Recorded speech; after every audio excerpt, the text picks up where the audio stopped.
approximately 10 weeks in length there at aboard the Marine base at Quantico, Virginia. Have you had training during your career or your doctoral studies in use of force incidents? Yes. Can you explain that to the court? I've had the training that any other peace officer gets. I've also reviewed several other studies involving use of force, the mechanics of force, as well as the legal liabilities of force. I've also reviewed many use of force incidents. Have you attended any classes from the Force Science Institute? Yes, I have. I graduated from their main program, their 40-hour program in, I want to say, February of 2018. And the Force Science Institute is out of the northern Midwest part of the country, is that correct? Yes, it is. Are you a member of any professional organizations? Yes, I'm a member of NTOA, the National Tactical Officers Association, the TTPOA, the Texas Tactical Police Officers Association, the IABTI, the International Association of Bomb Technicians and Investigators. On the practitioner side, on the professional side, I'm a member of the ACJS, the Academy of Criminal Justice Sciences, as well as ACS, the American Criminological Society. How does a police officer get to be part of our bomb squad? Unlucky at best. In Harris County, when you were there, you helped form the bomb squad of the Harris County Sheriff's Department, correct? I did. I was one of the first members. So you had to have specialized training at the Redstone Arsenal in Alabama on how to be a bomb tech. Is that safe to say? That's correct. Class B-186. You were hired early on in this defense by Jim Lane Yes. to look at Aaron's use of force in this case and make some recommendations to us and ultimately maybe some opinions to the triers of fact. That was your engagement with us. Yes. And you know that we're going to compensate you for that when this is all over. Yes. At least you hope so, right? Yes. Okay. Keeping in mind I still have access to explosives. Yes, fair enough. The old bomb chief prosecutor over here understands that full well. It's the green line, right? Okay, so we're in this expert hearing. I think the state defense, we talked briefly before we went on the record of just going through your background and just your what opinions you intend to elicit today. Not a full, we're not going to dive into it. Judge, may we go off the record for just a second? Yes. Yeah, let's just, you want just, here, okay. Judge, may we resume? Absolutely. All right. Dr. Koontz, can you give us, you formed some opinions in looking at this information, correct? Yes, I have. And as part of that information, we provided you, I think, everything that we got our hands on that Mr. Smith and Ms. Diener provided us under 3914, we gave it to you so you could have access to it. Is that correct? I received a number of documents, yes. In addition to documents, crime scene photos, extra photos that the state may have produced and given to us, videos from every officer that was out there. I'm sorry, from every Videos? officer? Yes. Videos from every officer out there? Yes. You're kind of hard of hearing sometimes, correct? I am. I'm sorry. Did you not put ear protection when you were downrange at some point? What? Okay. Pay attention, mister. All right.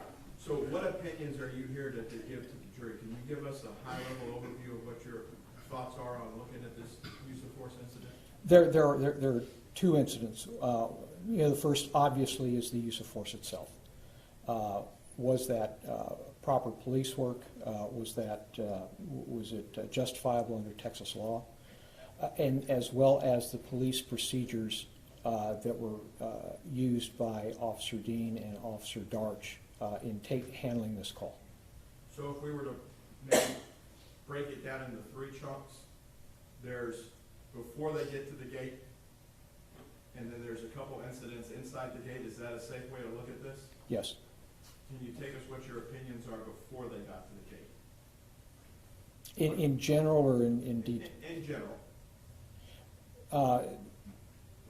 Their approach to the scene, the way they handled that scene, the way they walked through the scene, was proper police work, given the nature of the call and what they observed on that scene. And you base that upon everything you've had available to you in pretrial discovery, plus you got to listen to Officer Dean testify, correct? That's correct. Then you have, if we were to break the time down inside the gate, there's 2 sequences of time I think you're here to testify about, is that correct? That's correct. What's the first sequence of time? The first sequence of time is Officer Dean's approach to the window. And as we saw Mr. Fredericks point out yesterday, there is a deep breath. When we hear that deep breath on Officer Dean's body-worn camera, we see, based on the camera angle, we see him straightening up. It appears he might be stepping back slightly. The thumb comes off of the flashlight, and we now know that he's drawing his weapon. That's the first step. And then there's a second step. Do you want me to go further on the first step? If Mr. Smith does, he'll ask you some questions here in a second. He Okay. said broad strokes, and then he can ask you some follow-up. Okay. The second sequence, where does that start? As part of the first sequence, Officer Dean, once he draws his weapon, he begins to step forward to track what he's just seen and keep track of what he's just seen. But as he does that, he's confronted by a subject pointing a pistol at him. And at that time, he fires his pistol. The fourth phase, I believe, of your testimony is the response to render aid that takes you leaving the gate and going into the residence till Dean turns his camera off and is putting a patrol car. Is that correct? Yes. What observations do you plan on providing the jury about that? Essentially, that Officer Dean immediately got on the radio, notified dispatch there had been shots fired. Immediately after that, asked for, I believe up here it's called MedStar, medical assistance for the individual that he had just shot.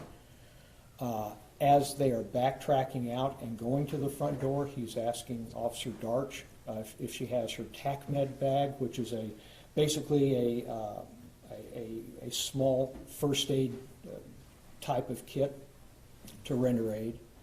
And then ultimately when they make entry into the residence and renders aid there. The fifth point for that area would be how, I believe, how Officer Dean or how officers are trained to move weapons away from individuals. Yes. And what is your thoughts on that? Police officers are trained to do exactly that. If you have an individual down, now whether they're injured, whether they're not injured, the extent to which they're injured, if there is a weapon close by, get the weapon away from them. One, we do not want them to have access to it, but also, two, we don't want to be stepping on it. Our first responders will not approach a subject to render aid if there's a weapon right there with them. So this basically prevents further harm. It prevents the necessity, perhaps, for another shot being fired, and it speeds the ability for first responders to render aid to them. Thank you. I'll pass the witness. Cross-examination. Just briefly, Dr. Coons, are you aware of any Fort Worth training that would tell an officer not to announce his presence at an open structure call? Yes. Where is that specifically?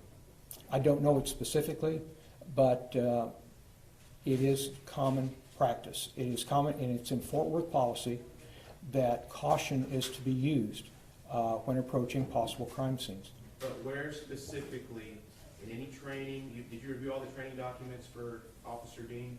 For Officer Dean? To some extent, yes. So specifically, where is the instruction to Officer Dean not to announce himself at an open structure call? It would be in the scene approach training. Did you review that? Not the lesson plan, no. Do you know specifically, from what you reviewed, that Officer Dean was told specifically not to announce his presence at an open instruction call. In those specific terms, dealing with that specific call, no. Okay. No further questions? Redirect. No, you're Any objections to this witness testifying, Mr. Smith? 1 second. Okay. No objection. Jury here? Sure. Jury's here. Y'all ready to go? Can we have just one moment, Your Honor? Yeah.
Okay, let's go.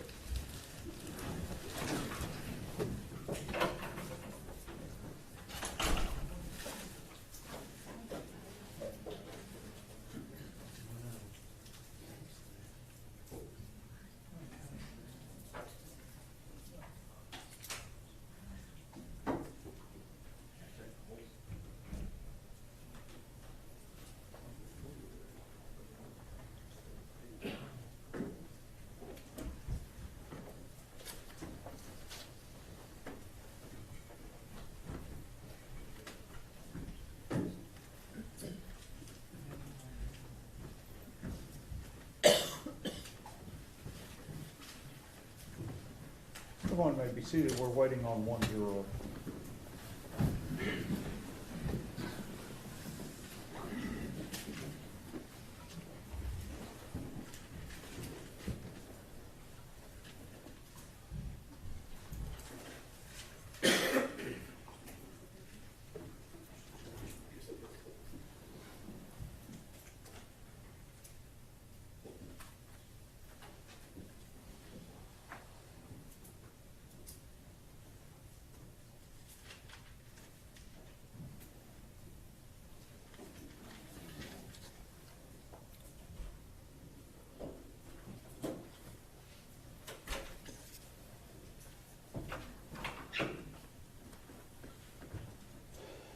Good morning. Bet y'all never thought you'd have to swim to the courthouse this morning. We are ready to proceed. Ladies and gentlemen, this witness has been previously sworn to testify truthfully. Mr. Brissett. Thank you, Your Honor. The defense would call Dr. J. Koontz to the stand. Go ahead. Good morning, Dr. Koontz. Good morning. How are you currently employed or otherwise occupied? I'm an assistant professor of practice with Sam Houston State University. For those that may not know where Sam Houston State is, where is that located? It's down in Huntsville, Texas. And how long have you worked with Sam Houston State? I've been on full-time faculty since my retirement in December of 2018, and then I was an adjunct faculty member there prior to that. Where did you retire from full-time? The Harris County Sheriff's Office in Houston, Texas. How long were you at Harris County? 36 years. Were you a certified Texas peace officer during that 36 years? I was. And do you still have a certified Texas peace officer license? I do. And there's different levels the jury's heard about. Aaron and Carol had a basic. What level do you hold? I have a Master Peace Officer certificate as well, a license, as well as an instructor's license. 36 years before you retired, you had to go to an academy, correct? Yes, I did.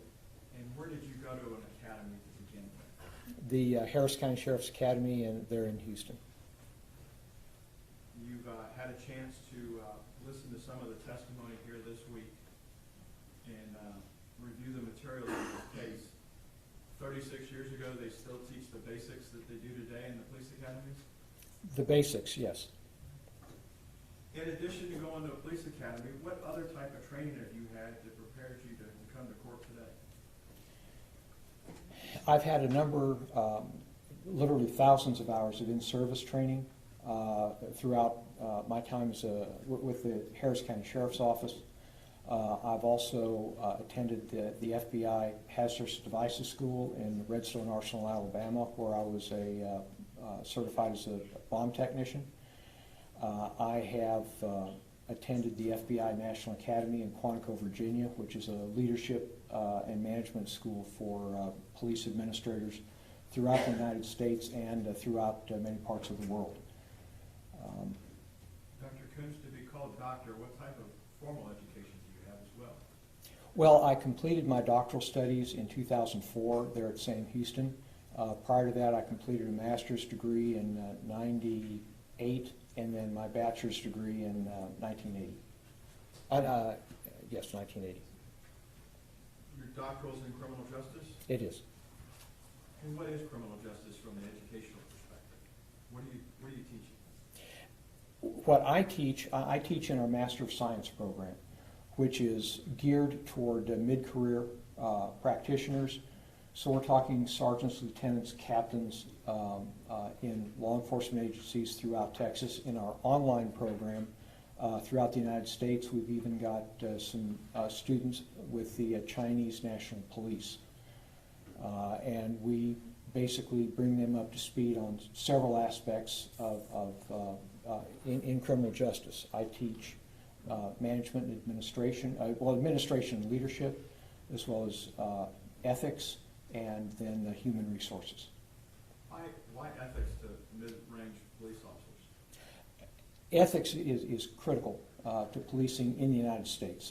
Not so much if you're in a totalitarian dictatorship, but here we need to understand not so much what to do at times, but what's the right thing to do. And that's very important for police leadership. In addition to the training you talked about, did you also go to a program called the Force Science Institute? I did. I attended Force Science in February of 2018, and it talks a lot about human dynamics, the speed at which people can perceive things, react to things, and other subjects along those lines. In your time at Harris County, in addition to being part of the bomb squad, did you rise to a level of supervisory position inside the department? I did. I joined the agency in September of 1982. I made sergeant in August of 1985, lieutenant October of 88, and then captain in May of 97. Is part of your duties, the Harris County Sheriff's Department set up a little bit different than some of the departments here in the Metroplex. Would you agree with that? Yes. Is that based on the geographical areas of the county of Harris, that there's a large part of unincorporated as compared to, say, Tarrant or Dallas? It's not only a large part of the county is unincorporated, but it's also very heavily, densely populated as well. Are there, we've heard about districts here, central, east. Was the sheriff's department there assigned district numbers? Yes. In the last district that you were in charge of, how big a population space were you responsible for? I was responsible for over 800,000 people and 174 deputies. In your role as a commander of that sector, and I have that right, commander, or what was the title for that? District commander. Did you have to review use of force reports? I did. What is a use of force report? This is something that's relatively new in policing, probably about the last 15 years or so. It's a general rule in American policing now that any time an officer uses force, for whatever reason, they generate a separate report detailing the force that was used, the resistance that required that use of force, where the force was applied, what category of force was used, and that way we can keep detailed records to what is basically working and what's not working. When you look at a use of force report, those can happen from simple laying hands on an individual Yes, all the way up to the discharge and use of deadly force. Would you agree with that? yes, And is your role, you were responsible for reviewing those for your sector and making decisions whether to send them up the chain of command or finish them at your level? Is that safe to say? all except for officer-involved shootings. Now there I would review, but an officer-involved shooting, the decisions are made at a much higher level.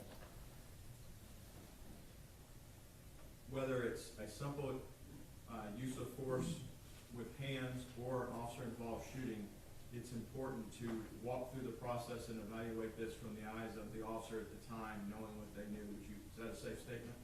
Absolutely.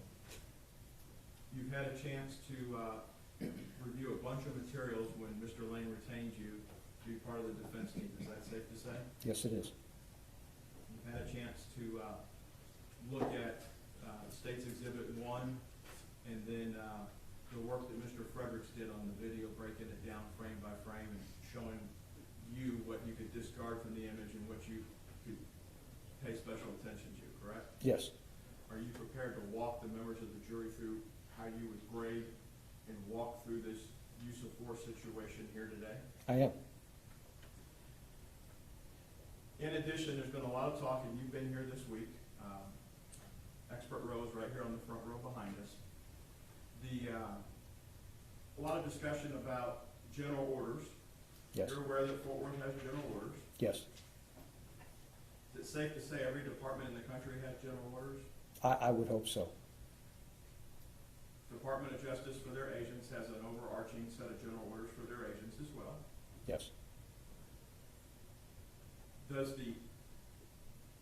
You've looked at academy materials. In addition to academy materials from Fort Worth, you know, if you do, that TCOL, the certification body for you and other peace officers, the sheriffs that are here in the room, have basics that you have to teach to, a minimum level. Is that safe to say? As part of their criteria to be a peace officer, you got to know this? Yes. If we could break this down, let's start from the time they receive a call. Why is it important to get the most information possible on the screen to the officers when they go to a scene? Well, the more fully briefed an officer is when he or she is en route to a scene, the better they're able to make decisions about how to handle that scene. you've seen the call text that's been admitted, the typed words, and then you've listened to the audio for the dispatch and seen the NBC printouts, correct? Yes, You understand that the play call for this from dispatch was a signal 56, correct? yes. In your understanding, what is a signal 56 at Fort Worth Police Department? Signal 56 is an open structure. As the expert, you've had a chance to review all the general orders. What's it tell you to do if you're Carol and Aaron at the time they get a signal 56 dispatch? A signal 56, according to Fort Worth PD policy, is to be handled as an alarm call. Is there a particular, there's audible alarms and silent alarms. Yes, They're both different in the playbook, correct? yes. Which type of alarm are they supposed to treat this as? Audible. Okay? If they treat it as a silent, you need to look at the book. Excuse me, yeah, it's silent. My apologies. Okay. Treat it as a silent alarm, Yes, and it has a steps.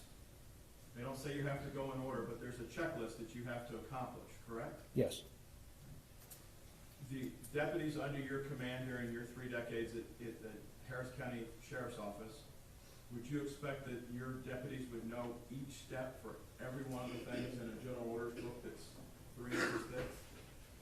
well, I would expect they would have a good working knowledge of it, as I had a good working knowledge of it. And are topics like that covered during these roll calls that you would have with deputies each day if there was a point of emphasis from command that we needed to address some issues? Hey, we've been sloppy on the radio, here's the procedure for making radio calls. That type of stuff can be cleaned up in a group setting. Yes, So,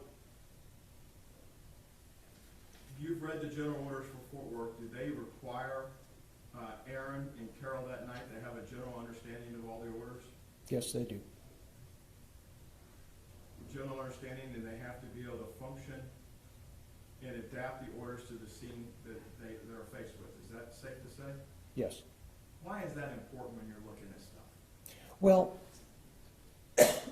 in policing, we're dealing with human beings. That's where the term police comes from, polis, meaning people. You can't write a policy and a procedure that applies to all people and all police officers in all situations. They call them general orders, and they are, but it's understood that sometimes an officer on a scene literally has to call an audible or handle something a way that might not be entirely in keeping with policy. And after that call, that officer is made to answer for why that deviation was taken, and they have to justify their actions. Based on the call text that you've seen, and it's been admitted into evidence, is parking on Mississippi appropriate for these 2 officers? Yes.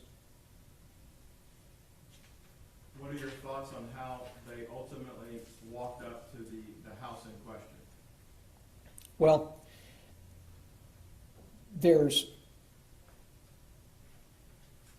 number one, the officers didn't know what they had, other than there is an open door. Why? Is it because the residents simply wanted the door open, or had something else occurred there? So, we discussed family disturbances, how you approach those family disturbances. When you're coming up on a scene, what police officers are trained to do generally is, one, not walk right up to the front door. You don't go up the path. You would walk across the yards, and before you get to the house where the call is, whether it's an open door call, whether it's a family disturbance, something like this, you stop and you listen. You try to listen to see what's going on, because you're trying to gain information. Again, so you can know better what to do. You also know better what is or is not perhaps going on in that structure. So you listen, you look, and then you come up and approach the residents. What observations do you have of once they got up to the front door, the process, let's break it down into some chunks. Okay. From the front door to say where the lawnmower is. And you Okay. take the members of the jury through your observations there. Sure. They approach the front door, they look inside, and again, this is proper. They're trying to gain information. And from the testimony I've heard and from the things that I've read, the photographs I've seen, the interior of that house was a mess. Now, the question becomes, why is it a mess? Is it the maid's day off? Or is it being burgled? Has something gone on in there? It could be many things right then. It's not necessarily one thing or the other. They're gaining some information at that point, so what does Fort Worth policy tell them to do? It tells them to go make a go-around of the structure to check for forced entry. So they're there at the door, they're looking, they don't see anybody in the living room area that they can see through the door, so they cross that threshold and they turn the corner and they're going up the B, what we call the B side of the house. Think of it this way. If the front of the house facing the street, that's the A side, then it's B, C, and D. So now they're on the B side and they're approaching that second door. You listened to some questions yesterday about how Aaron and Carol cleared the door on the A side and then the door on the AB side as it makes the turn, the B side. Yes. What observations do you make as a supervisor or as a police officer in general of how and if they cleared those doors? Again, it depends on the situation. If they just had an armed robbery suspect run in there, you're going to cross those thresholds much differently in a much more tactical manner. They didn't know what they had. They're looking in, they don't see anybody, so they go ahead and cross the threshold. So the way in which they did it, given the nature of the call, given the information that they picked up at that point, it was perfectly fine. They, when you get to the Bravo side door, the B side door, Yes. what observations, at this point, it appears that the energized, Dean's camera is energized at that point. Is that safe to say it's turned on between the A side and the B side movement right there, and it comes fully alive as they get to the corner, audio live?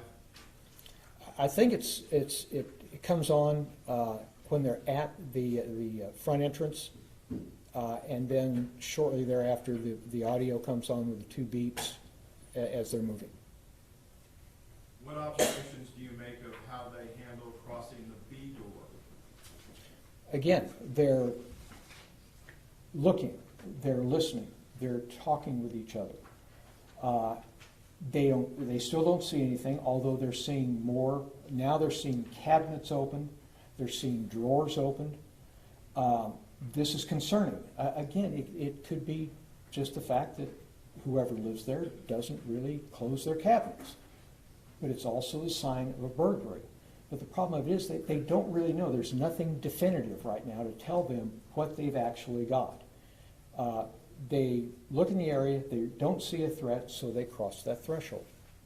And you've had a chance to go out to the scene, so you've not only seen the stuff in a cold scenario where you've seen crime scene photos, you've also had a chance to be on the street and look at the residents, correct? Yes.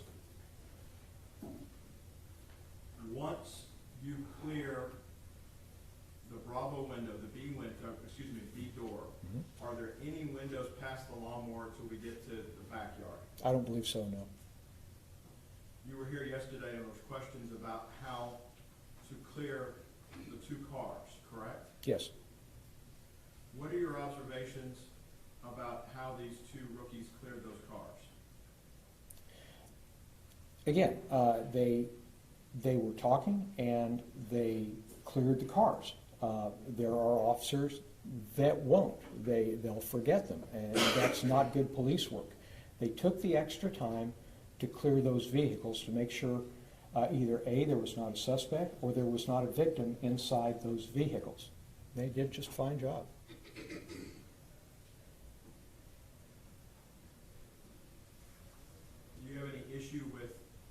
displaying a light to energize and look inside those cars? Given what they had, because at this point in time, they really still don't know what they had. It could be something, it could be nothing. So they're still in this fact finding. So, no, they need the light to illuminate to illuminate the inside of the car, and they use the light to do that. And that, again, given what they had on that scene that night, it's perfectly fine. Would you expect officers, either young or old and experience level, to start calling license plates in when they're inspecting a premises for an open structure? At that stage, at that point? They could or they couldn't. Some officers would, other officers may not. It's the officer's call on the scene. Is it like TV where you get an instant response back from dispatch in your experience on instant license plate returns? Yeah. We're talking a couple minutes? Well, it could be, but also too, just the time to get on the radio. It could be a busy night. You have to wait, key up. Well, then somebody might be keying at the same time. You have to wait. Well, while you're waiting there to run that tag, you're also wasting time.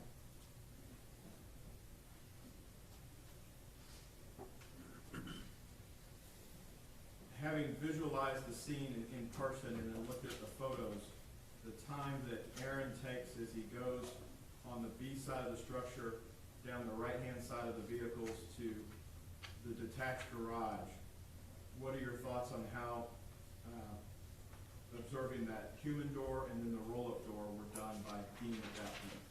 Okay.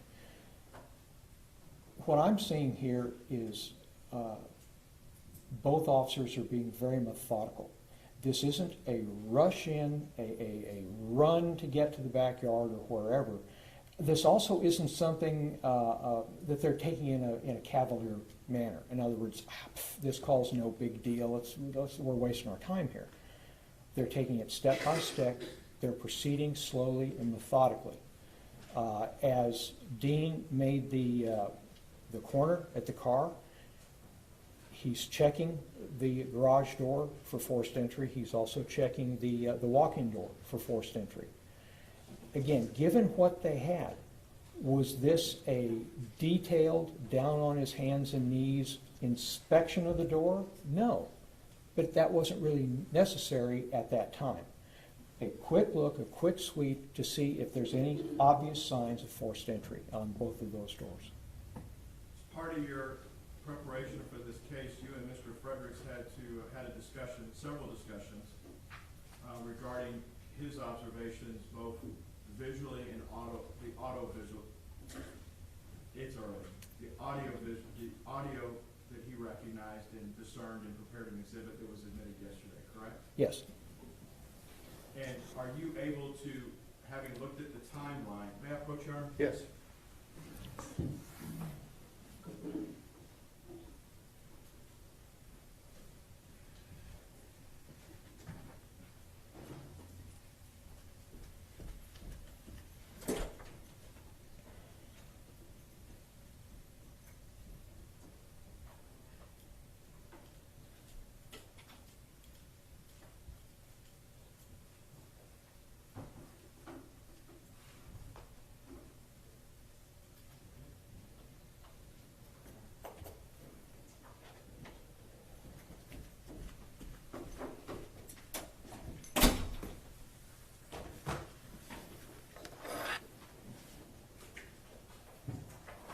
My apologies, Lisa, with the sirens going off. This was the last thing I was thinking of this morning. Dr. Coons, I'm going to show you what's been admitted as Defendants 44. You had a chance to sit down with Mr. Fredericks and go over that on his deck at our office on Sunday afternoon and hash all this out, much like the jury got to see stuff here yesterday, correct? I have. And when you're looking at Defendants 44, when you're looking at 44, there is conversation from the time the audio is initiated here at 07 and 744 milliseconds through the time where we have the deep breath, correct? Yes. And would you expect two officers that are running a Signal 56 play to be talking back and forth? Yes, any call. Why? You're coordinating your activities. Each officer is telling the other one what they've seen. They could be warning the other officer.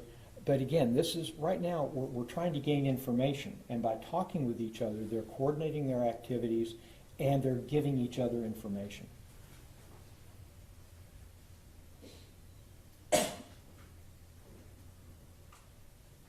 When they get to the backyard, you understand the general orders for the silent alarm, somebody has to check the backyard. Fort Worth general orders, somebody's got to check the structure. The structure. And the structure in this case has 4 sides. Yes, So the C side, the Charlie side, and the Delta side are inside the fence line of this structure, this habitation area, correct? yes, So somebody's got to clear C and D. that's correct. And these two officers, on your understanding, they were ordered there by the city of Fort Worth. That's correct.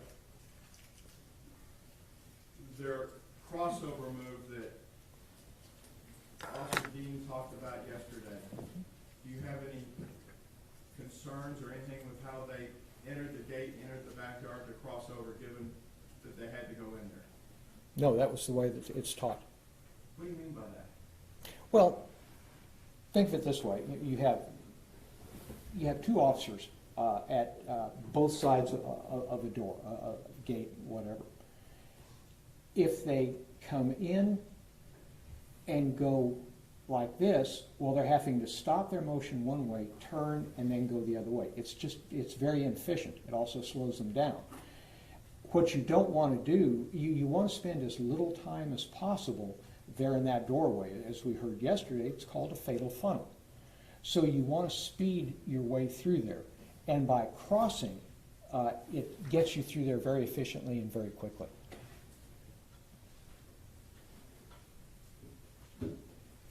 If Carol Darch says that she's gun belt to gun belt with Aaron, in this situation, we can only see what Aaron's camera is capturing facing forward.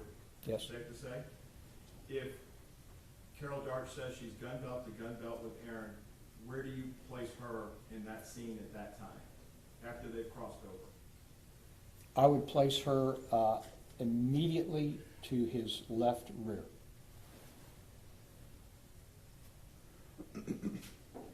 In the backyard, there's some sequences of time that you're here to talk about, correct? Yes. As part of this sequence of time, is part of your training to earn your PhD and teach in this field, do you look at how the human brain, specifically police officers, perceive events during critical incidents? Yes. How police officers perceive stuff in critical incidents is a lot like how humans may perceive stuff in high-stress environments. Is that safe to say? It's not unique to just police. No, because they're human actors. Has this been studied not just recently, but for, I guess since time began, but since we started recording stuff, there's been some specific studies on reaction times and how officers in a high-stress environment perceive stuff, correct? Yes. Are there also studies in the United States military that have been developed that would help explain thought processes for how people react? Yes. Is there an acronym called, she's going to get mad at me here, OODA loop? I got the look. We're okay. What's an OODA loop? An OODA loop was invented by Colonel John Boyd.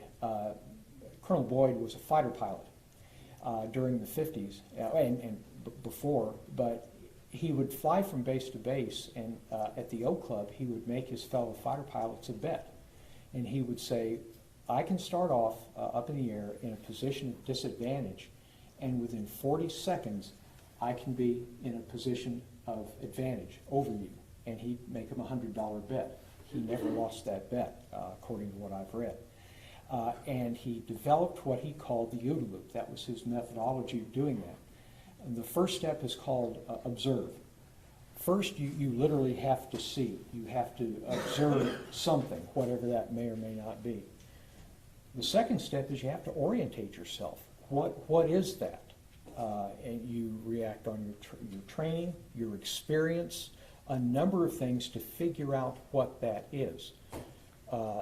Then you have to decide, the D in OODA, what are you going to do with this that you've now determined what it is?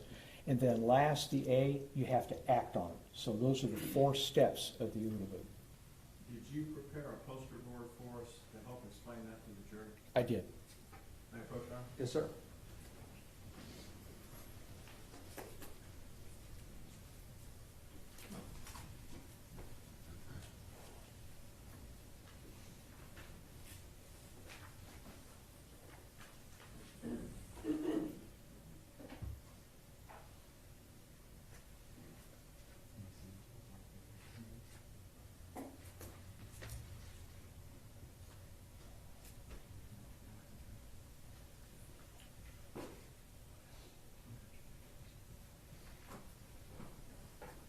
What number is it? What number is that? 48. Dr. Koontz, I'm showing what's been marked for identification purposes as Defendant's Exhibit 48. Do you recognize 48? I do. And did you prepare this for us? I did. Would this aid you in your testimony before the jury to explain the OODA loop and how time is perceived by an individual when they have to make a decision under high stress? Yes. We'd offer Defendant's 48 for all purposes, Judge. No objection for demonstrative purposes, Your Honor. Other than that, it'd be a repetition of testimony. It's not evidence. That's overruled. Defense 48 submitted.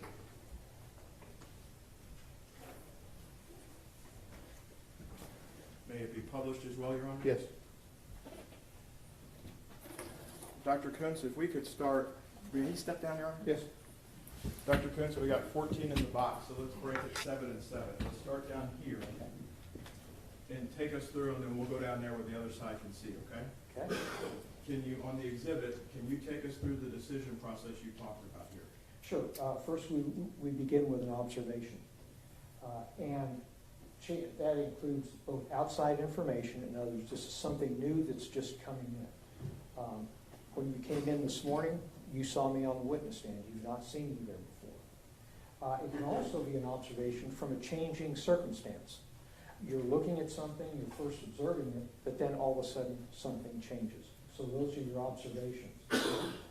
All of us have some amount of experience, some amount of intuition, that feeling we get sometimes about something. That's feeding into these observations too, is kind of coloring it, it's kind of shading it. Then also too, we're getting feedback. Based on what happens over here, this is feeding back and it's basically modifying these observations. Okay. You want to take, we'll show that part down here. Same, so it's easier. You want to go through the same part again? Okay, do we need to go through the same part again? I want to make sure everybody can see, because if they have vision like me, they couldn't. Okay, but basically, here are the observations, and they're being fed from outside information. Observations are also being fed as your observations change. You're getting new information in about that same thing. Information's coming in based on your intuition, your life experience, and also you're getting feedback from these other steps. And how do you take that then to the next part for the decision? Well, then you go to orientate. Well, you've got this observation, but what exactly is it? Okay?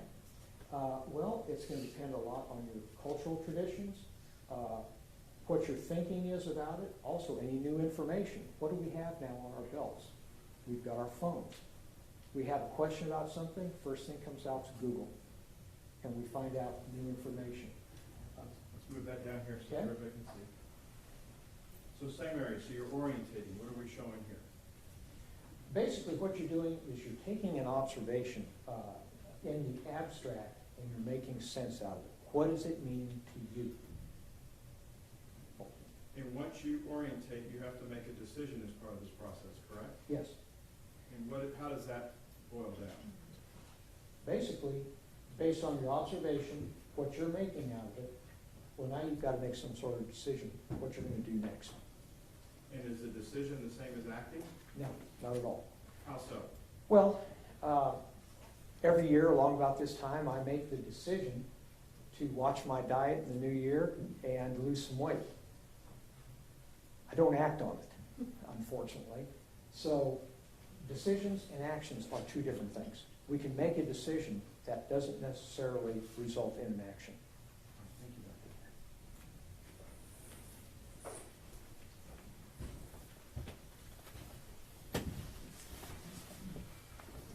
Doctor. Dr. Koontz, when Aaron enters the backyard, he has a duty to his partner, Officer Darch, does he not at that point? Both officers have a duty to each other, yes. What's Officer Darch's duty to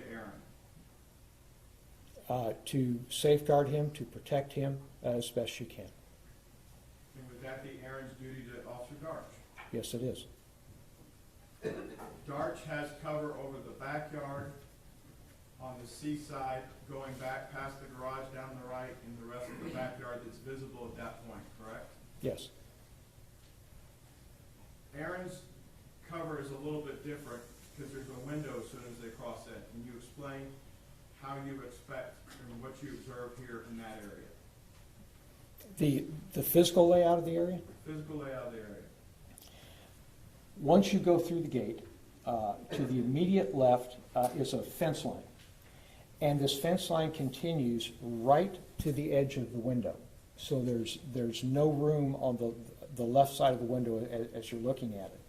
To the right side of the window, probably 18 inches or so, give or take, is an air conditioning unit on that side of the window.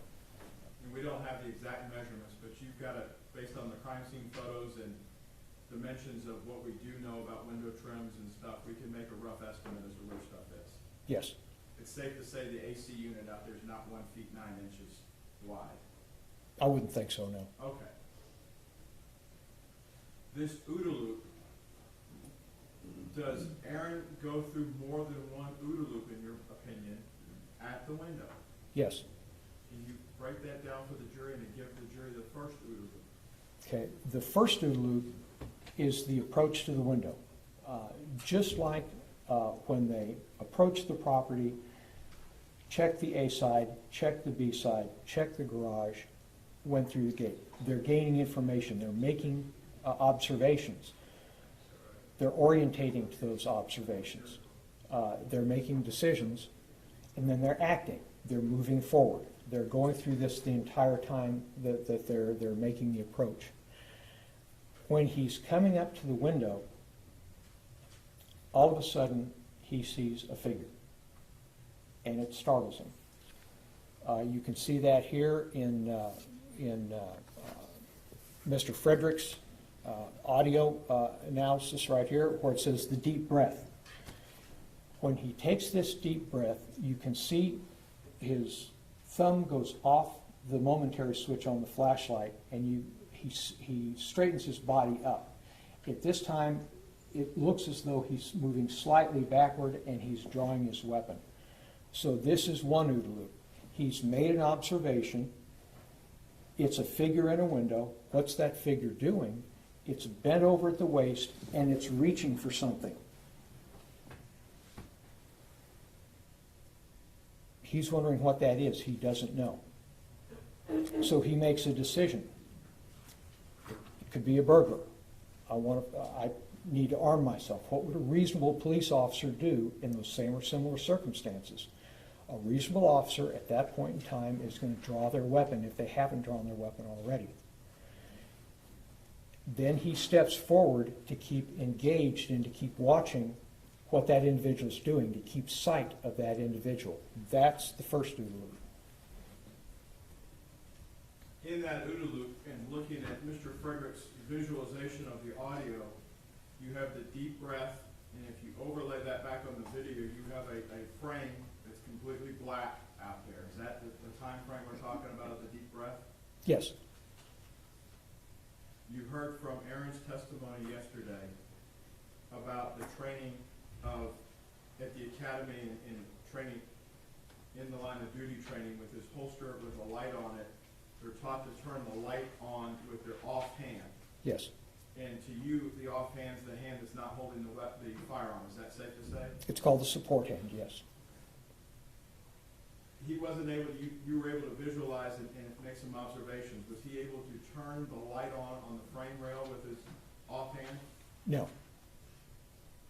What's that tell you about how the light got on then? He actuated it with his trigger finger. Does that give you a position of where his finger had to be at that time? Yes. Why is that important to you when you're looking at an officer-involved shooting such as this as the sequencing of where an officer is prior to discharging their weapon? Well, officers are taught to what's called index, and it literally means your index finger. May I approach, Your Honor? Yes. Your Honor, may I stand? May I stand for just a minute? Yes, absolutely. Thank you. A modern firearm, basically the only way it's going to fire is if you pull the trigger. Well, if you keep your finger out of that trigger guard, you're not going to pull that trigger.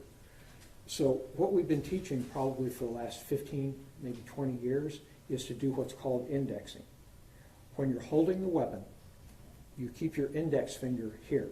You do not put it inside the trigger guard, and you certainly don't put it on the trigger. You keep it here. With a Glock 17, was it a Glock 17? Yes. A Glock 17 or any Glock, because they have the same trigger mechanism, do they not? Yes. The safety for what it is on a Glock is built into the trigger itself. Yes, it is. The mock-up, the orange example we have here in front of us, I think is of a Beretta 92. That safety is actually up on the side by an exterior hammer. Yes. Glocks don't have a hammer that's visible on the outside, Yeah, they don't have a hammer, no. and they don't have a safety on the outside like that mock-up of that Beretta there. No.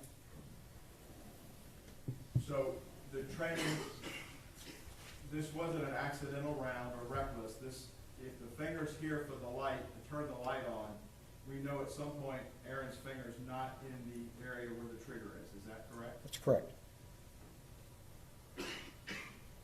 After that first OODA loop sequence, in the backyard, is there a second sequence that you observed from Aaron in this case? Yes. Can you explain that to the members of the jury? The second OODA loop begins, and remember the feedback loops I showed you on Defense 48. As you're running through the OODA loop, each one of those steps has a feedback to observation. As he makes the act, as he executes the act, to step forward and look further at what he saw, he's confronted by what he sees as a figure and a pistol pointed directly at him. That's the second OODA loop. If OODA loops are applied to policing from the time that Aaron and Carol get to the front porch all the way through, as they're walking down the side of the B side of the structure, there are a lot of different options as part of their OODA loop as they're processing and constantly evaluating what's going on. Is that safe to say? Yes, it is. The first OODA loop in the backyard, there's still multiple decisions that are going on in the OODA loop process. I see data, I'm evaluating it, I gotta do something. Yes. The second OODA loop, once a weapon, given that Aaron already has his gun out, is there less decisions in that second OODA loop? Yes. Can you explain that to the members of the jury? Police officers are trained that when a firearm is pointed at you, shoot that individual. You are in extreme danger. You are in danger of being shot and killed. So really, as far as the training, as far as your options as a human being, it's down to one decision only.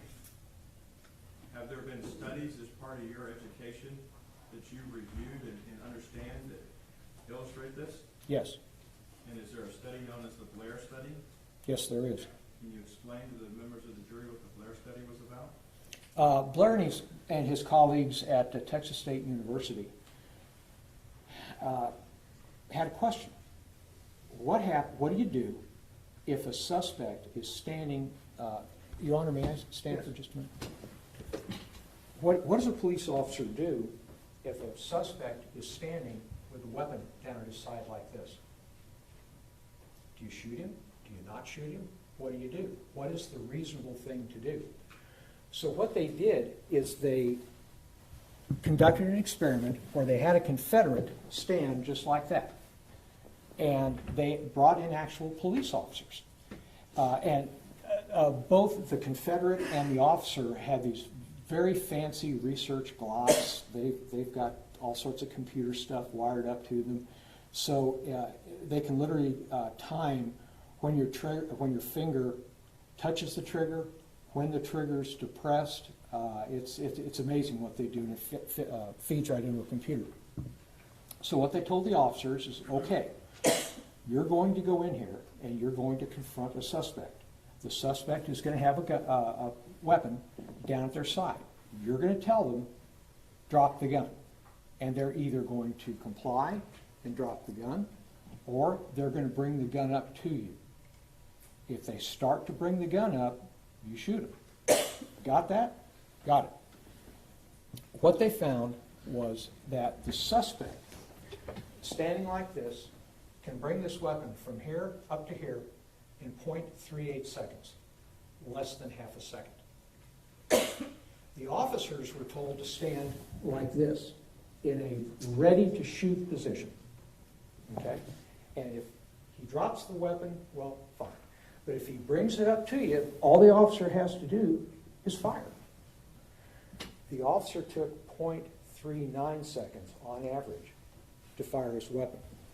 What they found was, and I want to say it was approximately 61% of the time, the suspect was able to bring the weapon up and fire it before the officer standing there ready to fire could fire his or her weapon. Their finding was that, again, if an officer is placed in a situation where even a suspect has a weapon pointed down like this, that officer is in extreme danger, because the best they can hope for is probably to fire at the same time. Well, that's not a good thing. And in the worst case scenario, in the greater percentage, the suspect actually beat the officer to firing the weapon.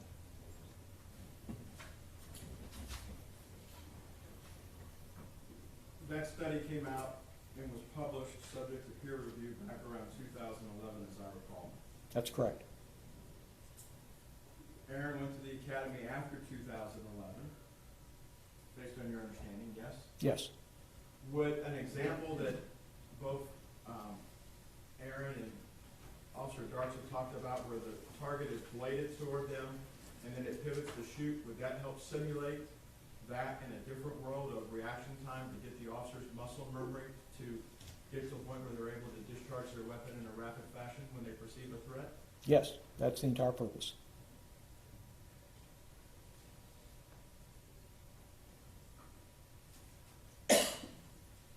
You were part of our activities on Sunday afternoon where we kept both Mr. Fredericks and Aaron separate.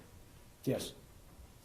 Leading into yesterday when Aaron took the stand before Mr. Fredericks, Aaron had never seen what you and Mr. Fredericks had been working on with the stuff, and you hadn't shared it with Aaron by any way, had you? No.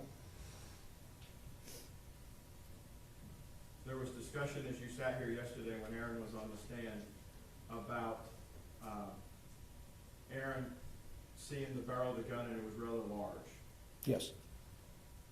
You've been through critical incident shootings yourself as a police officer, have you not? Yes.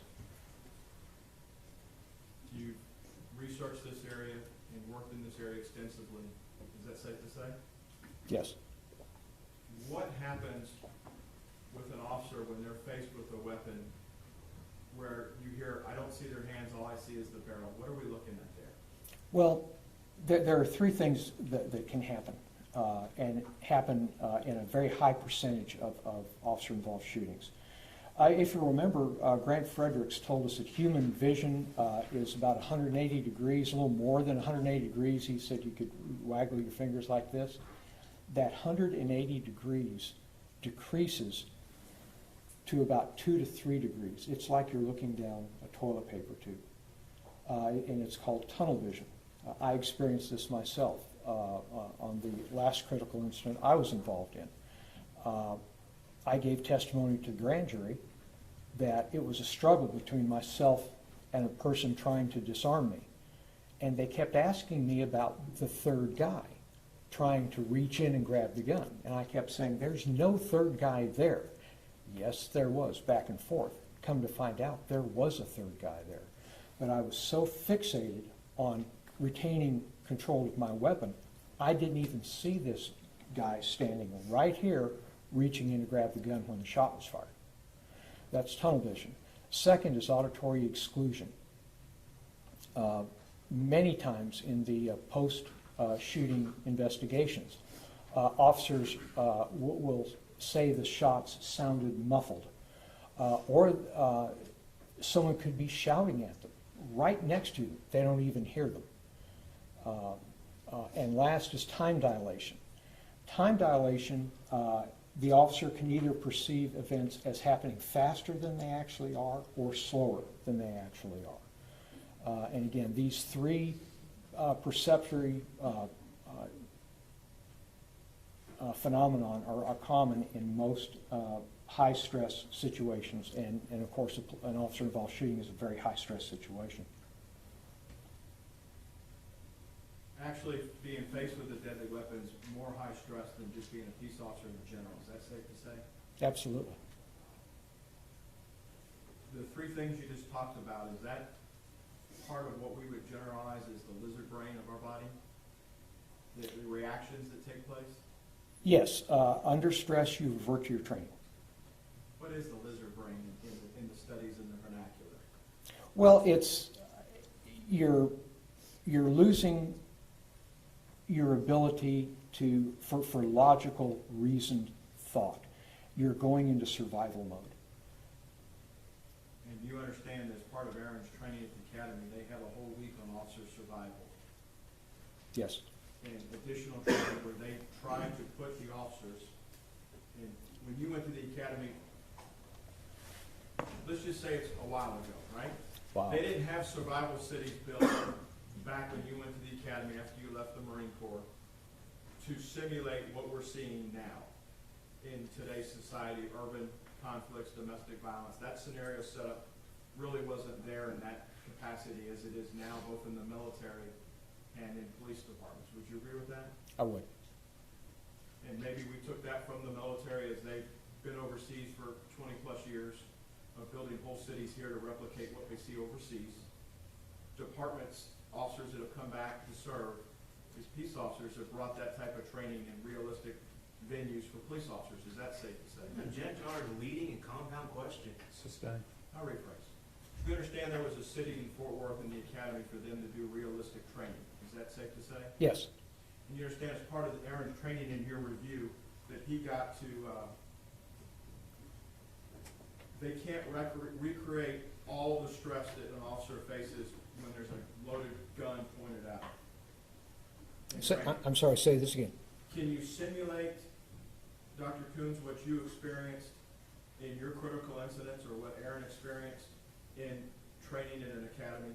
As realistic as you can get it, can you simulate being shot? You can certainly simulate it, but it's not going to be the real thing. You're not going to experience usually the level that you would. Because at the end of the day, when the training person blows the whistle, the exercise stops. That's correct. OODA loops continue with both Aaron and Officer Darch after Aaron's weapon is discharged. Would you agree with that? Yes. Can you take us through your observations in an OODA loop form of Aaron and what you observed is post-shot fire till the time they get to the A side door? Okay. Both officers, again, are under high stress. They're reverting to their training. What's their training? You hear Officer Darch immediately get on the radio. I believe she says, shots fired, shots fired, shots fired. Officer Dean gets on the radio, advises there's been shots fired, and second behind that, he needs MedStar. He understands that he has probably shot somebody, and if that's the case, they're going to need medical help. And he's summoning them, again, the second only after advising dispatch of what's just happened. They understand that something's going on in here. We don't know what, but we've got to get in there and we've got to make some sense out of this, figure out what we've got here. They're retracing their steps, and as they turn to do so, again, Officer Dean is asking Officer Darch for her TACMED bag. He's thinking of what he may need once he gets inside there. They retrace their steps, they go around, and they go to the A side door. You heard questions yesterday about sharing information about a weapon, Yes. and what Aaron did not convey to Carol as they're going around. If you've trained together, is it safe to assume that if one officer's discharged their weapon, they did it for a reason? Yes. You would expect that for two people that went to the academy together and trained together, or just partners in general? Well, partners in general. If an officer fires a shot, something bad has happened. The auditory exclusion and the adrenaline dump that happens with a critical incident, is Aaron over that as soon as he clears the fence to go back down the driveway? Not at all. How long can something, the effects of that last at a scene? At least several minutes. Once Aaron gets to the front door, the A side door, and goes in, there was questions yesterday about whether they did a slow clear, a fast clear, or taking place going through. Yes. You've observed the stakes one. What are your observations as how these two rookies went through and cleared to get in to render medical aid? Okay. There's clearing a room and there's clearing a room. And it depends on the circumstances. When I was with the Criminal Warrants Division and we would serve a felony warrant on a house, we would clear that house. We would do it slowly, we would do it methodically, we would physically enter a room, cross the door, get out of the fatal funnels, go along the walls. We would open every closet door, we would go through all the clothes at the bottom of the closet, we would look under the bed, while we had other deputies stationed outside covering up the hall and down the hall. We would go through the entire house, room to room to room, doing that. When we got done clearing that house, the attic, now in Houston we don't have basements, I don't know about y'all up here, so we don't have to worry about a basement in Houston. Then we would go to outer buildings. But make a long story short, and it would take us 20, 30, 40 minutes, but when we said that residence was clear, it was clear. And that's appropriate for that type of a circumstance. This circumstance here is different. Officer Dean and Officer Darch are figuring someone has been shot. So there's a need to get there and get medical aid to that individual.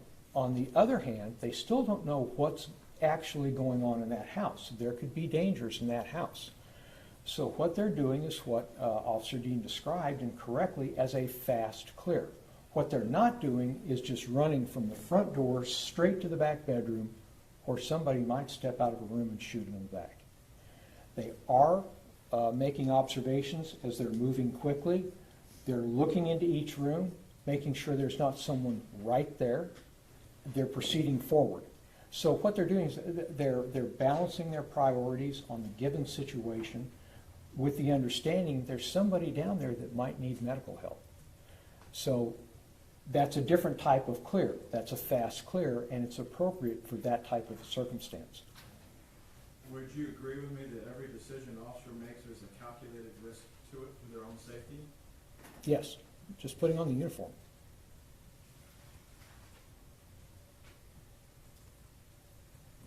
Officer Dean arrives inside the room, and you hear a deep breath after he locates and he verbalizes some stuff in there. Can you take us through what your observations are in the room with Officer Dean once he gets inside the room of incident?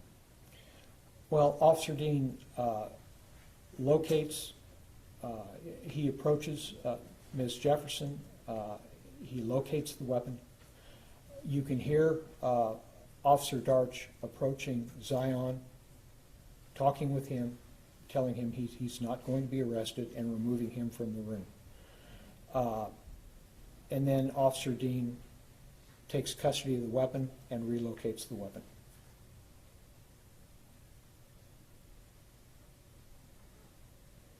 Have you had experience in critical incidents to where the emotional effects of what has taken place as an officer comes back out of the tunnel vision when they start to get their hearing back, that you may see effects on their body or hear it verbalized in body-worn cameras from incidents?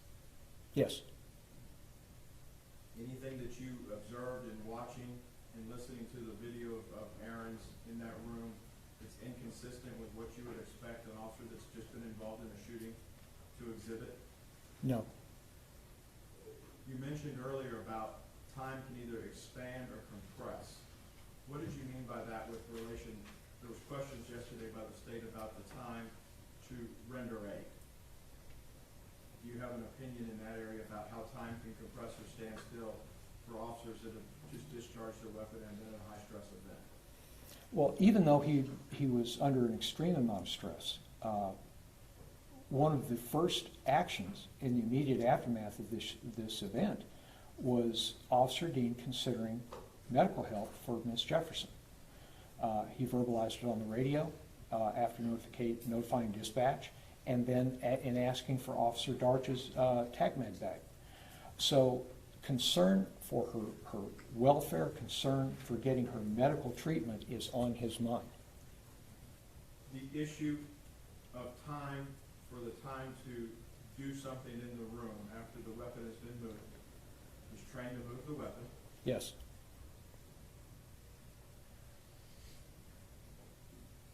Can time stand still for folks where they may think it may be a minute on the clock, as Mr. Smith mentioned yesterday, but it may be in somebody's mind shorter or longer? Yes. If I could, Dr. Coons, I want to go back outside to the start of the second OODA loop. You're familiar with Fort Worth's general orders at this point, are you not? Yes. You're familiar not only with the playbook as it talks about Signal 56, audible alarms, and then the silent alarm that they were running, but also their use of force standards, correct? Yes. In Texas, under TCOL and under the training that Fort Worth utilizes, is mere presence alone sufficient to identify somebody as a peace officer? Mere presence alone, Police officer in uniform as Aaron was that night. yes. In uniform, yes. So the misnomer in the media that they have to identify themselves, that's not what the orders say, is that correct? No. And that's not just Fort Worth's orders, that might be Denver, Colorado's orders, the Department of Justice's orders. If there are times where officers are faced with deadly force as soon as they walk up on something, is that correct? That's correct. The general orders provide a guide to officers and give them the tools to function when they're out on a signed call like they're ordered to this case. Is that safe to say? Yes, it is. Your understanding of Fort Worth's use of force orders, was Aaron required to say, Fort Worth Police, show me your hands, Fort Worth Police, drop it? No. In your study of officer-involved shootings, do officers often visualize in their commands what they're seeing? Verbalize? Verbalize Yep. what they visualize? Well, they're verbalizing what they want. What do you mean by that? In other words, as Officer Dean's testifying, he was taught at the academy the hands are where the attack is going to come from. Watch the hands. He couldn't see, when he's seeing this subject that we now know to be Ms. Jefferson, bent over reaching for something, he's wanting to see her hands to see what she's actually doing. His stress level is just going through the ceiling, and he's verbalizing that. You know, show me your hands, let me see what's in your hands. That's what he wanted to see. In your review of critical incidents across the country, those commands are usually very salty language. Would you agree? It can be very salty language, yes. This was rather tame compared to what you've experienced on some of those. Would you agree? Yes, it was. No cuss words? Not that I recall, no. He's an engineer.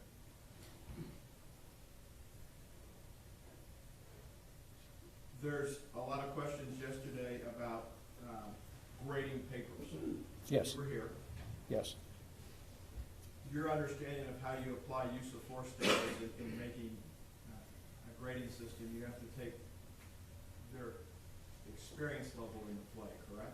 Yes, You have to look at an officer based on what they knew at the time, based on their experience. Did they act reasonably? yes, In looking at the totality of the circumstances, though this is a very tragic situation, do you have an opinion as to whether or not Officer Dean acted reasonably given the information that he had before him? I do. Object on invading the province of the jury. Overruled. Let me ask that again.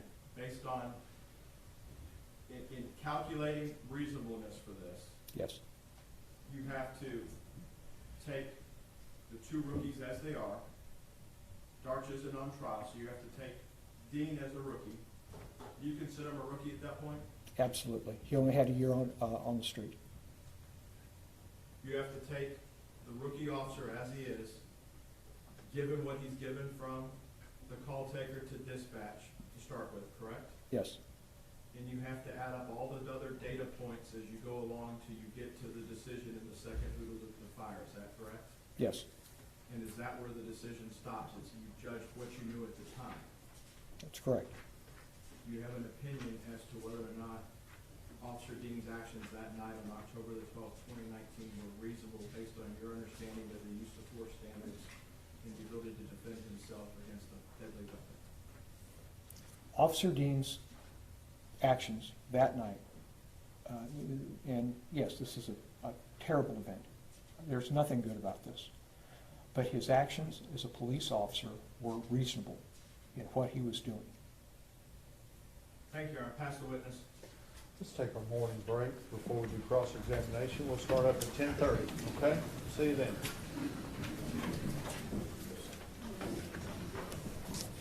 Do you want those?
seated.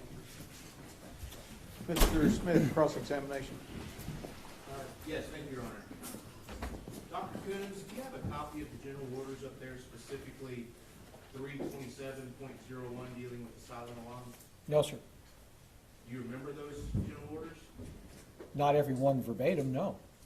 Do you remember the Part B of those general orders? If you could refresh my memory. That all main exits should be guarded so as to prevent the escape of any offender? May I see the document, please? Yes, Matt Brooks, witness. Yes, sir.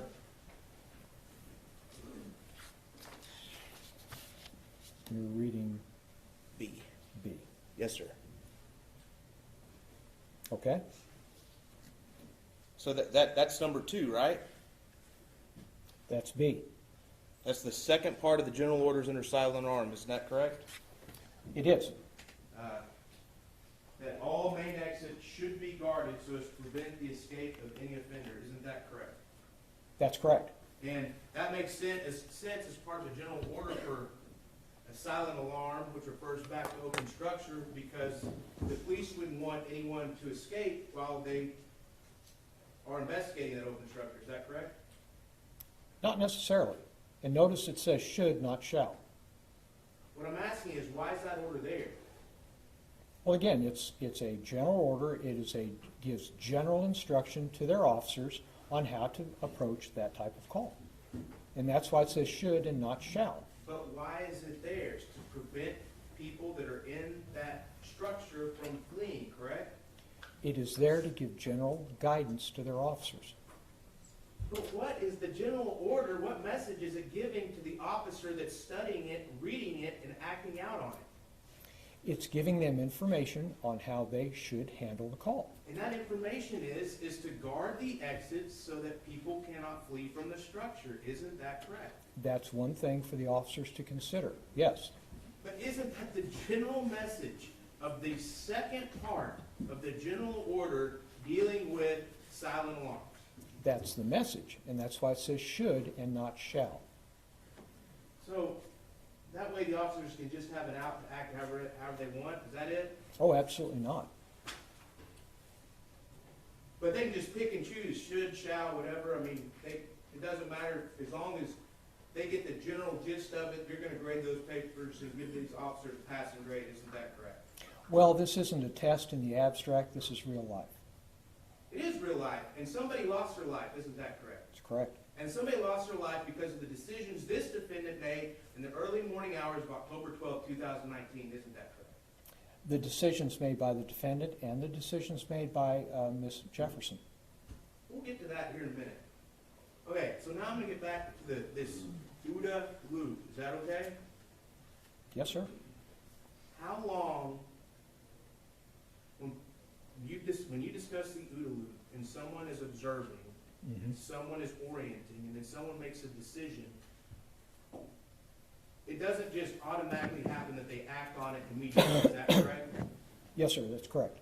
I mean, there's some time that takes place. There's some time that passes. Isn't that correct? Yes. Between the decision to act and to act. Generally, how long does that last, especially when you're dealing with officer-involved shootings? It depends. Haven't you testified before that decision usually lasts anywhere from a second, a third, to a second and a half? It can, yes. Now, so, may I approach the witness, Your Honor? Yes, sir. Just so that, Excuse me. you remember testifying in August of 2018 in Dallas County? I do.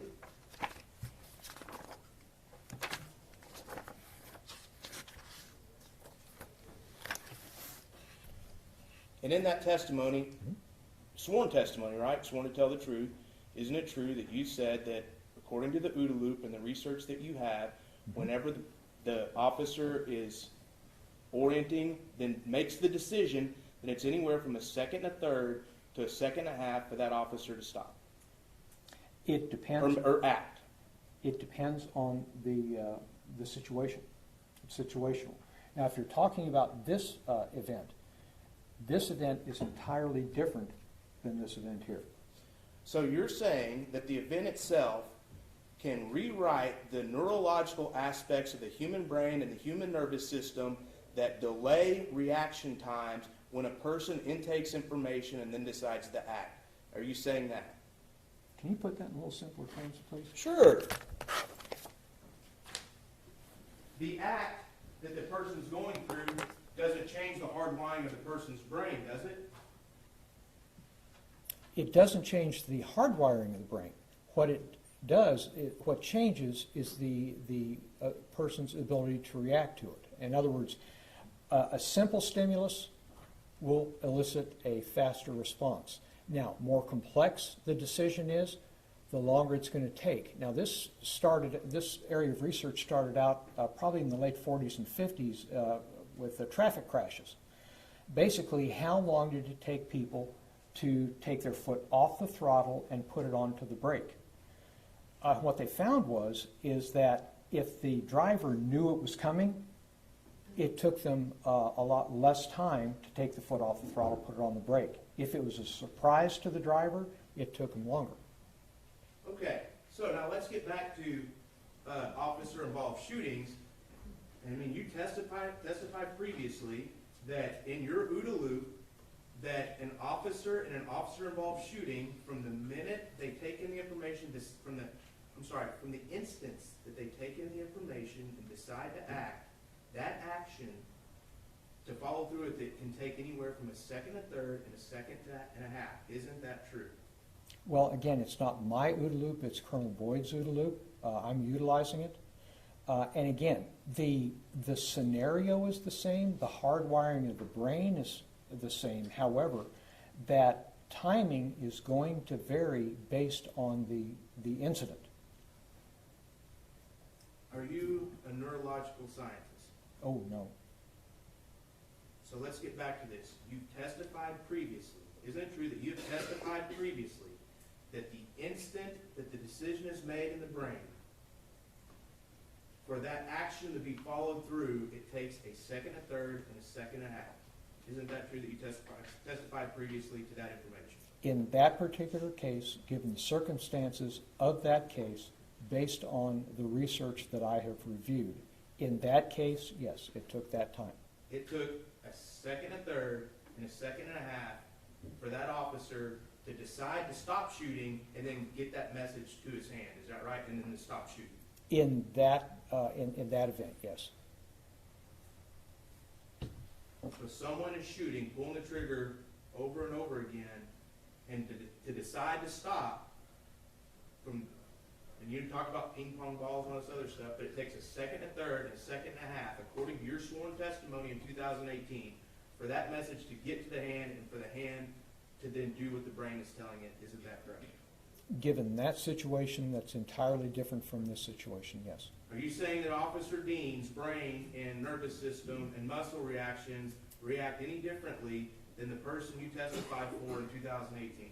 Well, I'm sure there are probably some minor differences because people, depending on their age, a number of other factors, their reaction times differ. My reaction times at 68 are going to be a lot slower than Dale's is here. So that can vary, if that answers your questions. Well, again, you didn't do any studies on this other guy you testified for, did you? How do you mean studies? Well, you didn't do any neurological studies to test his reaction time, did you? I'm not qualified to do neurological studies. But yet you testified under oath, again, a second, a third, and a second and a half for the human brain to make that decision and then for the result to happen in real life. Given the science that I've reviewed and researched and placing that science onto that event as it happened at that time, yes.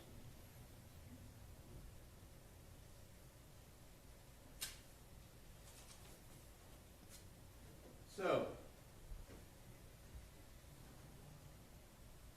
you said earlier whenever the defense attorney was asking questions that Officer Dean, the defendant, was still doing his investigation. Is that correct? Yes. Did you hear Officer Dean testify that he'd made up his mind that this was a burglary in progress whenever he first saw looked into those open doors of the residence on East Allen Avenue? Well, he testified to a few different opinions on that.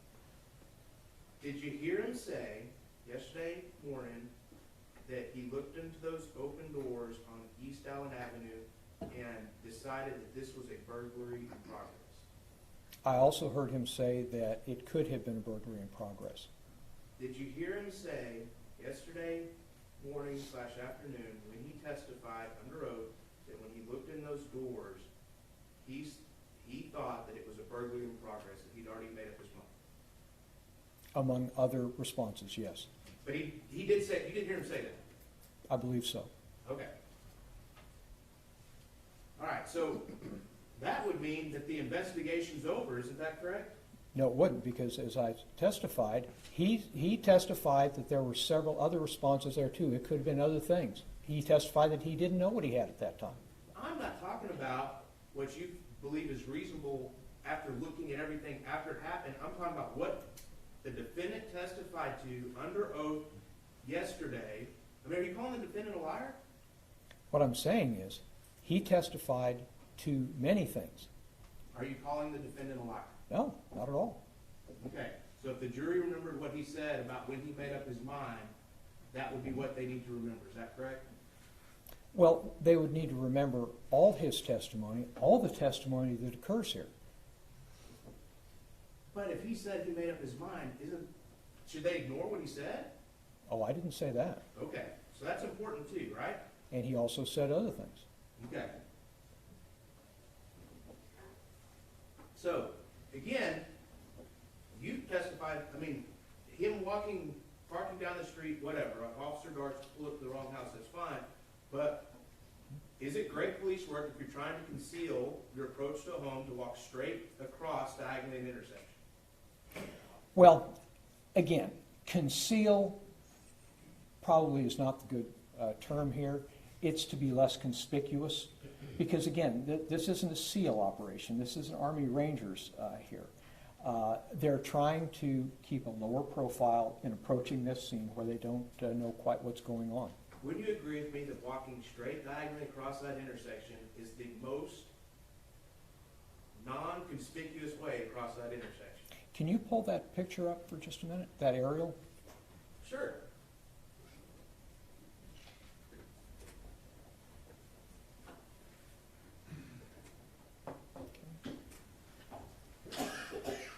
Now, if you'll notice, the house is set back from the mosque. When they crossed that intersection, they couldn't be seen by somebody in that house. The mosque blocks the house.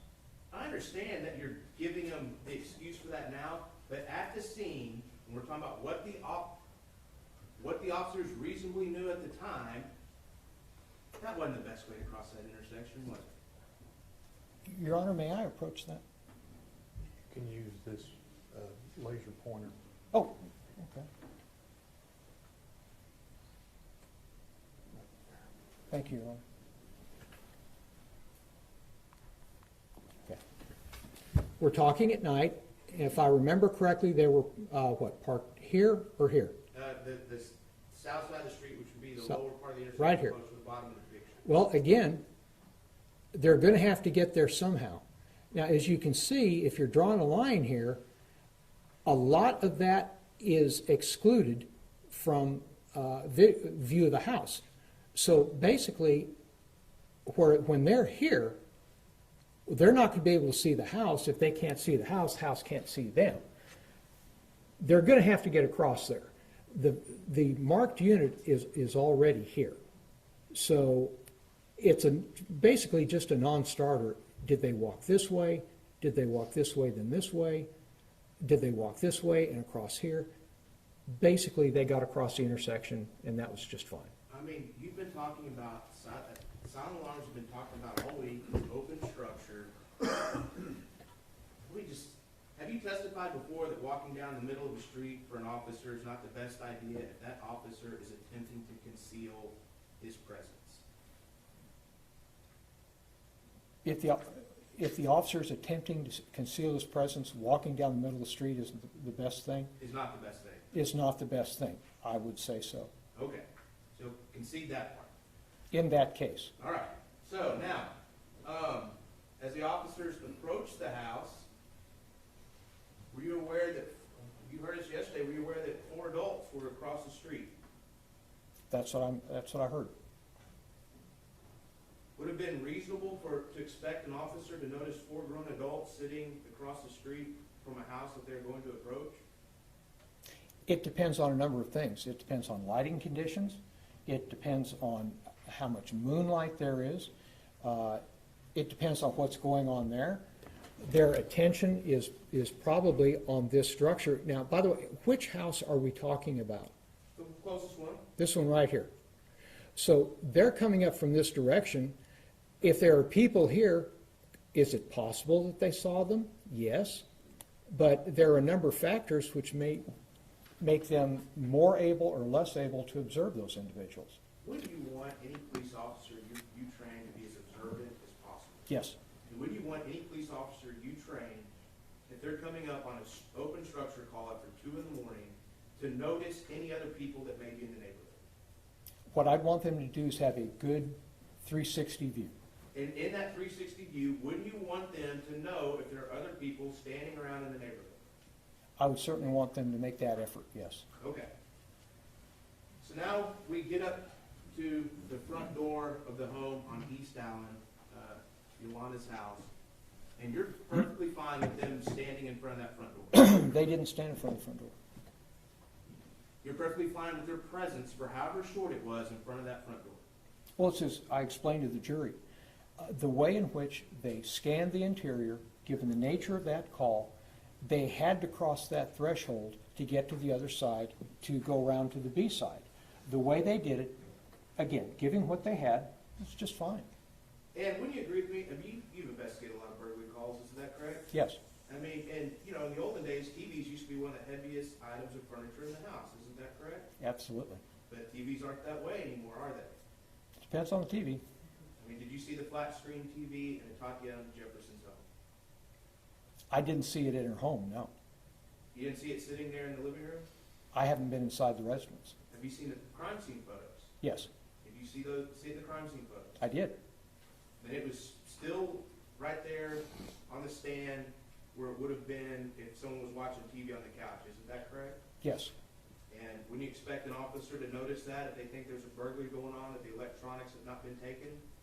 Well, they may not have been taken yet. They might be looking for other smaller objects, grab the TV at the last thing. Because, So, well, you think know- about it, excuse me, think about it for just a minute. That's the largest, bulkiest item. When they start toting that out of the house, the neighbors are going to take notice, and that's when the cops might get called. That's probably going to be the last thing they take out. You're exactly right. Do you think that's why Officer Dean testified? He thought the people that were doing the bad things, the burglars, were still in the house? Well, again, he testified that he didn't, really hadn't made many decisions on that. No, he testified he made a lot of decisions. So is that what you're saying, that the TV still sitting there contributed to the defendant thinking that the burglars were still inside the house? What I'm saying is it's really not a factor of whether they're there then or not. It just might be the fact that they hadn't got to the TV yet. Because they're still in the house digging up other stuff, right? Possibly. And I mean, and that's kind of what the defendant was saying yesterday, that these burglars could still be in the house. He's already making up his mind that the bad guys are in the house, correct? No. Are you saying that's not what he said yesterday? That's one of many things he said. Okay, so he said that yesterday, correct? Among many other things, yes. He said that yesterday, correct? Among many other things, yes.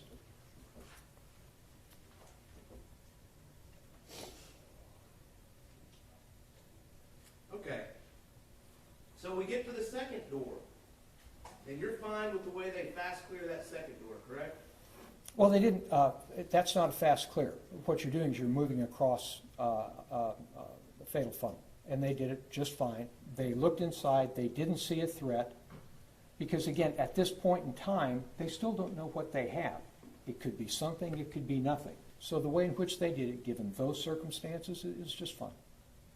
Nope, I mean, but who's guarding the front door at this point? No one. No one's guarding the front door. That's correct. Okay, so then they moved past a window right there on the side of the house. Do you realize that? I don't believe there is a window on the side of the house. On the side of the house? I don't believe, unless you want to show me.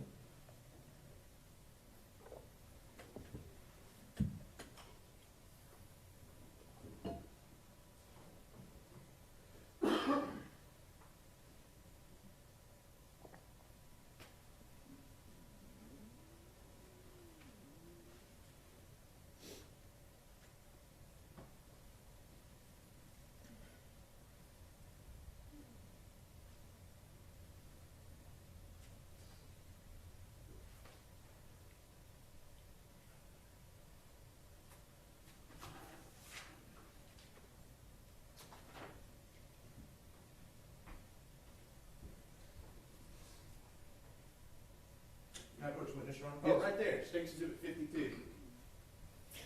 Okay. What's that over the kettle grill? Yep, that's a window. So you were mistaken when you said there weren't any windows on the side of the house. Is that correct? That's correct. All right. So, is that another fatal funnel? Yes. Did they attempt to look in that window?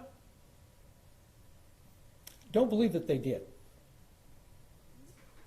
So that window was, are you fine? I mean, you said they had to check the windows in the back. Are you fine with skipping that window in State's Exhibit 52? They literally might not have seen it. Okay, so they didn't see the people outside. They didn't see the window right there in State's Exhibit 52. What's that a reflection of in State's Exhibit 52? That on in the window? In my experience, I guess that was the flash of the camera, but it could be anything. Could be anything. So if they're rooting around, do you remember it in the body cam? May I approach the witness, Your Honor? Yes, sir. I paused State's Exhibit 1 at the 18-second mark. Would that show the defendant's body cam pointed right at that window, that same one? It's covering the window. Would that, if it's right in the middle of State's Exhibit 1, and I can pull this up on the big screen, maybe we should do that. Mhm.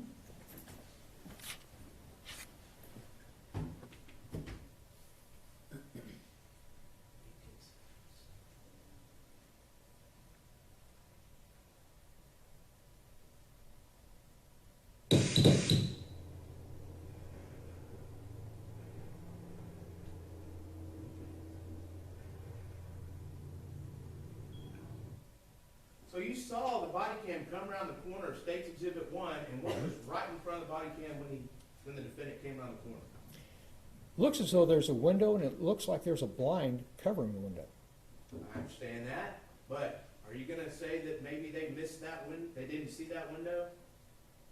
That's still your answer? Given those light conditions, I would say they should have seen that window. Okay. So if they saw that window, then you would expect them to give that same attention to that window that the defendant gave to the window in the backyard. Isn't that correct? Should have. But they didn't, did they? Well, if it's fully covered by a blind, I understand that, but they should have, shouldn't they? what I'm saying is they need to give the amount of attention to each one of these that requires. If this one is covered by a blind, you can check for entry by, tool marks, things of this nature, by looking at it. You can get up a little closer, but you can look at it. You don't have to get right up on it. They didn't check that window, did they? I don't know about that. Because remember what Mr. Frederick said. The camera's pointed one way, but the officer can be looking one way or the other way. Did they check that window? Did the defendant check that window with the same intensity they checked the window in the backyard? From this, we can't tell. From State's Exhibit 1, you want to watch it again? No. From what you've got right there, what I'm saying is, we don't know how long the officers took looking at the window. What do you mean you don't know? It's right there, it's on video. What You're I'm, saying the video is not correct? I'm not saying that. Should they have checked that window, yes or no? I'm not saying they didn't check the window.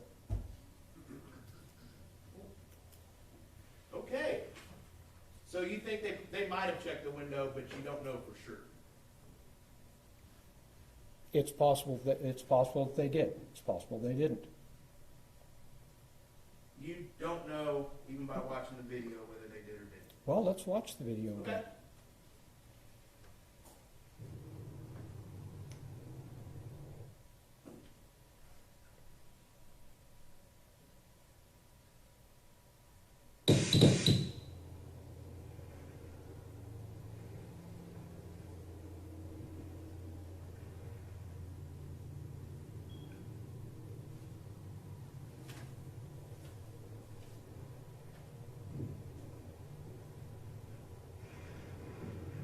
Okay, can you stop?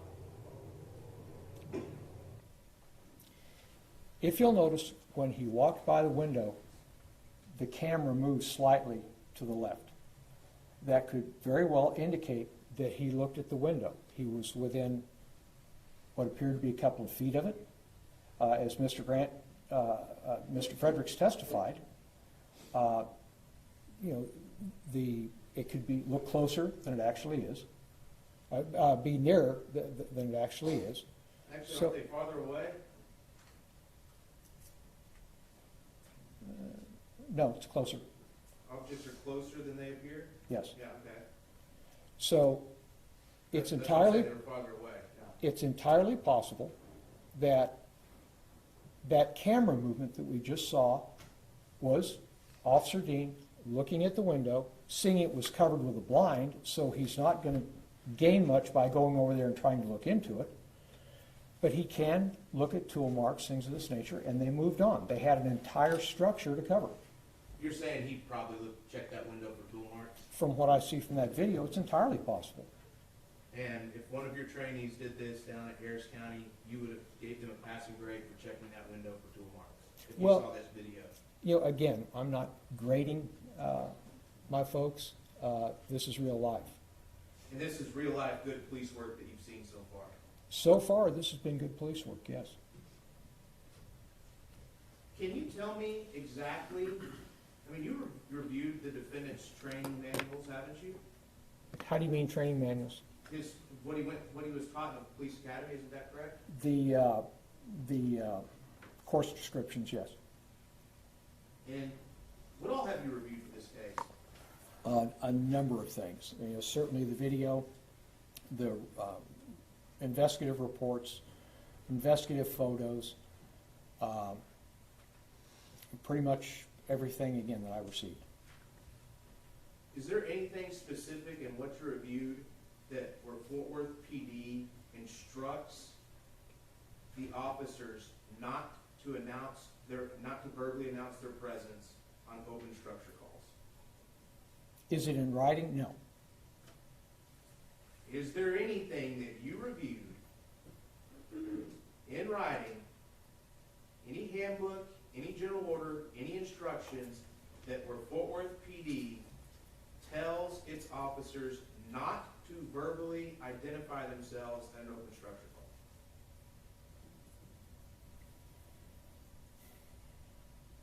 I would say that there is.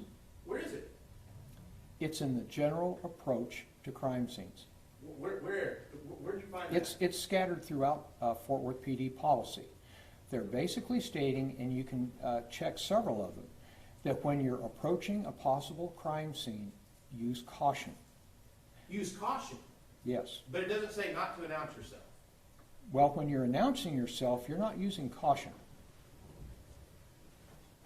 Again, is there anywhere in writing where you answered this question earlier, is it anywhere in writing specifically that states that Fort Worth officers should not or shall not verbally identify themselves when on an open structure call? On an open structure call, in that verbiage, no. However, it is strongly intimated through several other parts of the Fort Worth PD general orders to be cautious in approaching crime scenes. But there's To nothing. be careful. Excuse me, I'm not done with my answer.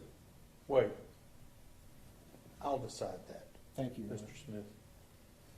There's nothing in writing that says don't verbally identify yourself at an open structure call, is there?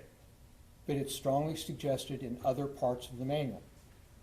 There's nothing in writing that says, don't verbally identify yourself on an open instruction call. Correct. Is that right?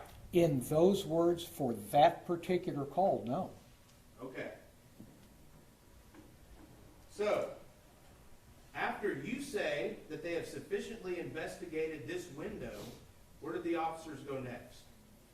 They check the vehicles.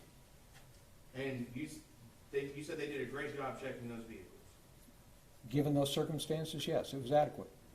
So what about whenever he turned his flashlight on? Isn't that announcing his, isn't that telling everybody where he is if he turns his flashlight on? It could be. Just a minute ago, you were saying, I mean, you told me you weren't done, that, hey, they gotta use caution. Don't let anybody know you're there, but this time, whenever he shines his flashlight, that's perfectly okay. No, you're misconstruing my words. I said they needed to use caution. In caution, you're making decisions based on what you're seeing, based on the overall circumstances. They needed to look inside those cars. They briefly illuminated the cars to check inside them for a victim or for a suspect. It's a balancing of risk. So you're saying that it wouldn't have been reasonable for those officers to knock on that front door when they first got to East Allen Avenue? No. You're saying it would have been reasonable to open that screen door and check and see if there were crime marks for the inside of the screen door? No. Are you saying it would have been reasonable to open the screen door and ask if anybody's home inside? Not at that point, no. Are you saying it would not have been reasonable to knock on that side door? No. Are you saying it would not have been reasonable to call back to dispatch and ask about the cars that were in the driveway since the call text gave details about the car? Well, it's a great point. They could have done that. The problem of it is that takes time. It takes time to get on the radio because you have other units using that same frequency, so you have to wait. Then the dispatcher has to run those tags, takes a few minutes. Then the dispatcher, while she's handling other calls, has to relay that information back to the officers, so it's taking time. Are these officers getting paid by the investigation or something? Why does time matter? If they want to do a good, thorough job. They want to do a good, thorough job. They want to make through this, and they want to get through this, and they want to find out what's going on. So again, it's a balance. There's a lot of things you can do.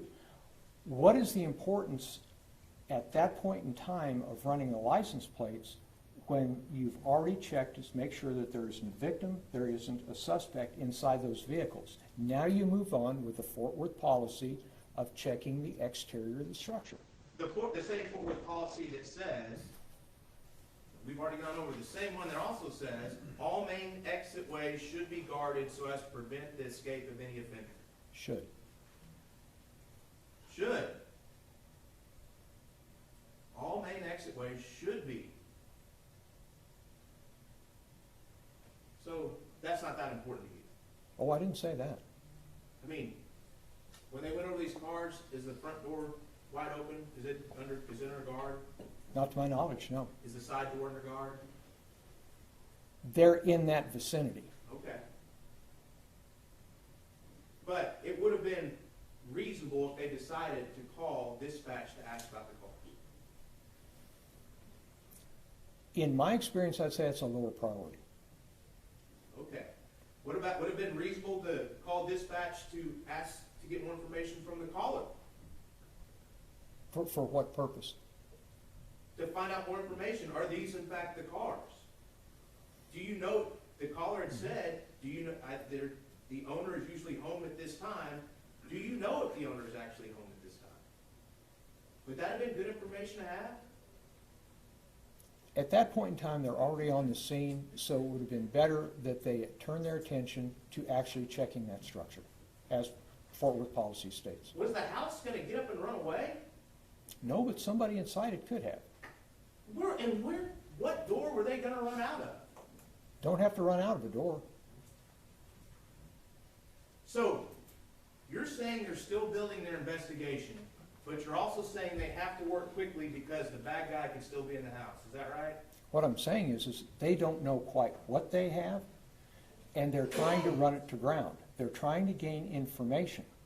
That's my point. So wouldn't it have been a good idea to contact the person that called the police in the first place to get some more information? That individual called the police and said there was an open door, and said the cars are there, those are their cars, but they never leave their door open like it is now. And I'm paraphrasing here. So they already had that information. Now they're on the scene. Now it's up to them to do the checking.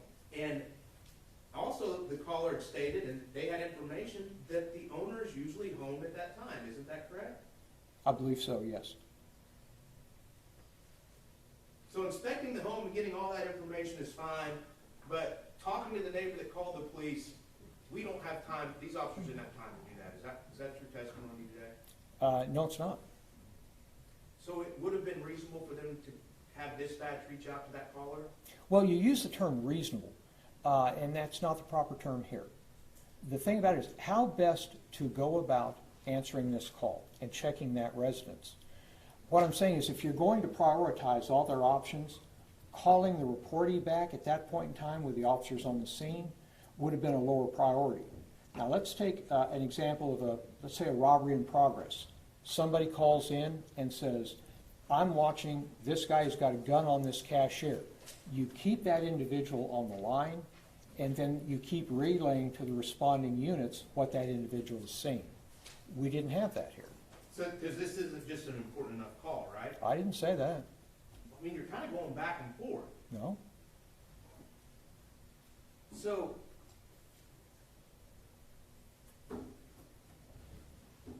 you want them, how about this? Would the defendant have been fired if he had knocked on that front door? Probably not, no. Would the defendant gotten in trouble for knocking on that front door? Yes. How? If he relayed that to his sergeant or his other officers, they probably would have looked at him and said, Rookie, what did you do? Don't do that. You make sure that you find out what's going on there before you announce that the police are there. Because You're really going to testify that a Fort Worth officer would have gotten in trouble by knocking on a citizen's front door? in this case, in a same or similar circumstance to this case, given the nature of this call, his peers and his sergeant would have taken him to task, yes. Do you know that he's announced himself on other open structure calls? It's entirely possible, given the nature of that particular call. So what you're saying is this is just all in a vacuum about what happened on East Allen Avenue on the early morning hours, October 12th, 2019, and that if there are other changes out there, they don't apply because of this particular call on that night. Not saying that at all. Okay. So, now they've checked the garage, they've checked the cars in the driveway. What about the stuff that's lined up over there? Did you hear the testimony that Officer Darch and Officer Dean believed that stuff was being stacked up to take away?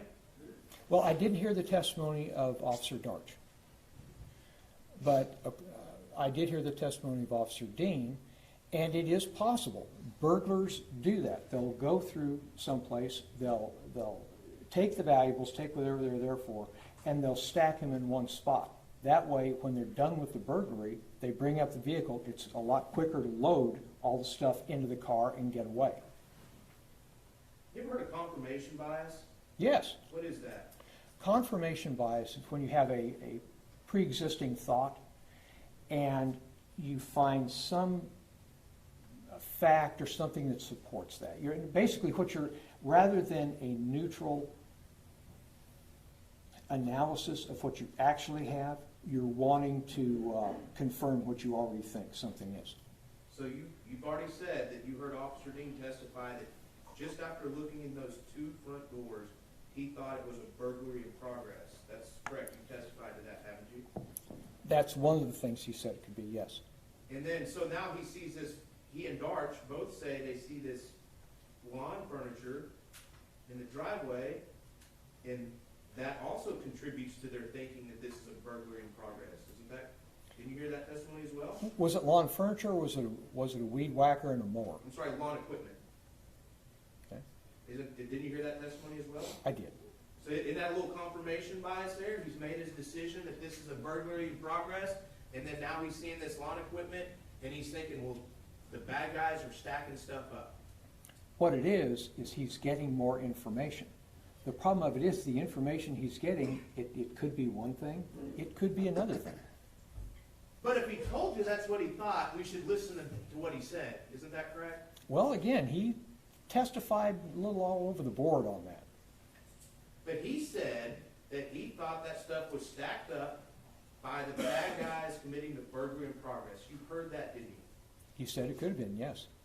And isn't that exactly what confirmation bias is? He looked through those front doors, thought the burglary was in progress, and now he's seen this lawn equipment, and it's okay, I've confirmed it. Yes, it is a burglary in progress. Well, that could be one possibility. There were also other possibilities he was considering. He's testified to that. But he said that, though, yesterday. Isn't that correct? Among other testimony to other things. But he said that yesterday. Isn't that correct? Among other testimony to other things, yes. Yes or no? He said that yesterday, didn't he? He did, among Okay. other things. Thank you, sir. Now,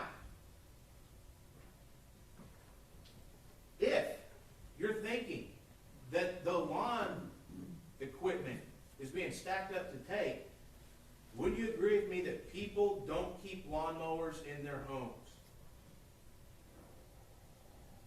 You've never been to Channelview.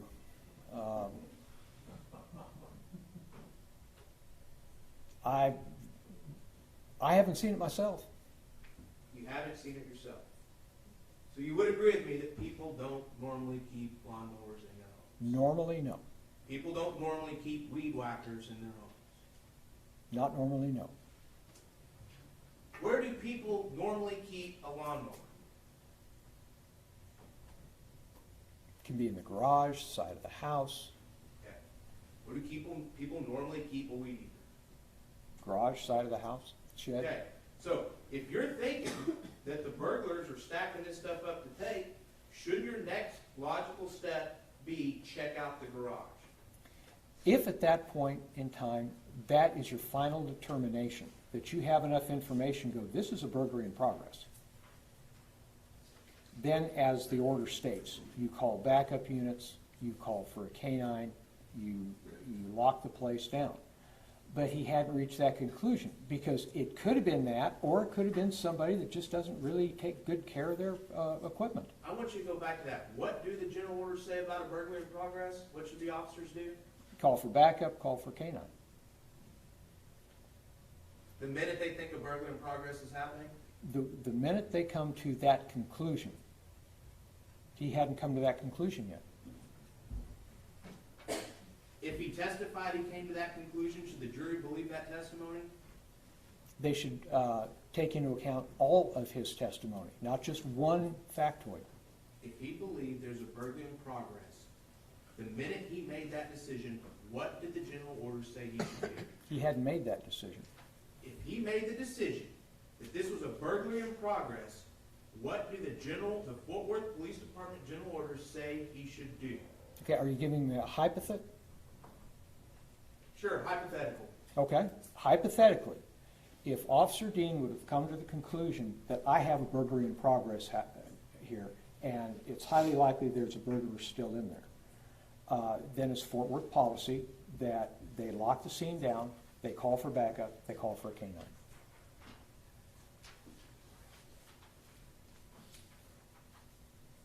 Can I approach the witness again, Your Honor? Yes, sir.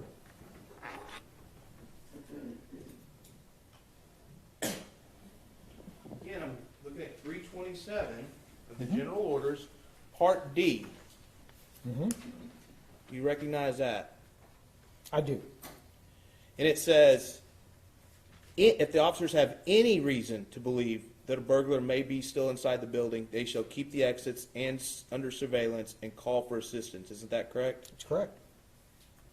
So it's, if the officer has any reason to believe that the bad guy's still inside, that's what they should do. Isn't that correct? Yes.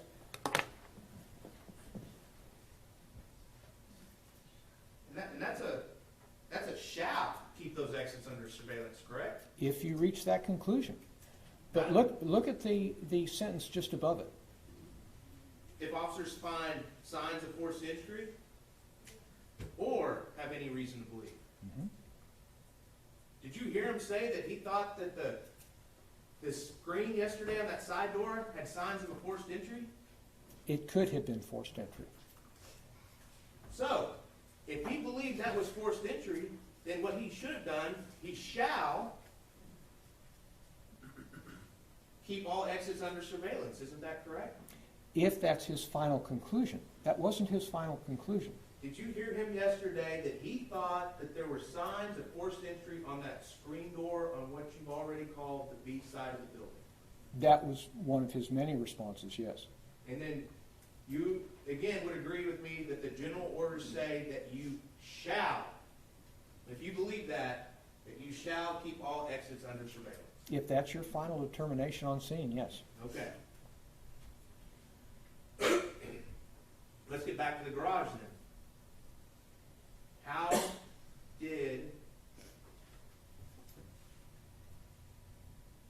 How did they inspect the garage? Just fine. Just a walk over looking at it, just a quick walk by, you're okay with that? Yes. Under those circumstances on this scene, yes. Not a good idea to check and see if the garage door opens up real quick, to see if it's easy to get into, maybe for the burglars to get the stuff that's stacked up on the driveway? Not necessarily, no. Not necessarily maybe see if that door's been jimmied a little bit? Well, they can do that with a visual. Not to see maybe if, and do you think they got close enough to tell if that door's been jimmied? He walked right past it. Was it broad daylight then? It was not. Okay. Do you think that, it might have been a good idea just maybe even to shove on that door to see if the door even worked anymore? When you're shoving on the door, you're making noise. So that would have been bad to make noise. Well, what I'm saying is, it's a consideration. What would shoving this way on the garage door have accomplished? Well, if I'm there, maybe I would have shoved on this way of the garage door, and it just came wide open, and I see that the garage has a bunch of stuff missing, and I maybe confirm that the stuff that's stacked up in the driveway really is being stolen. Is that not good police work? It was a roll-up door. Talking about the door that's right next to the roll-up door. Well, I thought we were talking about the roll-up door, because you were talking about that. I'm sorry, that's my fault for not being clear then. Ah, I'm talking about that door to the side of it. so repeat your question then? Maybe just shove on it and see if it just comes open. That been a good idea?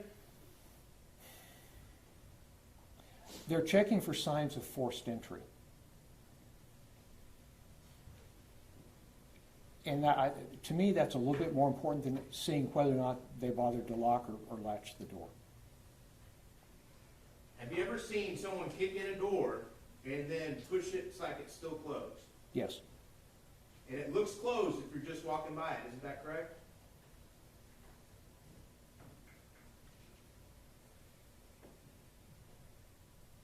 No, usually there's deformation to the lock, the knob.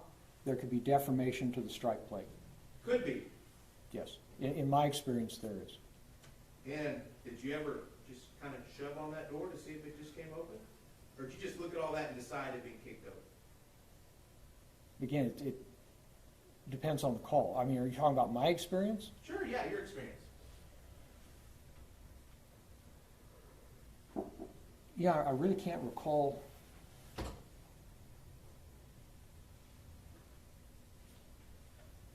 The situation, honestly, where that's happened to me. Okay. We'll move on from the garage then.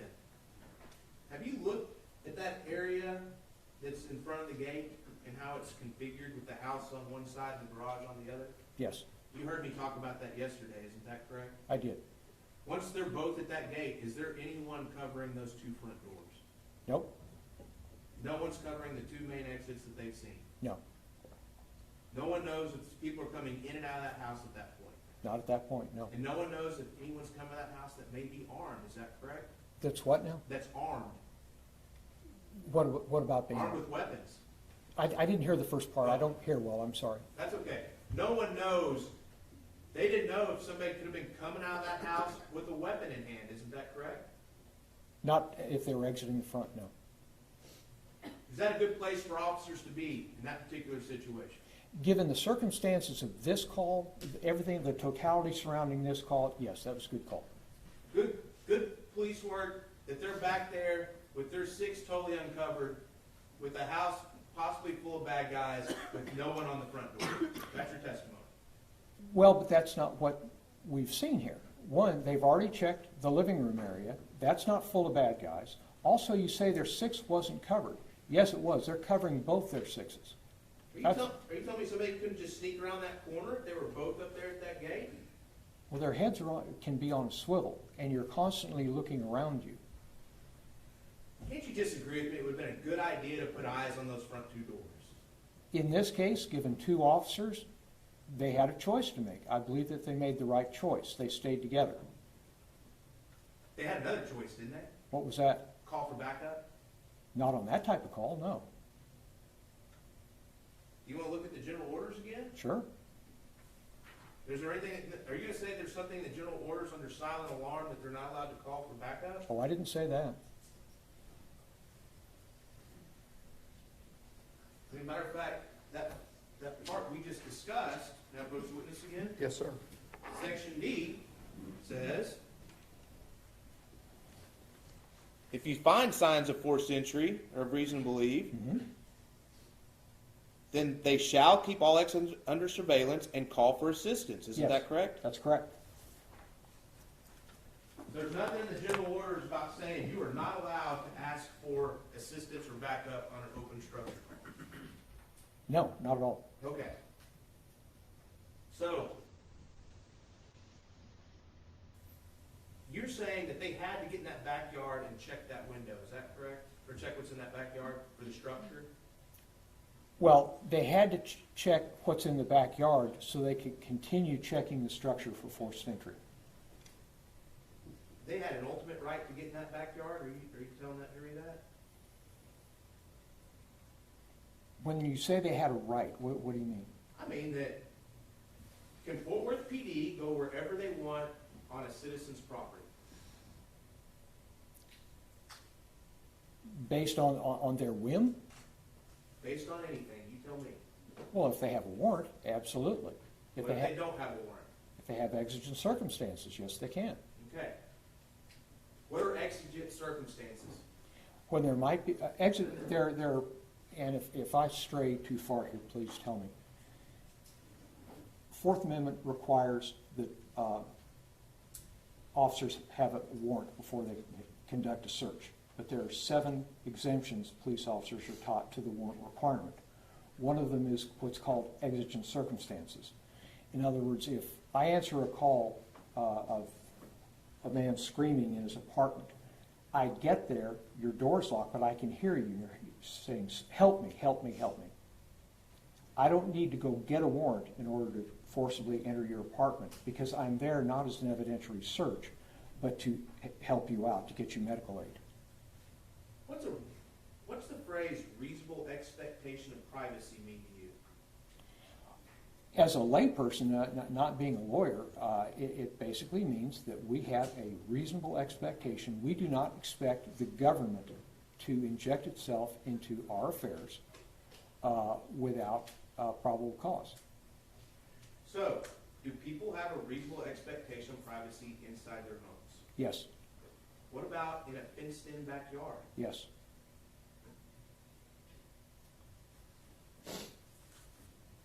So you're saying there was exigent circumstances at that time for these 2 officers to get in that backyard? They were answering a call for service. There was a neighbor that was very worried about them, and they were checking. They weren't doing an evidentiary search. They were there to check the circumstances behind that open door, because there could have been exigent circumstances. But you agree there's no exigent circumstances here when they're opening that gate? No, I don't agree that. What's the exigency? What is it? The call of the neighbor. The call of the neighbor that we are not following up with, isn't that that correct? No, we are following up. That's why the officers are there. No, you said you would not expect these officers to have to reach out to that neighbor again. But now we're blaming the neighbor for the exigency of the circumstances for these officers to get in the backyard. Is that correct? Well, number one, I'm not blaming the neighbor for anything. We've received a call for service from the neighbor. We've got what we need from him. Now we've got the officers on the scene answering that call for service. If that gate was locked, would you expect those officers to just jump over it? No. What would you have expected them to do? See if they could find a different vantage point. Maybe go around by the mosque or around by the, there's an alley behind there to see if they can look. But not hop the fence, right? I would not have done that, no. So because these people didn't lock their gate, it was okay for Fort Worth Police to be in their backyard? Yes, it was. So would it be a good idea for everybody in Fort Worth to start locking their gates so Fort Worth Police can't get in their backyards? Well, I'd tell people in Fort Worth and pretty much anywhere else to lock your gates. That way, the bad guys, it gives them a little more trouble getting in. So it's a good idea to lock your gate, not to keep the cops out, to keep the bad guys and gals out. So if you had a locked gate, you wouldn't have expected these officers to jump into that backyard, but because it was unlocked, you're perfectly okay with them going back there? Yes. Are you okay with people having firearms in their home? Provided they're not a convicted felon, yes, absolutely. Self-defense, I mean, you live down in Huntsville, I mean, this is Texas, right? This is Texas, but I don't live in Huntsville. Well, where do you live? I'm sorry, you have to tell the city if you don't want to. You work down in Huntsville. I do. Yeah, that's right. I mean, isn't it perfectly reasonable whenever you hear something in your backyard and you're a citizen that you go check out what's going on? And if you have a gun, take it with you? If it's in the middle of the night? I'm going to check it out, and I'm going to have a firearm with me, yes. Especially if you see a bunch of people back there with flashlights? Yes. Because you wouldn't expect, because we have that reasonable expectation of privacy in our backyards, isn't that correct? Well, the reasonable expectation of privacy is from the government, not necessarily bad guys. Well, that's what I'm saying. You wouldn't expect the government to be back there, would you? Not necessarily. You wouldn't expect the government to be back there, would you? Certainly could be. I've been back there. Okay. So, it is perfectly reasonable for you to hear noises in your for a person to hear noises in the backyard, fenced-in backyard, see somebody back there with flashlights, and to go check out the backyard window with the firearm in their hand. Yes. So, you heard Officer Dean testify yesterday. He didn't really know where Officer Darch was whenever he was looking at that window, correct? He didn't know her specific location, that's correct. He didn't know if she was right behind him or a little bit further back, did he? That's correct. Okay. You heard Mr. Fredericks testify yesterday, didn't you? I did. Did you hear him testify about how long it took Officer Dean, the defendant, to begin his commands, the beginning of his commands to shooting the firearm on State's Exhibit 1 or Defensive Exhibit 40? I did. And what did he say? I'd like to, before I answer that, I'd like to refresh my memory with the audio of the spectral analysis. Sure.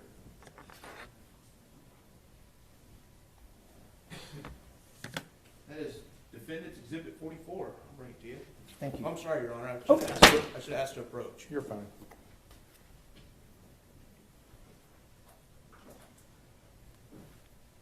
Okay, Officer Dean, the body cam video, the audio states that at 15.893, and as we heard yesterday, he starts to enunciate the P in put your hands up. And how long between first verbalizing that key and the shot being fired?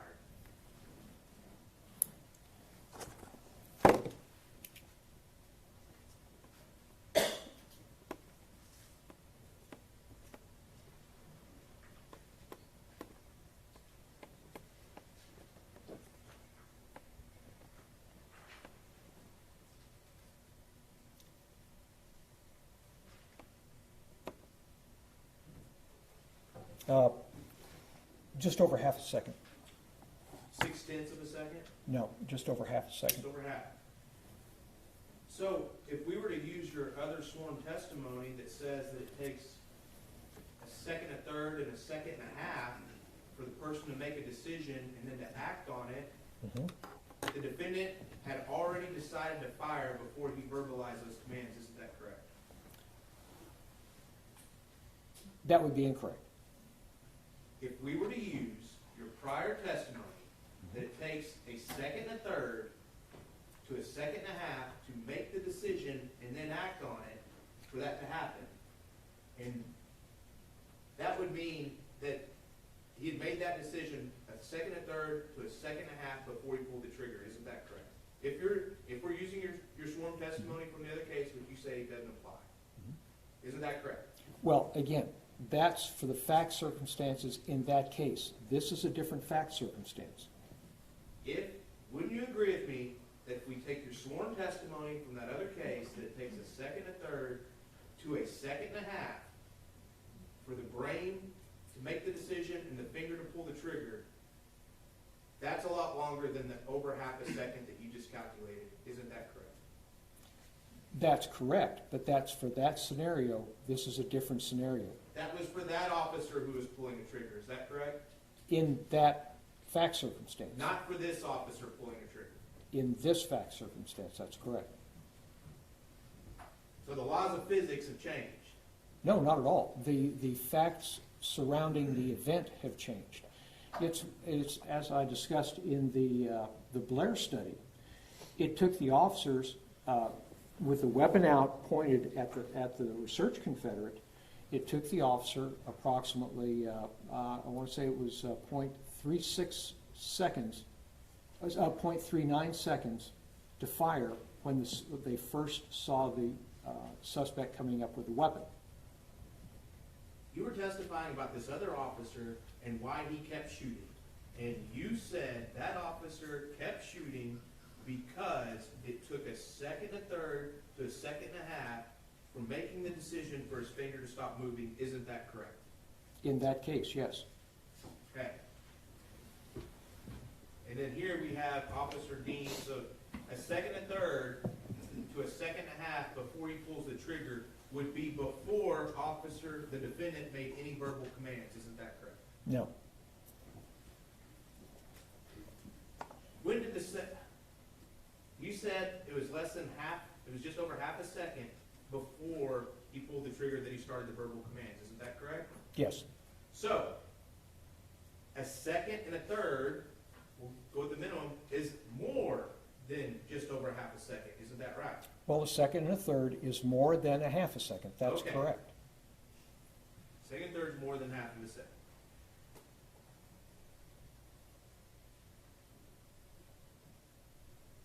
You know, have a moment, Ron? Yes.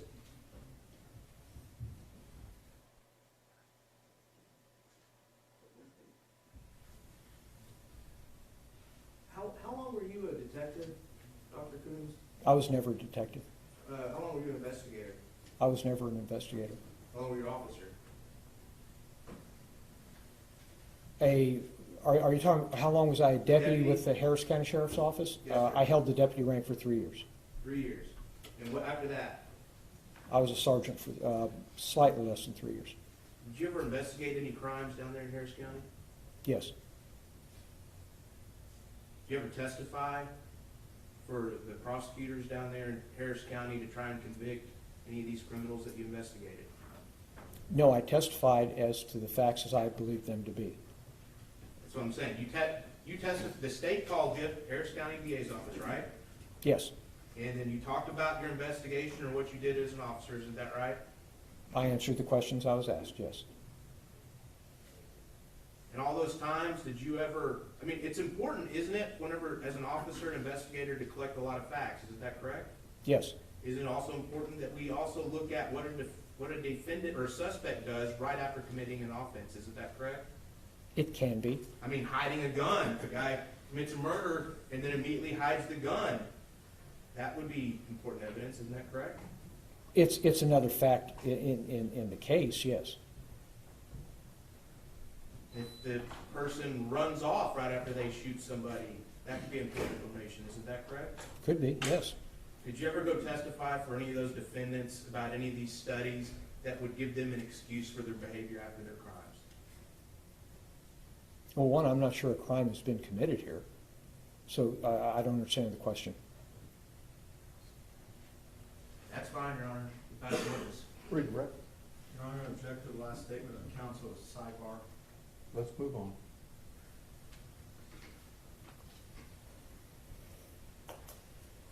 No question. May Dr. Coons be excused subject to any potential recall? Yes, Your Honor. Thank you. Thank you, Your Honor.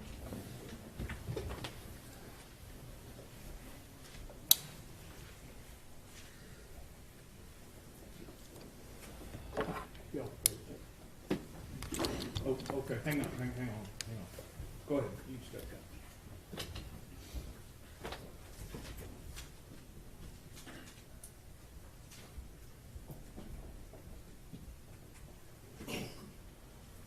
Mr. Brissett? Your Honor, at this time the defense rests. Okay. We went to get your lunch. It's not here yet, but I'm gonna let y'all kind of relax a little bit, okay? So, see you in a little bit. All right.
Priest. Okay. We're waiting on Mr. Smith. Thank you, sir.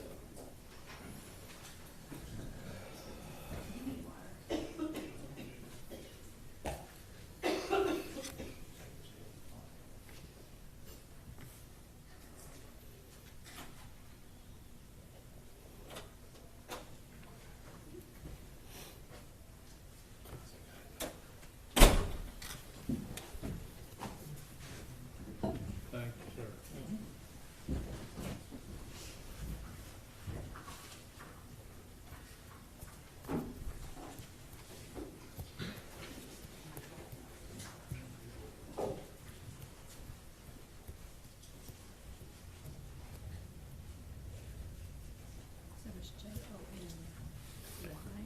J-O-N-Y. Jonathyn. I'm gonna give you some just in case, so awkwardly I was staring at him while we went. Do my name. I said, let me give you some water up here, so we're not awkwardly all staring at him. I don't really want I can dance, do some magic to. tricks. Miles goes, yeah, go ahead, go tell him. Yeah. Oh, here he is.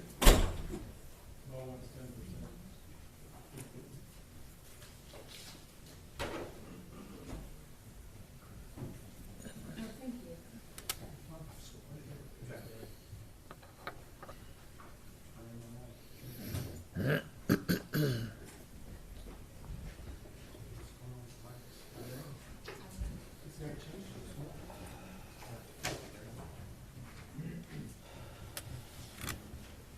I just swallow water with you?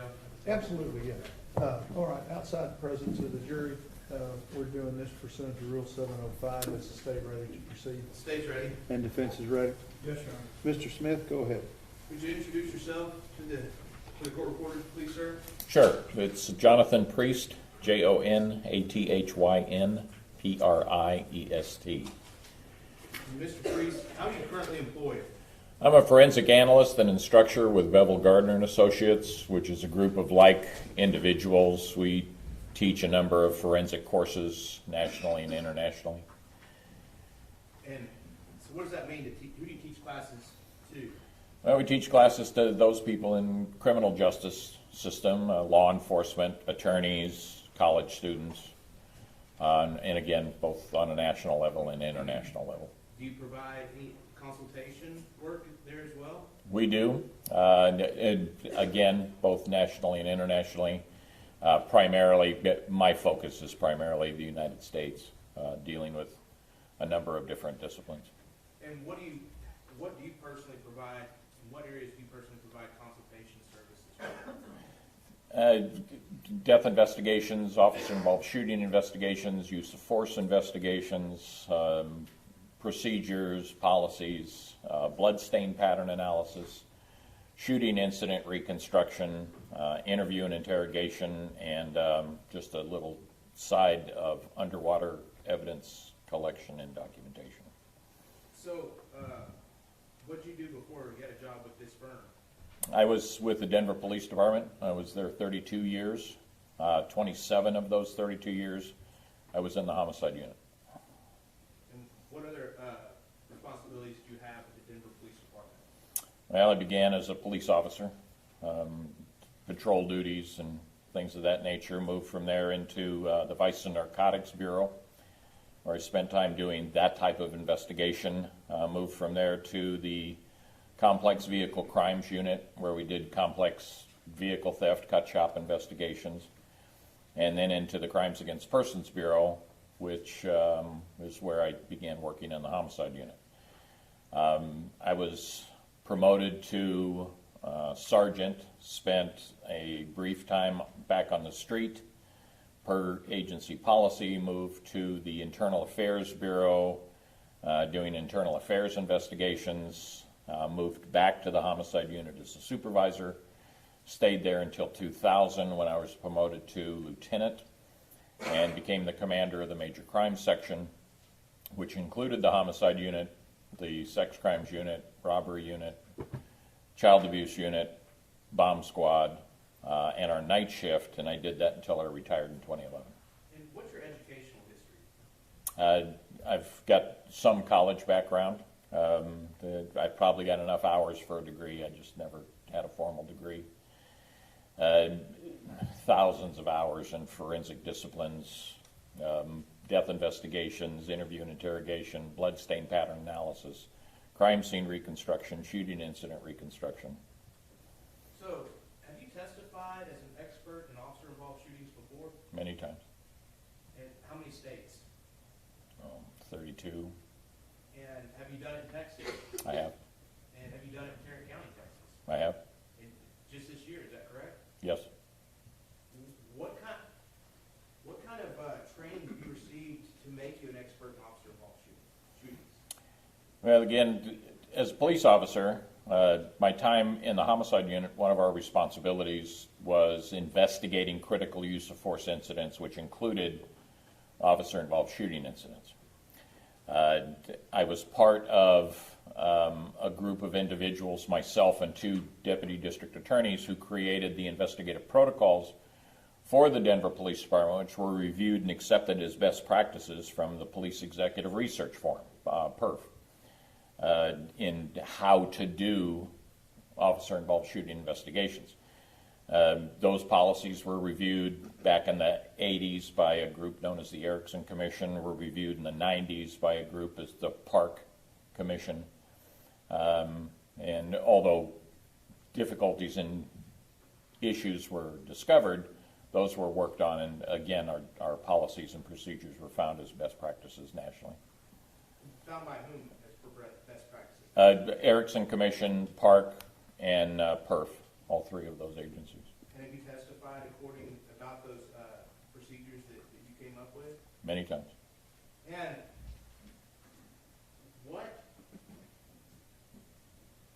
what other training experience do you have that makes you,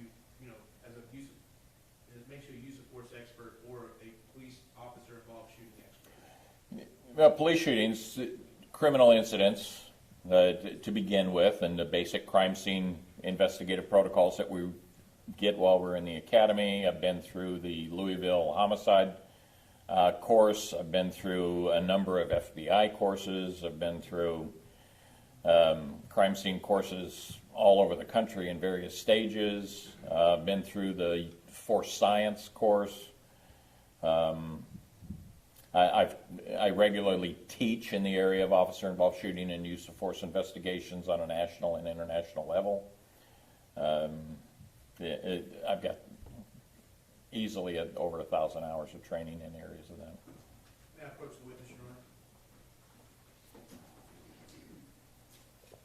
Had a mouthful For of the water. record, he said sorry. yes. Yeah, had a mouthful of water. Bad timing.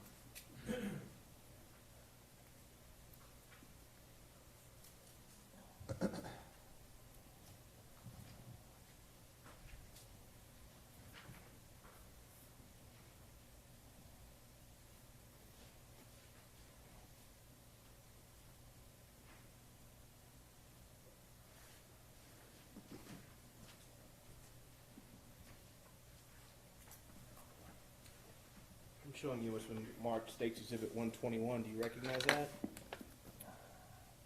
I do. And what is it? This is my curriculum vitae. I don't know. It's probably pretty close to recent. Okay.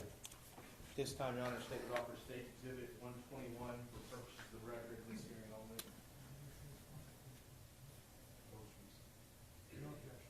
Stage 121 is new for purposes of the record.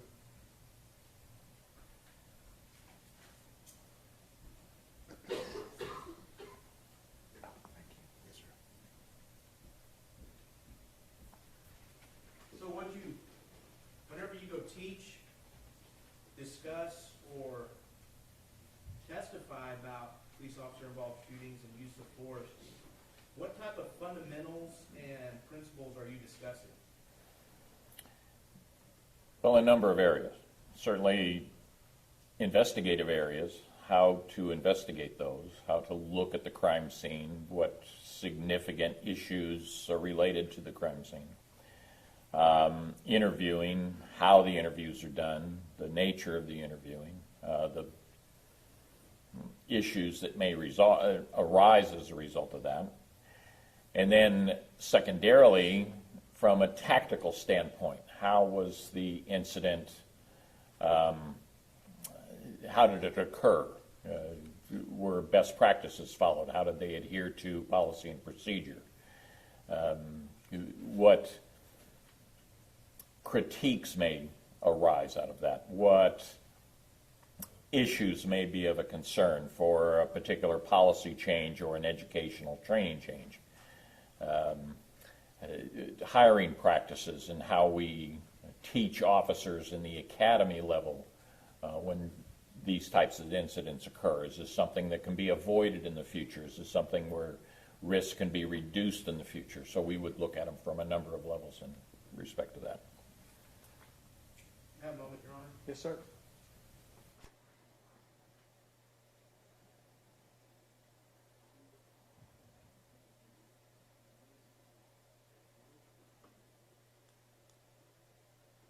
We'll pass a witness at this time, Your Honor, for purposes of this hearing. All right, cross-examination. Thank you, Your Honor. Mr. Priest, good afternoon.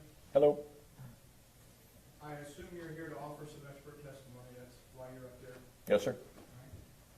What's your first opinion here today? That there are a number of mistakes that were made in this particular case, that the officers certainly could have followed better practices in how they would approach the scene, that from a tactical aspect there were difficulties in how the shooting actually occurred.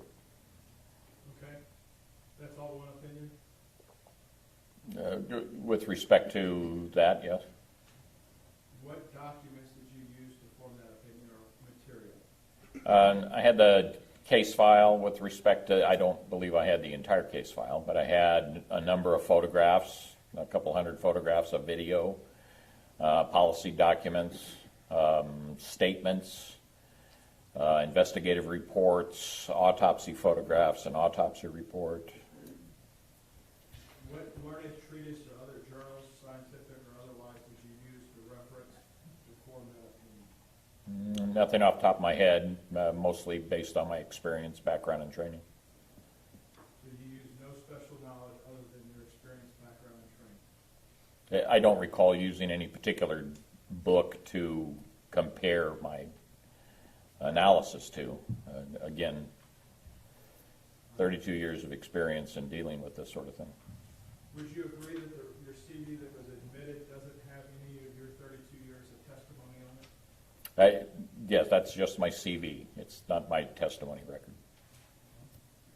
Is that something that's commonly asked of individuals such as yourself at a trial or getting ready for trial so the other side can see what you've done?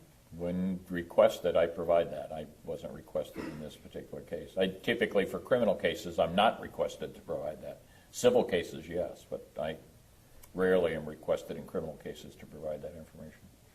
Do you have it with you today? I do not. Where is it? Back at the trailer park?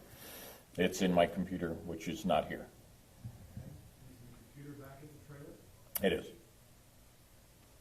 this something you have an email from previous cases where you've been a civil expert that you could find your most recent copy? Like you don't have your most recent copy of your CV here, correct? Again, it looks like my most recent. I don't know when I last updated the CV from the date that one was updated. So have you emailed that to other lawyers that practice the law of civil practice that you could get to that in your email from your phone and forward a copy to the government so I could look at it? I can certainly forward a copy of it to you. I can't do it at this particular moment in time. Is it something that would be on your phone if you took a break that you could email to us? Doubtful. I don't know who I would contact. So you never attach that to an email to send to attorneys that retain your services? No. So how do the civil attorneys that retain your services ever get a copy of it? I typically send it Dropbox or some fashion like that. So is it stored in your Dropbox? I don't have it on there. I don't have it with me. I don't have an ability where I'm sitting to get it at this moment. Mr. Priest, I appreciate that. Since I built the computer technology in this building, let me ask the next question. If you have Dropbox, if it's stored in your Dropbox, you can log into that on anybody's computer. That's the nature of Dropbox. You'd agree with that? I would. So is this record of your testimony stored in Dropbox? I doubt it. So do you all the time. Do you have another opinion you'd like to form? Elicit from the jury? It depends on what I'm asked. I mean, if I'm asked, it just depends on what I'm asked. Judge, maybe I ought to pass this back and let the state go through, because I'd like to know what his opinion is, what he based it on, what we're going to treat as other documents, a true 7-0. Mr. Smith. Okay, Mr. Priest, what's your opinion on how how the defendant and Officer Darch approached the home on East Allen Avenue after being dispatched on the open structure call? It was tactically inefficient and in violation of a number of the policies and procedures of the Fort Worth Police Department. Would you elaborate on that, please? Upon coming up to the open door, basically at this point they have a point of entry to a home where they suspect that, from their analysis, that they have a burglary in progress. Once they made that assessment, policy and procedure tells them that they should back up and secure the location. So they should have called for cover, had additional people brought into the scene. That's not what occurred. Once they began doing the search of the house, there are a number of things that they could have done or should have done. Clearing the home from a tactical standpoint, they were way too close to the windows and doors as they're doing the search. Light wash was illuminating them, giving away their position. They left vehicles behind them with a very cursory analysis of the cars. They went to a garage that they left pretty much completely unsearched. They moved to a backyard where now we're dealing with a warrantless entry issue. They're going through a closed gate to get into a secure backyard with no exigent circumstances that I saw. So from a tactical standpoint, at this point, they're not only going into a blind area through a closed wooden fenced yard, they're also violating their policy, their procedures, and it made zero tactical sense. What about after Todd Jefferson was shot? Do you have any opinion on how the officers entered that home and cleared that home and trying to get back to the bedroom where she was laying on the floor? I do. And what are those issues that you have? After she was shot, the officers both left that position and ran into the home with what appeared to be a goal of getting to her location. No one was left to cover her. I mean, an officer has just fired, put an individual down on the ground. We don't know a number of things. We don't know that she was actually shot. She hadn't been analyzed. We don't know that she can't get up, and we have an officer that states she had a gun. We don't know that she can't pick this gun up and now re-engage these officers. We don't know who else might be in that room, so the officers should have stayed there maintaining cover on her while the partner or other officers were brought into the scene to make entry into the home. That wasn't done here. And what about actually clearing those rooms in the home? Well, there was little, if any, clearance that was done. I've heard the statements about quick clearance. They looked in the rooms, was basically it. If you're doing a tactical entry, you're clear. You don't leave any unsecure room or unsearched room behind you, because that becomes a danger for any officers that move forward from that point.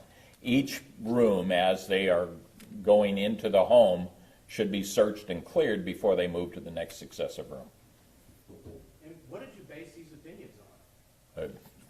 Background training, experience, knowledge of how officers typically would do a search of a home, what officers do after they're involved in critical incidents, how they maintain security of the individual who is shot, if they're shot, or an individual who technically they are in custody, because when you shoot somebody you have seized them, so they are now under arrest from a technical standpoint, and you should maintain security of that individual.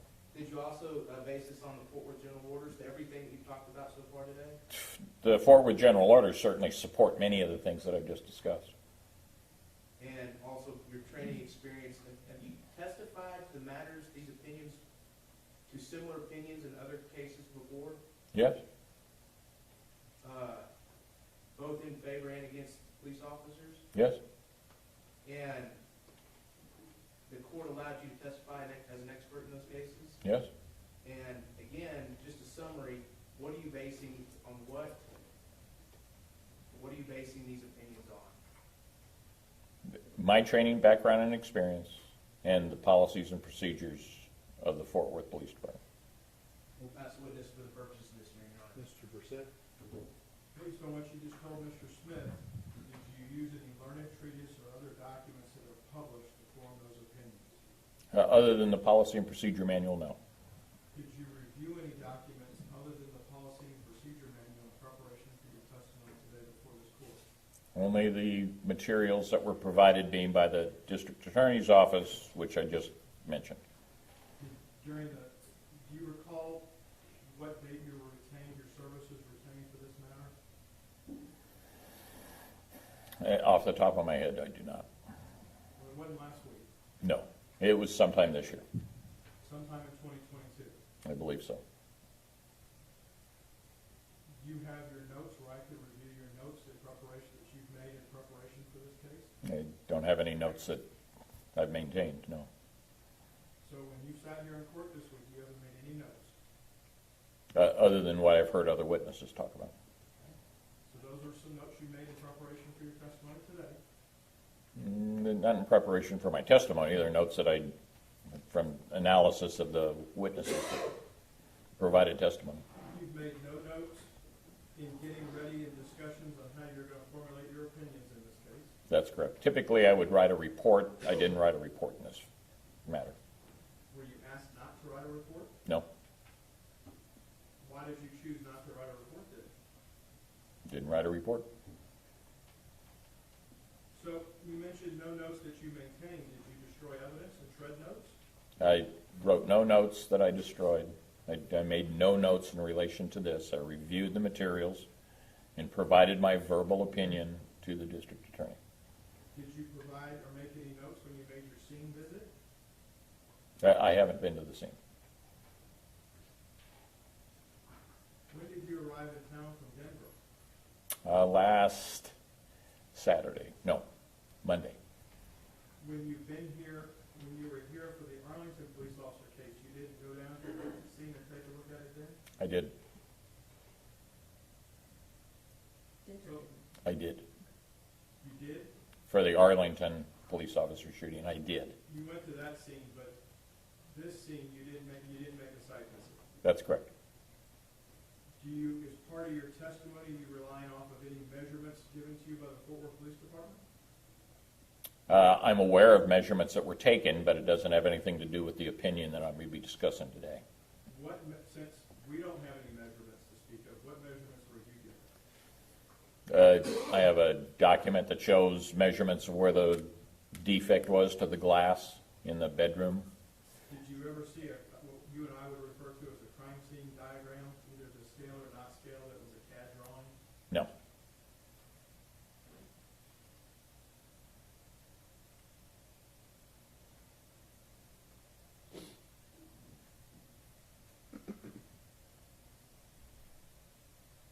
So, your opinions are just based off of your 32 years of experience? Is it it's 32 states? 32 years of experience. How many states? 32. That's an easy number to remember then. It's very coincidental. Okay. But what I can't do from my end, representing my client, is see any of the places you testified because you don't bring the documents with you, correct? I wasn't asked to. And I typically don't provide those, and I'm typically not asked to in criminal cases. So it would be unusual for me to provide those in a criminal case. Not to say I wouldn't if I were asked to, but I wasn't. Is it something, if you were given a break for a short recess, that you could get? Because there's two former old prosecutors over here, we'd like to see it. Well, no. I mean, I can probably go get it. It's take me a little while to do that. No notes, no whip-out pad, nothing? No.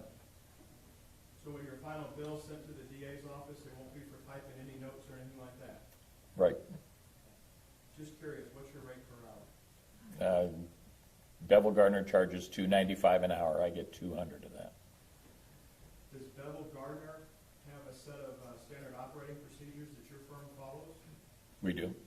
All right, as part of the best practices guide that Bevel, how, I pronounce that right? Bevel Gardner and Associates, BGA. Okay, your firm, does your SOP at your firm, when you're doing critical incident research like this, require you to make notes and keep accurate records for billing purposes? No.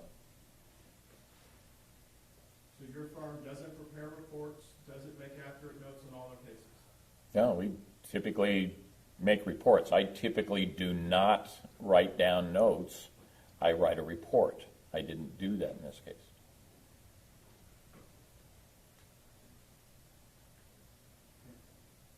You just decided not to write it on your own, nobody asked you not to write it? Nobody asked me not to write it. I didn't write a report. Anybody asked you to write a report? No.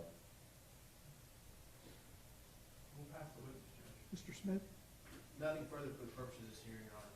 any objections? I'd like to see where he's testifying.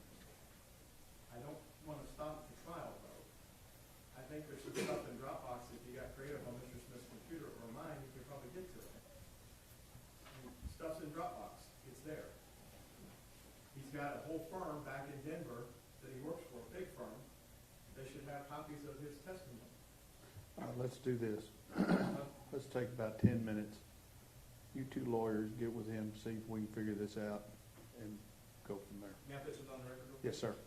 Mr. Priest's CV was attached to TSP on December 14th of 2021. And he's been on the witness list for the state of Texas, I believe, at least over a year.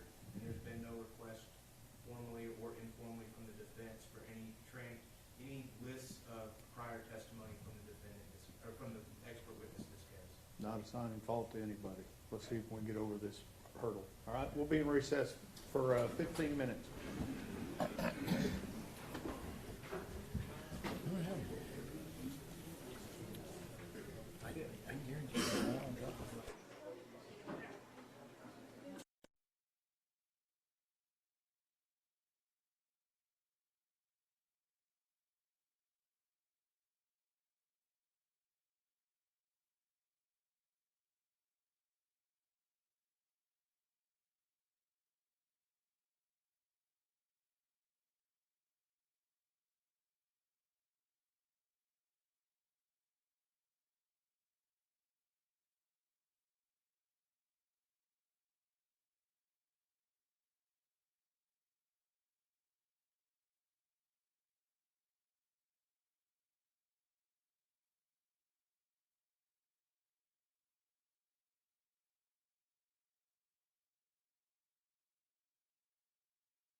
ready for the jury.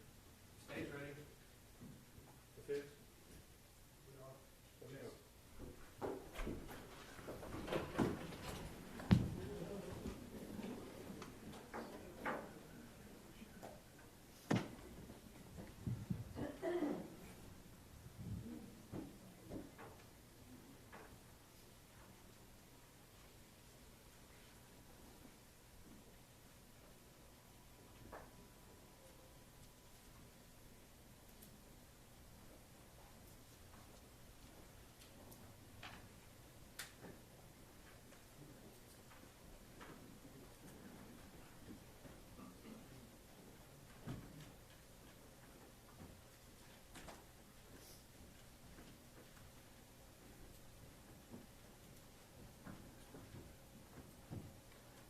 Everyone may be seated. Ladies and gentlemen, this witness has been previously sworn to testify truthfully. Mr. Smith. Would you introduce yourself to the jury, please? Sure, it's Jonathan Priest, JONATHYNPRIEST. And how are you currently employed? I'm a forensic analyst and instructor with Bevel Gardner and Associates, which is a forensic educational and consulting group. And where is that located? Bevel Gardner and Associates, the primary offices are located in Oklahoma. We have instructors and individuals that work with Bevel Gardner and Associates around the country. And where do you currently live? What state? Denver, Colorado. And you work for Bevel Gardner there in Denver? I work for Bevel Gardner out of Colorado, yes. Colorado. What do you do for Bevel Gardner? Primarily, I teach courses in basically forensic disciplines, but I also consult on a national and international level. What kind of cases do you consult on? A number of different cases, homicide cases, officer-involved shooting cases, use of force cases, in a number of different disciplines with respect to those things. And where did you work before Bevel Gardner? I was a police officer with the city and county of Denver in Colorado, How long were you there? 32 years. Could you give the jury a brief synopsis of your duties and jobs there at the Denver Police Department? Certainly. I was a police officer again with Denver for 32 years. I spent time as a patrol officer. From there, I went into the Vice and Narcotics Bureau, where I did that type of investigation for a period of time. Moved from there to the Complex Vehicle Crimes Unit of the Denver Police Department, doing basically that, complex vehicle crimes investigations. From there, I went to the Crimes Against Persons Bureau, where I began working in the homicide unit.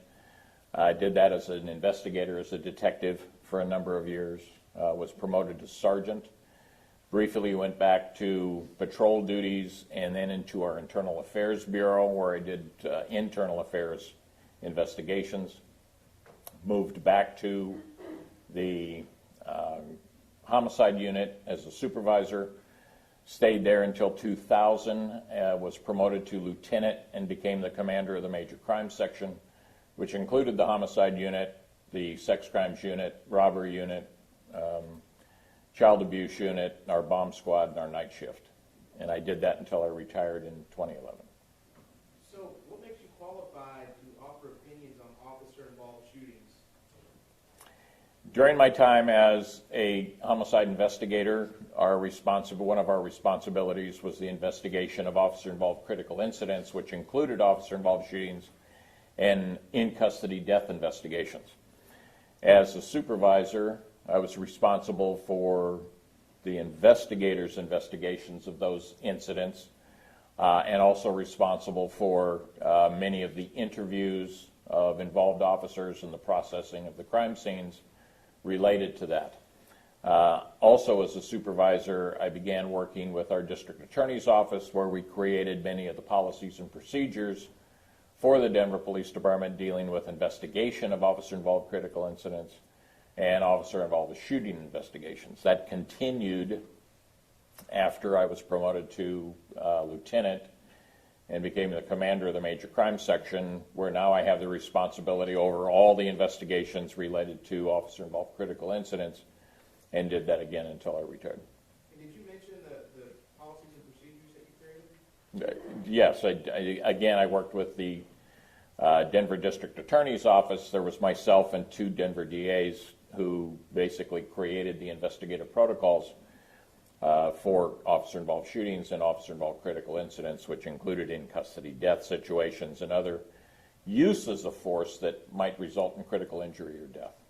And what happened after you all created those protocols and procedures? Those were incorporated into the policy and procedure manual. They were reviewed by a number of entities. The Erickson Commission was one that's I recall off the top of my head. The Park Commission, which is a group of independent investigators that look at policies and procedures of police agencies in relation to their use of force policies and how they investigate use of force incidents. We also were mentioned with the Police Executive Research Forum as having policies and procedures that met national best practices. Have you testified as an expert before in officer-involved shootings? I have. Few times or many? Lots. How many states have you testified as an expert? Well, I've investigated cases in 32 states around the country. I believe I've testified in about that many. And have you testified in Tarrant County as an expert in officer-involved shootings? I have. And when did you do that? It was just earlier this year that I did that. But in the same building, as a matter of fact, correct? It was. I'm not sure if it was the same courtroom, but same building.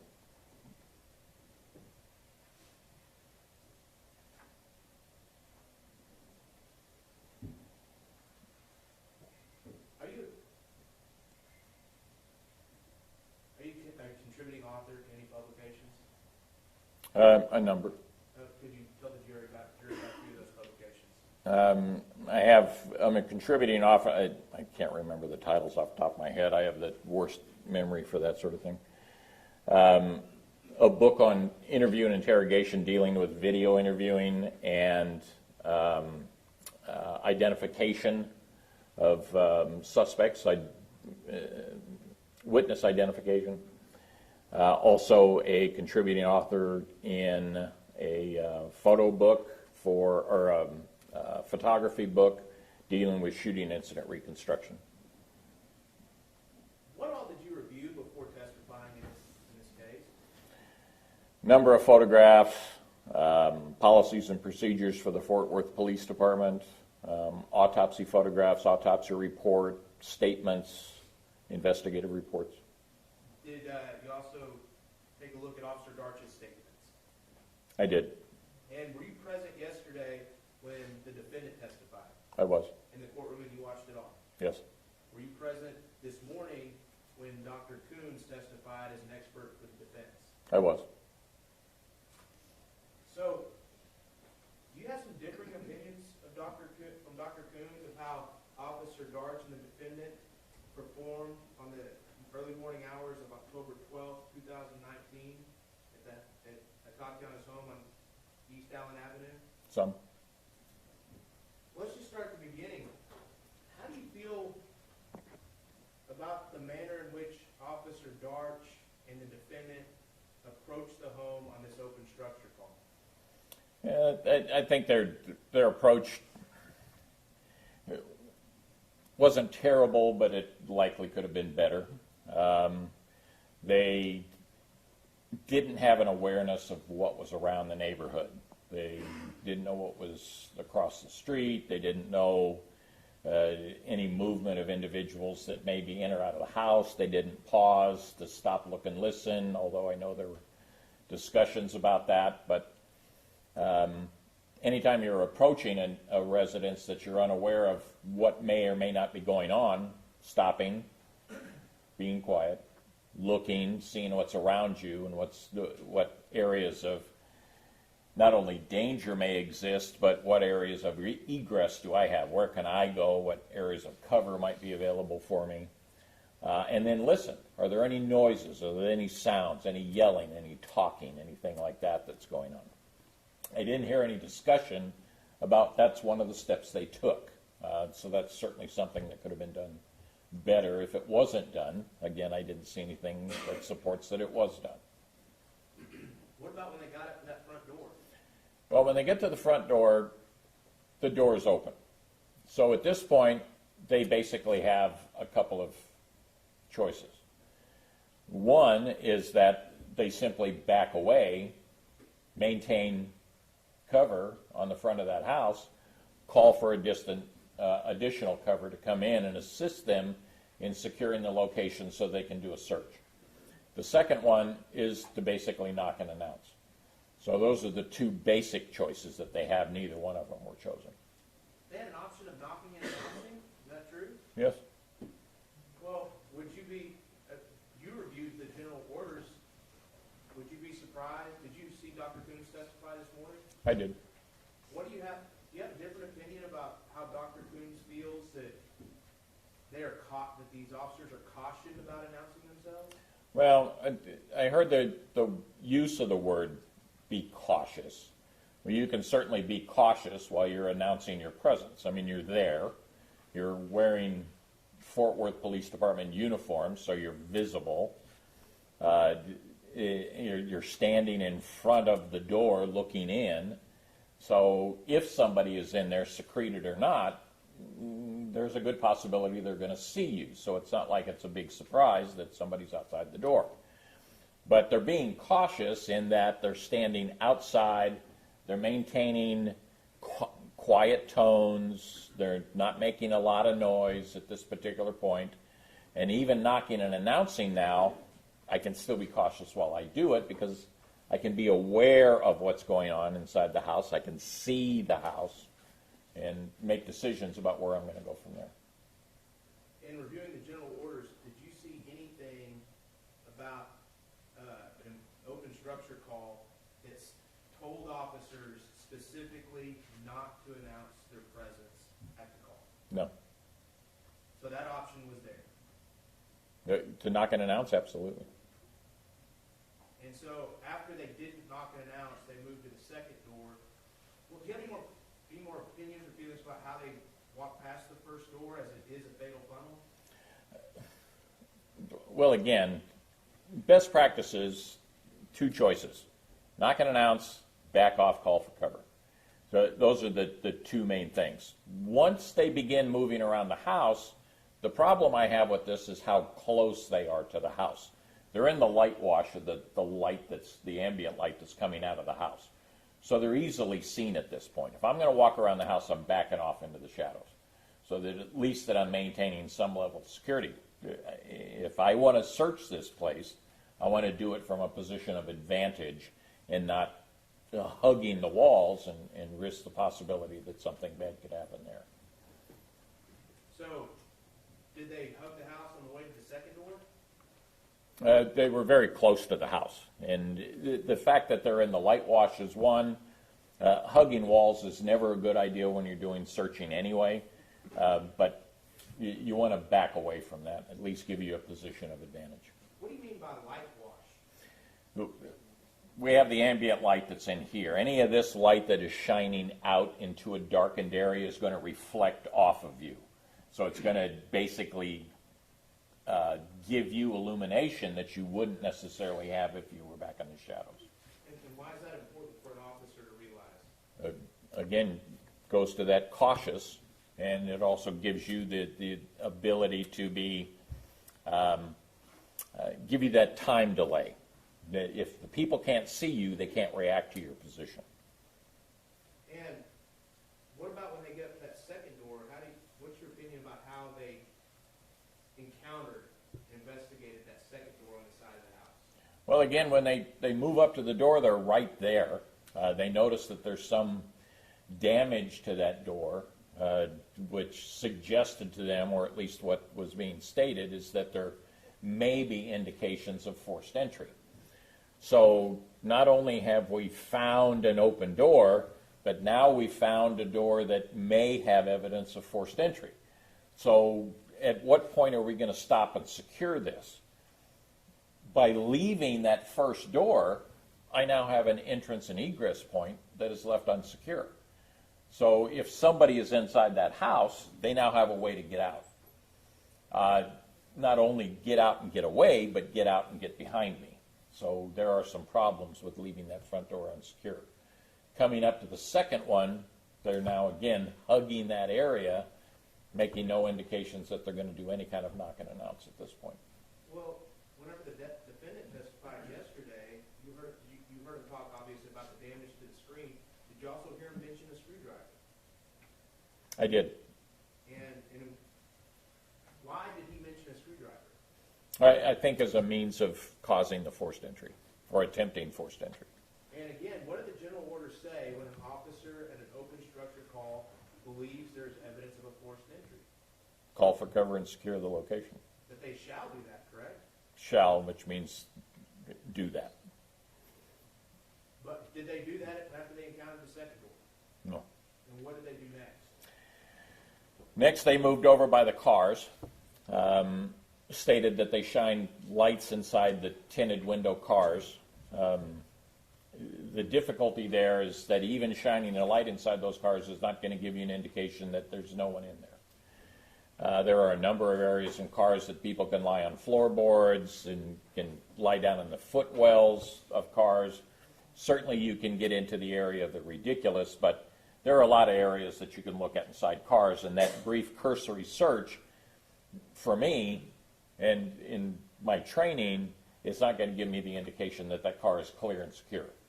I don't have any information or any knowledge that they checked to see if the trunks were ajar, to where they could open those, that they checked the doors to see if they were locked or unlocked. Nothing like that. So now we have another point where there's the possibility that somebody could be secreted in those cars. What about underneath the cars? Isn't that another place to hide? Well, sure. Under the cars, around the cars, in the blind spots. What about when those officers walked over the lawnmower, weed eater, and that? You heard that testimony yesterday? I did. What significance did that testimony have for you? Well, again, there are a number of things about this house that it could just be a messy house. The fact that the lawn equipment is out there in the driveway area could be the result of a messy house. The fact that they're seeing it and making the leap that maybe the burglars are piling this stuff up for easy access to load into a truck or a car or whatever and get away would tell me that, well, where did this come from? The logical assumption would be the garage. So if that's a logical assumption, what should the officer's next step be? Well, not only go look in the garage based on that, but the fact that they're going to be walking by the garage, touching the garage, be near the garage, there should be some search of that garage. It's on the way. I don't want to leave that behind me, so there should be some analysis of that garage. And again, while they're moving, where are they moving farther and farther away from, both the defendant and Officer Darch, as they keep heading towards that back gate? That front door, the open front door. And the open side door? Correct. And how do you feel about them moving farther away from the two open doors in front of this house? Well, I don't like that at all. My opinion is that should have been maintained once they found that open door. If they're not going to knock and announce, back off and maintain security on that front door. That's where they should have stayed. So the further away they get from that, the more difficult it becomes for maintaining security of the individuals who may be inside that house. What about that window that's there on the side of the house that Dr. Coons missed earlier today? What's your opinion about how they treated that window or searched that window? Well, depending on what it is that they're actually looking for. I mean, they say they're looking for signs of forced entry. Typically, signs of forced entry can be seen from a distance. I don't need to go up and do an actual tool mark investigation. I don't need to look for that. I see an open door, so could it be kicked open? Sure. Could it be jimmied open? Sure. Do I need to go up and look at it for damage or anything of that nature? Maybe I do, maybe I don't. but it's open, and it meets the criteria of the reason I'm there in the first place. Now I'm looking at that window that's just down from near that lawnmower area. I can look and I can see that from my position, whether it's broken or unbroken. So I'll know if it's an entry point or not just by looking at it. But there's no indication that that was acknowledged. If I want to look at it for more detail, then certainly I need to get closer to it. Okay, so now back to the garage. You said search the garage. How are they going to search a garage with the garage roll door down and the walk-through door closed? Well, you can open the walk-through door. I mean, you can certainly do that or push on it to see if it's locked. But again, it's just like clearing a room. If I walk past this door, I'm leaving that danger point behind me. It is now a point where somebody can come out of that door and cause me harm. So when they get to that gate, how many danger points have they left behind them? Well, you've got the front door, you've got the side door, you got the cars, potentially that window, but I don't know about that. And the garage, if we don't go into the garage. And they, Officer Garson and the defendant have left that completely behind them as they approach that gate. Yes. That gate, that structure there with the side of the house if you're standing facing the gate on one side of you and that garage on the other, was that a safe place for Officer Garson and the defendant to be? By the gate? By the gate with those little walls on each side being up against that gate. Well, yeah, you're basically in a trapped location. You have nowhere to move to at that point. If somebody were to come out of the house and toward them, they really don't have much of anywhere to go. I mean, they're kind of stuck in that point. So it's a bad position to be in. It's almost like a blind alley.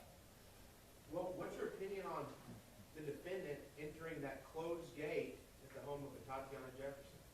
Well, it's a secure location, and it's basically I'm doing a warrantless search at this point. You know, I'm about to open that gate and go into an area that is closed and secured. It would just be if my front door was closed, it would be the same thing, opening my front door and coming in. It would be the same sort of thing. We're basically doing a warrantless search, and there's no identified exigency at this point. Okay, what do you mean by identified exigency? Well, like was discussed earlier, the Fourth Amendment requires probable cause to do a search and that a warrant be obtained to do that based on that probable cause. There are exceptions to the search warrant rule, fresh pursuit, plain view, emergencies, and exigencies are some of those. An exigency would be one of those where I need to act right now, okay, because evidence could be destroyed, somebody is in trouble, which also falls into that emergency group. If I don't act now, people could be hurt, people could be injured, people could die. Nothing has been identified here at this point that exigency or emergency existed. So it wasn't a good thing for those officers to go through the gate? I don't see why, well, again, I don't know why they leave the front door. But going through the gate only exacerbates this. It's now putting them into an enclosed area. They have to open that gate. If somebody's back there, it's problematic. And again, with them in that backyard, who's covering the front door? Nobody. So anybody from the front door could have left and run down the street.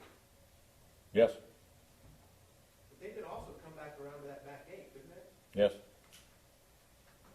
So was that a safe action by these officers to do?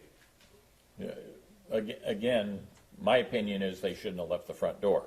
So anything after leaving that front door creates potential risk and danger. So now that they're in the backyard, you saw how the defendant approached that window. Do you have any opinions about how the defendant approached the window in the backyard? He's coming straight at the window. He had room to move off to his right and approach that window at an angle to go up if he's going to take a look in it. But again, they're looking for forced entry. It's a simple process of looking at the window and seeing if it's broken or not.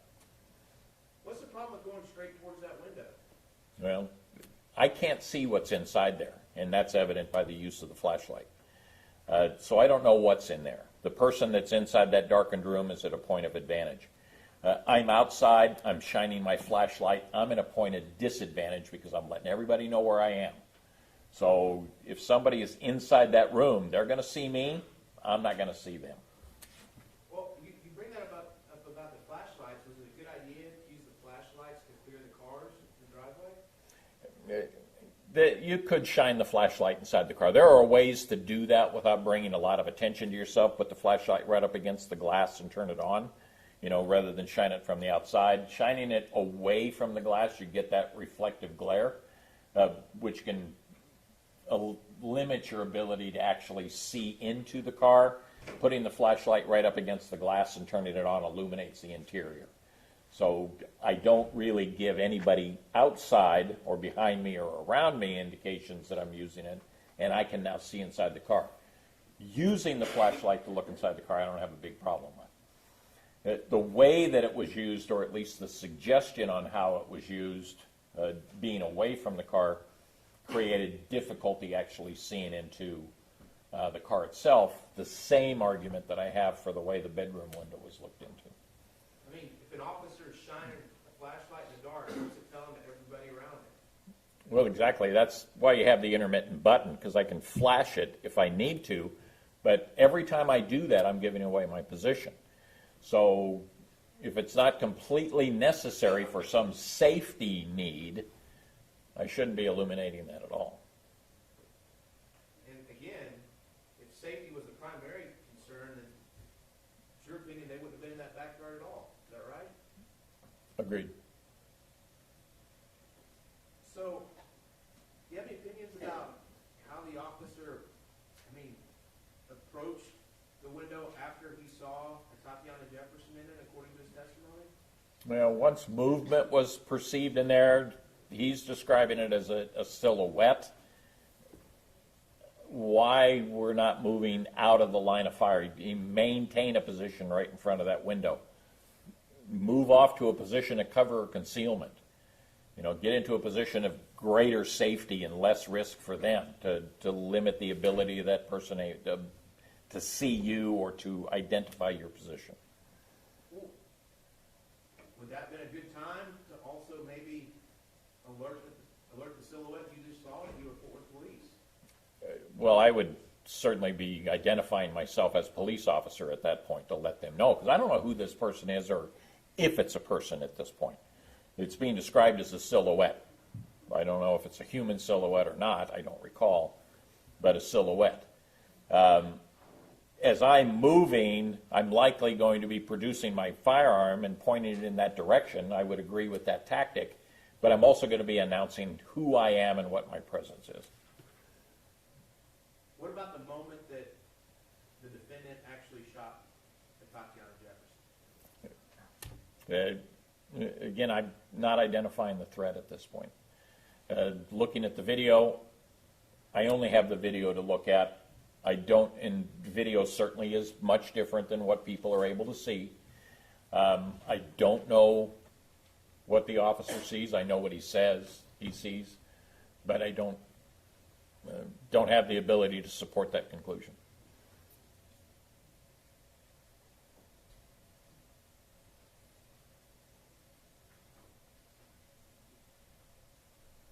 So, you've heard us talk a lot about that these officers had an opportunity to maybe reach out to dispatch and have dispatch get more info, or have dispatch put the caller in touch with the officers. Have you heard that testimony? I have.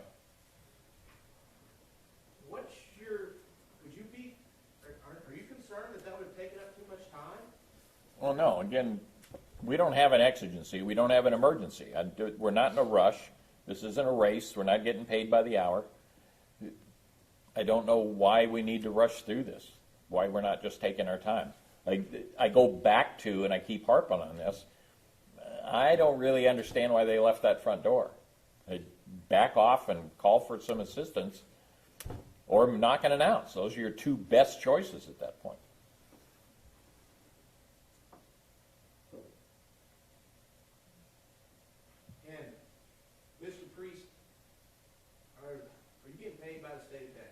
I am. State of Texas being the Tarrant County Criminal DA's office. Yes.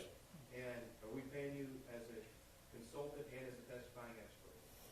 As a consultant, yes. I don't charge for testimony. Okay. And what do you charge per hour? It's $295 for Bevel Gardner. I get 200 of that. Do you promise one particular opinion or the other? I do not. Have you testified for both in favor of police officers and against them? I have. We'll pass the witness. Cross-examination. Thank you, Your Honor. In telling the truth, testimony is all about telling the truth, right? Yes, sir. The truth is what matters in the courtroom. Would you agree with that? I would. Any doubt of that in your mind? No. You've never said otherwise. Go ahead. You're going to have to tell the jury eventually. I've done programs, done training where the truth is not always what matters, but what that's talking about is it's what can be proved, what is not necessarily true. Okay? And Let's so talk about what can be proved. When I asked you at a break if you've ever emailed your testimony records to people, and you say you've never emailed it, and I can produce an email from your Comcast account, that would be something that you didn't tell the truth about, correct?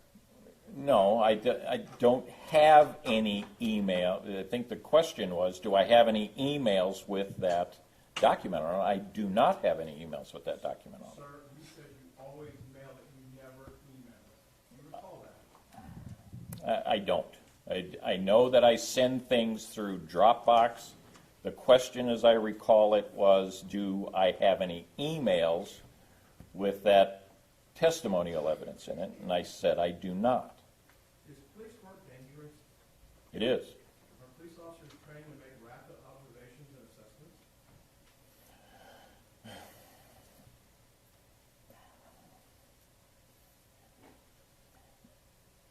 Training, observation training. I know that there's a lot of discussion in police work about being a trained observer. And I never once recall going through a class on observing. But through experience, you become aware. And law enforcement officers need to have an awareness about what's going on around them. Would you agree that awareness comes with experience? Time on the street? It can. And depends on what your overall life experience is as well. And you understand the standard when you're looking at a police officer's actions is what the officer knew based on his training experience at the time, correct? It can be. Well, it can't be, we can't substitute your 32 years for Aaron's on a call, can we? It depends. What is it that we're comparing? Are we comparing apples to apples, or it just depends? Well, in fairness, where we're getting at on this, you understand the case law in this area, yes? Yes. Okay? It's what the officer knew at the time he made the decision to shoot, correct? At the moment the shot is fired, that's typically when shootings are judged from, is at the moment force is used. And it's what leads up to that. We don't get the Monday morning quarterback like we're doing here. Oh, that's true. Okay. Does police work involve a balancing of risk? It can. When on a call, does a police officer need to trust their partner? Certainly trust is a big part of working in scenes or investigations. Should a police officer on call assume that his partner is following their training just like they're following theirs? I would expect that they would. Does an officer have to rely on his training to deal with those risks, those inherent risks of being a police officer? Yes. If an officer fires a shot while on a call, is it reasonable for his partner to assume that the officer has seen a threat that requires a response? No. Why not? When an officer is using deadly physical force, they are required to articulate their reasonableness for the use of that force. And what I see is not necessarily what my partner might see, and I wouldn't assume that my partner knows what I saw.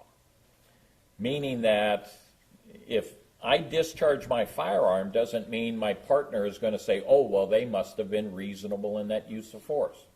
If they saw the same thing that I did, then I would expect a similar response from them. But the mere fact that I discharge my firearm doesn't mean my partner should necessarily agree with that use of force.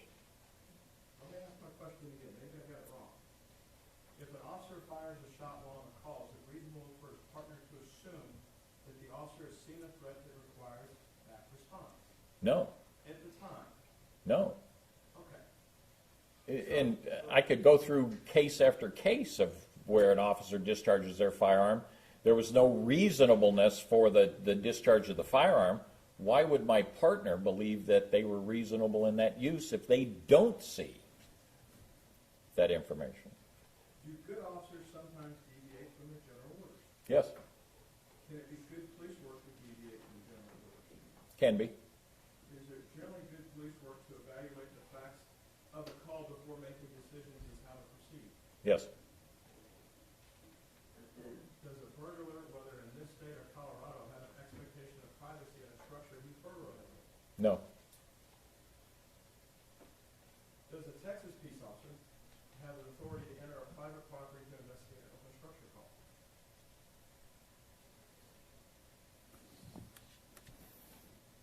I don't know the answer to that. When you just told the jury on direct it was okay to raise the garage door and go snooping around in the garage, but it's not okay to go in the backyard. So how do I differentiate those two, sir? I said secure the garage door. Check the garage door to see if it's closed and see if I can push that door open. And if you push the door open, opening a plane of a structure is like Emmitt Smith crossing the ball across the goal line. As soon as you break the goal line, you've entered the structure, correct? I see the argument. And let me ask the next question. Colorado adopted its law when it became a state from Texas. So burglary of a building in Colorado, probably pretty much the same as burglary of a building in Texas, yes? Pretty close. So if you break the plane, the ball breaks the goal line going in, you stick your hand in somebody else's vehicle, that's burglary of a motor vehicle in Colorado or Texas, correct? Yeah, I would agree with that. Okay. So we have some inherent risk. On direct, you say it's okay to go look around in the person's garage, but it's not legal for Dean and Darch to be in the backyard. Is that what I'm understanding? No, I didn't say that it was okay to go looking around inside the garage. I said it was okay to clear that garage, to see if that door is open, if I can push that door open, to see if that's going to be a threat to me. Well, how do I clear a garage without going in it then? Well, I want to make sure that I don't have anybody behind that. The same thing that I'm doing when I'm looking inside that car. I want to make sure there's nobody hiding in there or around there. I'm going to back up just a little bit. If I were doing this scene, I'm not going to be that far anyway. I'm going to be staying at the front door. I'm not going to get to that point.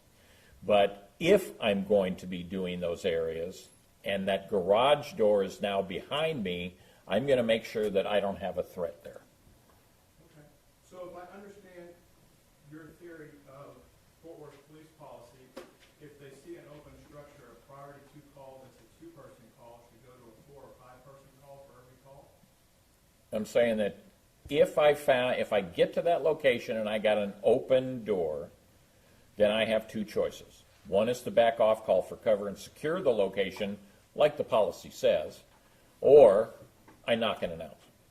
Those are my two choices at that point. Walking around the house is not at the top of my consideration unless I have an emergency or an exigency.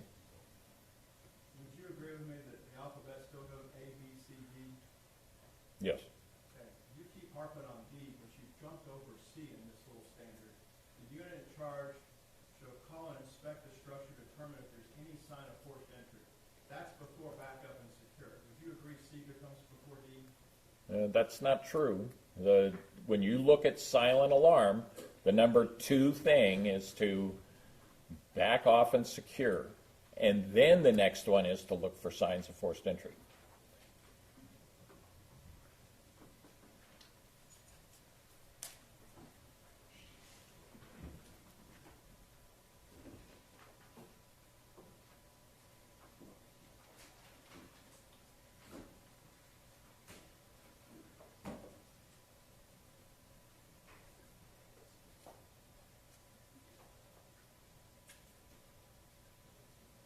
I know outside the presence of the jury, you take no notes. Can you tell us what version of the general orders you looked at in this case?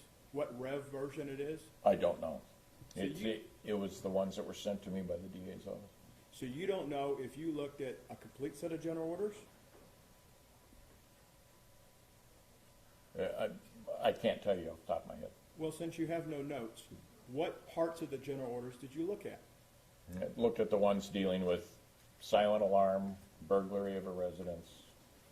I'm going to show you what's been marked for identification purposes as Defendant's Exhibit 49, and direct your attention to 327.0, found on page 247, and I'll purport to you that I got this from the city attorney's office, and you see the word silent alarm in 327, That's correct. okay? So you have A and you have B, correct? Correct. Okay? Am I wrong that we don't have secure the premises right there at the part? All main exit ways should be guarded to prevent escape from the prisoner. That's secure that location. All main exits. So that's secure that location. Take a look at D. D is what you've been harping on, is it not? No, this is looking for signs of forced entry. I'm talking about secure the location. That's what this number 2 is secure that location. Guard those entry and exit points. Okay. What kind of vehicles were in the driveway? 2 cars. What kind? You said you got to look on the floorboard to find somebody hiding on the floorboard and do a detailed search. You've studied this case. How big are the floorboards in those cars to find somebody secreted down in the floorboards? Well, the time that they spent at those cars didn't suggest to me that they did any kind of thorough search at all. I don't know that they checked the trunk lid. I don't know that they looked clearly on the floorboards. The time that it took for them to go by there, I don't see that they could have done any kind of search, no less a detailed one. Based on your notes that you have, how long did they spend at each vehicle? It wasn't long based on the body-worn camera footage. All right. Signal 56 says you treat it like a silent alarm, correct? Correct. And if it was an audible alarm in the general orders that you have here, you also treat it like a silent alarm, correct? Correct. Because you've studied that before. Yes. This case is not the first case that you've seen those general orders, correct? Correct. And the city of Denver has the same type of general orders, roundabout so. The general orders are in every department in the U.S., yes? Yes. You've been to 32 states. Department of Justice has their general orders. Yet, people deviate from general orders every day, correct?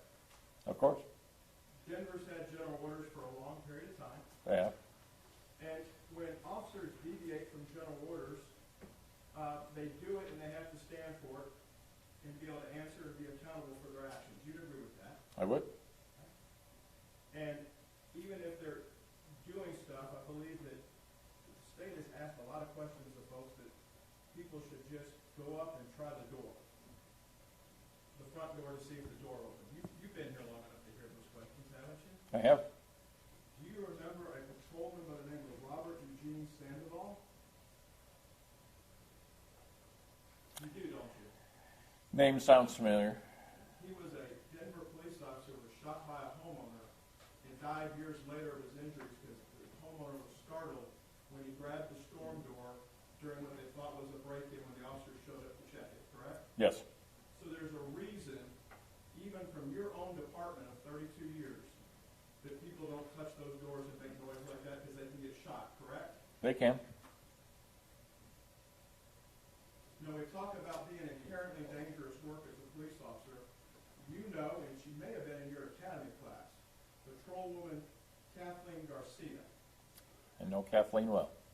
And Kathleen was tragically killed while sitting in her patrol car in her front yard at the end of a shift, correct? No. She was killed in her front yard by a neighbor. She got in an argument with him and was shot and killed with her own gun in her front yard. Things can go south for a police officer really quick, correct? Absolutely. It's an inherently dangerous job, It is. and they have to make split-second decisions as they go through stuff. Do you agree with that? I would. You know Patrolman James Edward Weir? Yes. You talk about positions of concealment. Even if you take concealment, bad things can happen to officers, correct? They can. Officer Weir was killed when he had to move from a position of concealment. He was shot, correct? He was. And he was also with the City of Denver Police Department. That's correct. Did you all have training procedures and policies in place when those officers were killed? We did.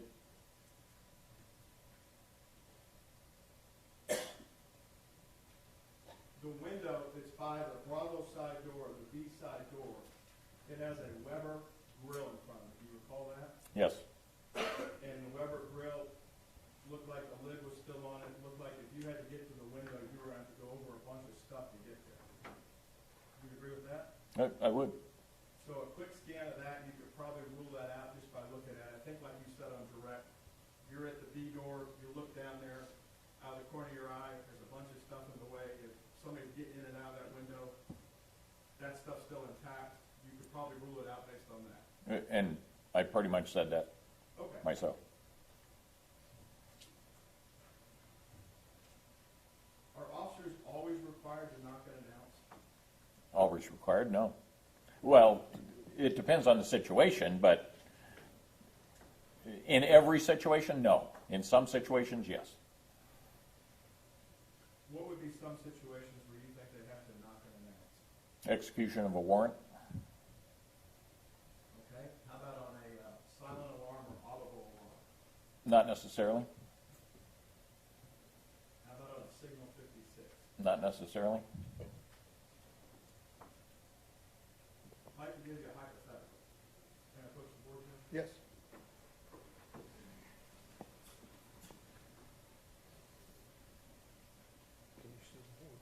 It depends on what he's going to do.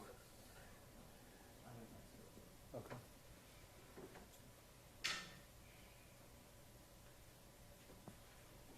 Instead of a rear window, what if I make it a garage? And with the garage, I'm going to make it an audible alarm.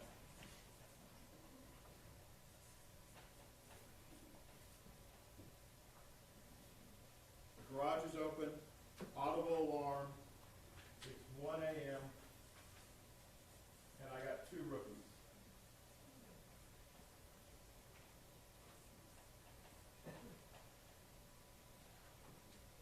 The audible alarm, though, is not at the house where the garage is open. It's at another house, and they go to the wrong garage.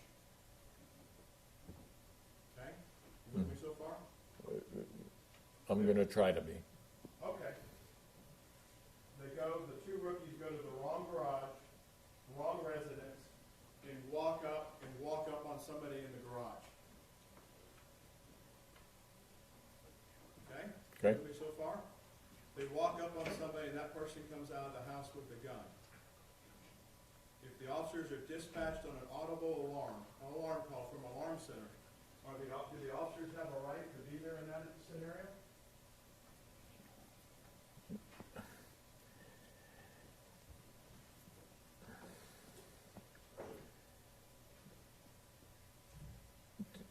Can the officers go to the wrong house and they can certainly articulate the reason they were there? Do they have a right to be there? I suppose they're investigating a case. They believe they were at the right location. So I imagine they have a right to investigate what they think is the right location. I'm sorry, I didn't mean to cut you off. Please finish. The fact that they go into the location, they believe it's the correct location. Anybody they encounter, they certainly can deal with that individual at that time. What do you mean by deal with them? Well, it depends on how they're going to challenge this individual. I mean, I think you said that the individual has a gun? Yes, Okay, some of this has sounded familiar. it is familiar, isn't it? It sounds like another case that I looked at. It's a case where you justified the shooting by a Fort Worth officer of a homeowner that pointed a gun at the officer and didn't follow the officer's commands. Correct. And you testified under oath in that case. I did. And you said the officer's actions were justified when the homeowner, who the officers didn't know at the time was the homeowner, brandished a weapon at the officers. He raised the gun up and the officers shot him. Correct. They went to the wrong address.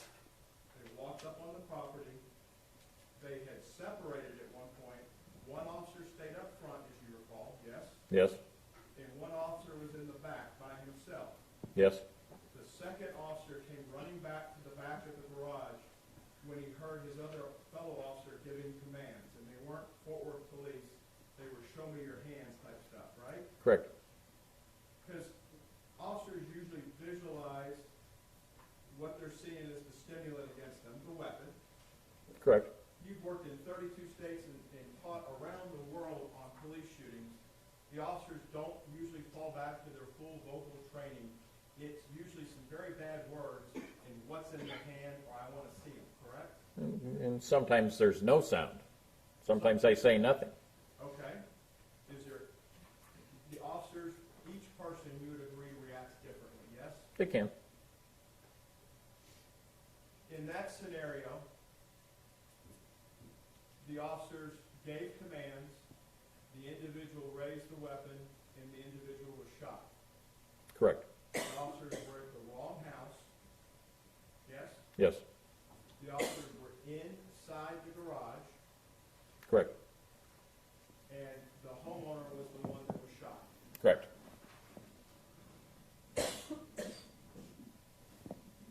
And you ruled that, Hang on just a minute.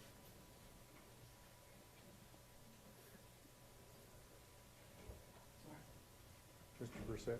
thank you, Your Honor, and you ruled that a clean shoot is in the parlance of your world.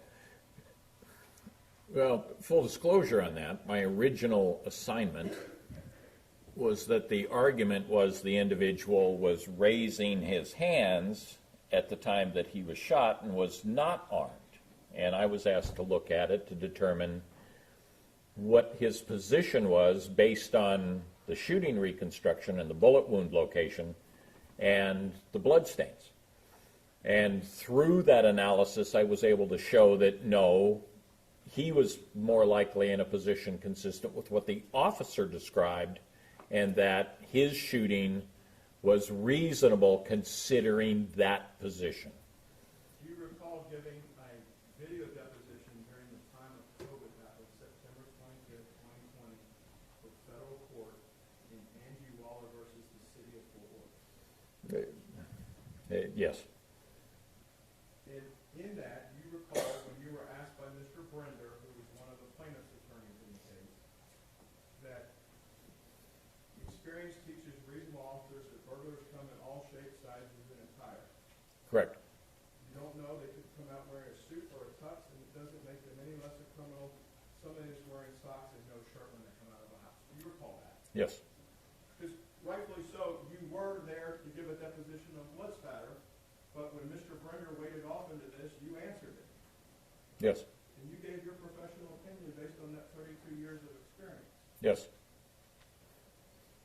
And you remember telling Mr. Brender back then that you have to base it based on the officer's experience and what they knew at the time when they got there? Yes. Okay? They didn't know that there was a weapons call on that case, or a weapon would be involved. They were going to an audible alarm call, correct? Correct. So they further, your senses are aware when you get there on a call. The four of us have never been police officers and don't claim to be. That's why we have experts like you. When you're on a call at night, whether you're a single person unit or you have a SWAT team there, you still have to be careful where you go. I think that's what you were explaining on direct, and you talked to me a little bit on cross, right? Yes. This wasn't a tactical operation where concealment needed to be the utmost of, was it? Well, certainly you want to be cautious anytime you approach any location. The fact that it's an audible alarm, you're looking for those entry points, and they had the different way to approach in this particular case, which they did. When we're talking about how we prepare somebody and look at them, certainly to be clear, when it talks about reasonable offer, it's talking about somebody with life experience and training. Yes. When you cleared the Fort Worth officers for their shooting back on that garage hypothetical, that's the standard you work with, reasonable experience and training, correct? Yes. So you have to look at two rookies in this case, yes? Well, again, the fact that they're rookies, I mean, they're closer to the training end of this, but light on the experience end of this. I don't want to give somebody a pass simply because they have less experience. No, and I'm not asking you to, but we don't have the breadth and depth of your knowledge of 32 years of doing it your way. We have to do it the way the rookies would do it. Well, the way the law says we need to do it.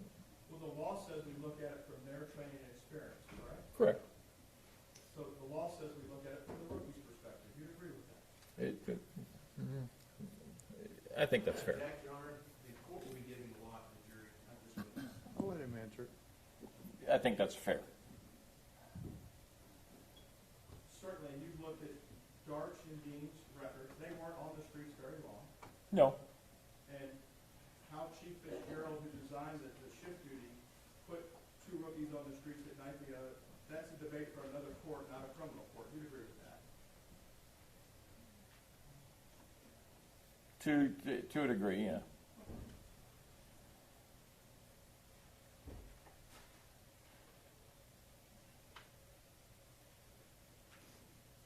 Do you have any qualms with the study, the Blair study that Dr. Koontz talked about reaction times? You've read that before, haven't you? Yeah, Blair's not the only one that's done that. There are several people that have done that sort of thing. It's the same sort of deal with the 21-foot rule, and yeah, I'm very familiar with the study, but lots of studies like it. Sure. And as computer technology has evolved, we try to test so we can better train and protect officers, not only for their safety, but for the public they encounter. That's safe to say our whole goal in the law enforcement system is to make sure everybody's as safe as they can at any one time. Well, sure. So, can you explain to the members of the jury, you just mentioned 21-foot rule. What's that? Well, the 21-foot rule is kind of an antiquated deal, but basically it dealt with sharp force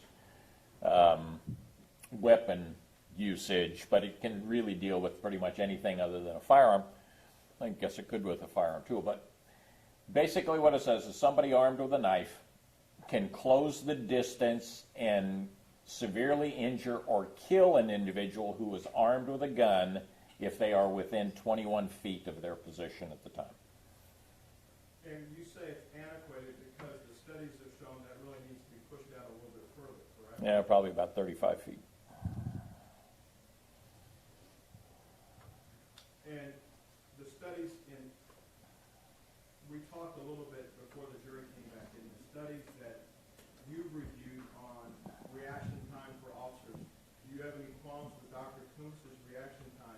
If Officer Dean's already in a position, however he got there, I know that we differ on how he got there or why he should have got there. But once Officer Dean is in a position with his finger index removed to the trigger, you don't have any qualms with the time it takes for him to make that decision of shoot, don't shoot. You know, it's basically action-reaction, which is a third to half a second, depending on the training of the officer. And at the point that he got there, I know we disagree on how he got there, but you talk about different decisions along the way. Would you agree with Dr. Koontz that once we're there and a weapon, if that's what Dean's testimony is, and what Mr. Frederick showed with an object in this individual's hand in the window, once we get to that point in Defense 40, slide 53 through 56, where there's an object coming forward, we're at a decision point of shoot, don't shoot, are we not? Well, I can't assess whether an object was or wasn't present. Okay. So I only have the ability to say that Officer Dean is going to have to make the decision or articulate his reason for discharging that firearm. I can't support or negate that based on what I saw within the evidence. Okay? And you can't support or negate what Zion saw with that. It actually, Zion corroborates what Aaron saw. With respect to a handgun? Ms. Jefferson pointing the gun at the window. Well, yes, that's true. So, Well, let me back up. yes, sir. Pointed the firearm and pointing it at the window are two different things. Pointing the firearm, I will agree with Zion. Okay. And Aaron says he saw the gun and the barrel was huge. And you've done enough use of force. You've done enough use of force stuff that's typical what the person says, whether they're a victim of a robbery and they say the barrel looks as big as your fist, or it's an officer looking at a suspect's gun pointing at them. Weapon focus. What do you mean? Weapon focus. Can you explain that to the jury? Weapon focus. Typically, what happens, and it's been discussed in here a couple of times about the degree of visibility with the eyes, which is when your degree of focal vision is 2 to 3 degrees, and it's always that. Peripheral vision is out to about 120 degrees. About 210 degrees to the sides, and you've heard all of that. Under stress, your focal vision really takes over, so that 2 to 3 degree that is always there really starts to concentrate and you're paying attention on that. If you identify a threat, you begin to stare at that threat, whatever it is. And if it's a firearm, you begin to stare at that and you see it. Now, that doesn't mean that you actually have a firearm either. Okay? It could be that you are identifying what you believe or perceive as. And because that's how you perceive it, that's how it's reported. As part of your 32 years of training, you've had to be qualified on many different weapons. Is that safe to say? Ask that one more time. Sure. As part of your training as a peace officer, I guess, is it a post-certification in Colorado? Is that the proper phrase? Post, yes. Part of your post-certification in Colorado to carry a weapon, you have to qualify on them, correct? Well, I carry a firearm, and I have to qualify with it, yes. You familiar with semi-automatic weapons? I am, You've had to qualify with handguns, correct? yes. Have you examined either the Glock or the Walther in this case? The firearms in this case? No. Yes. Are you familiar with light rail systems? Yes? Are you familiar with laser light rail systems? Yes? Can I approach the witness, Charles? Yes, sir.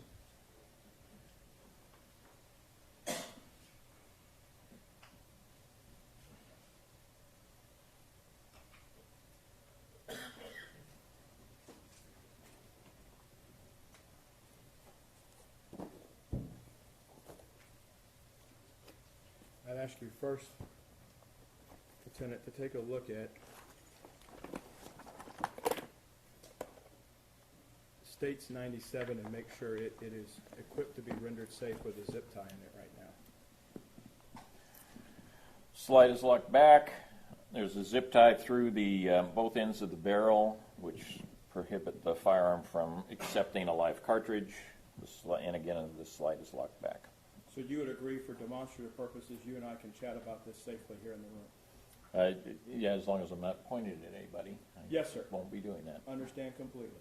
So on 97, States 97, that has a light rail system on it. Would you agree with that? I would.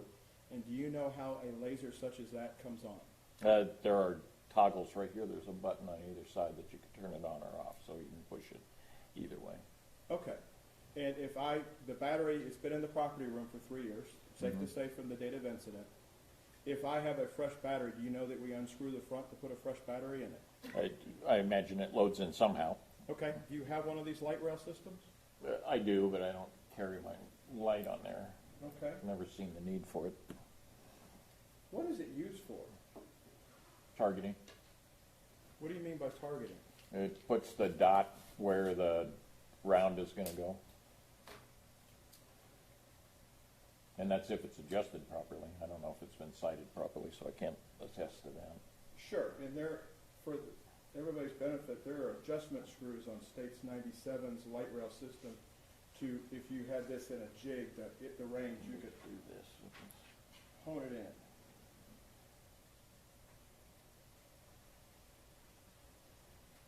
And showing 97, you mentioned a minute ago on 97, if you hit the button Yes, on either side, right, you can turn this on, and if you press it long enough or flip it, it'll stay illuminated. Is that correct? right.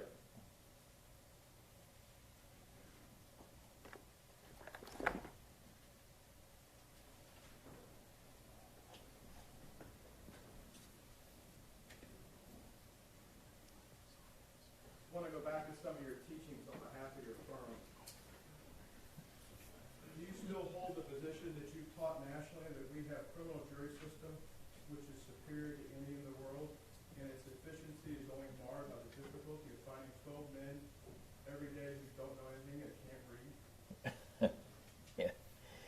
That's And that's your view of a jury, is it not? it is a joke that is part of a PowerPoint for testimony.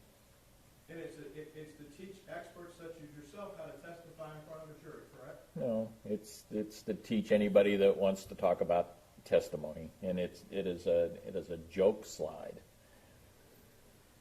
Well, if you go through some of the other side, it says, get ready for rapid fire questions from, like that Dean had to experience. Yes?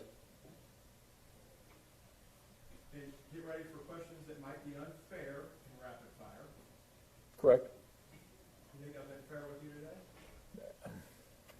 You know, I've done this so long, I don't know that I'd identify an unfair question. I agree with you on that. Thank you. Pass the witness. Read the record.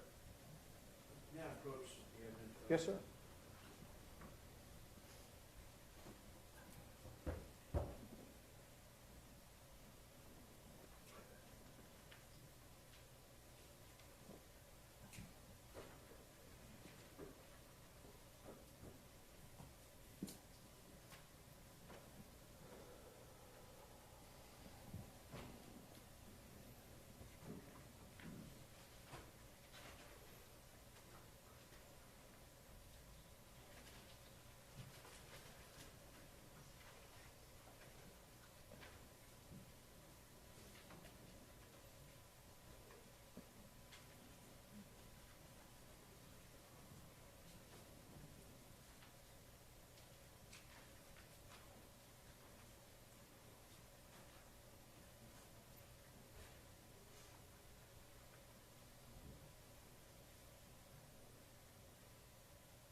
May I have one moment, Your Honor? Yes, sir.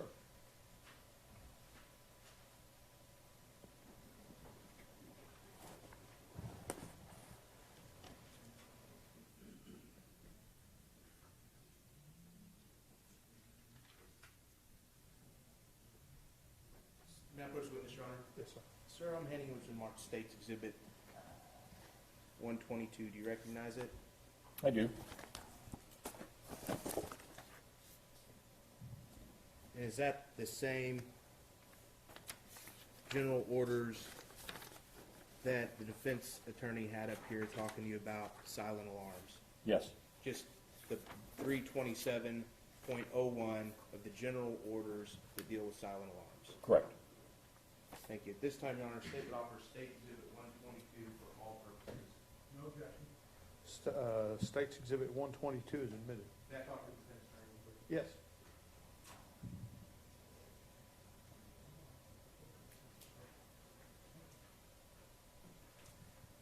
Now, Mr. Priest, this case in Fort Worth, the man that was shot, was he following the officer's orders? No. Did he have an opportunity to follow orders? Yes. You've seen the video, did Tatiana Jefferson have had the opportunity to observe the defendant's orders? No. And the defense attorney asked you a bunch of names. Do you recognize the name of Tatiana Jefferson? Other than from this case, no. But you know the name now, don't you? Very well. And where did she die? Died in her home. In her own home, Yes. at the hands of the defendant. Yes. We'll pass the witness. Mr. Brissett? Under the rule of optional completeness, we offer defendants 49 in general order. No objection, Your Honor, we join in submission. All right. Defendant's Exhibit 49 is admitted. Now, Wait, has it been marked previously? yes, Your Honor, it's on the witness stand. Okay. I'm sorry, Mr. Brissett. Thank you, Your Honor. Now, they didn't drop the case that you cleared the officer on. You remember telling them that they may not have an opportunity to get the commands out if you go that quick?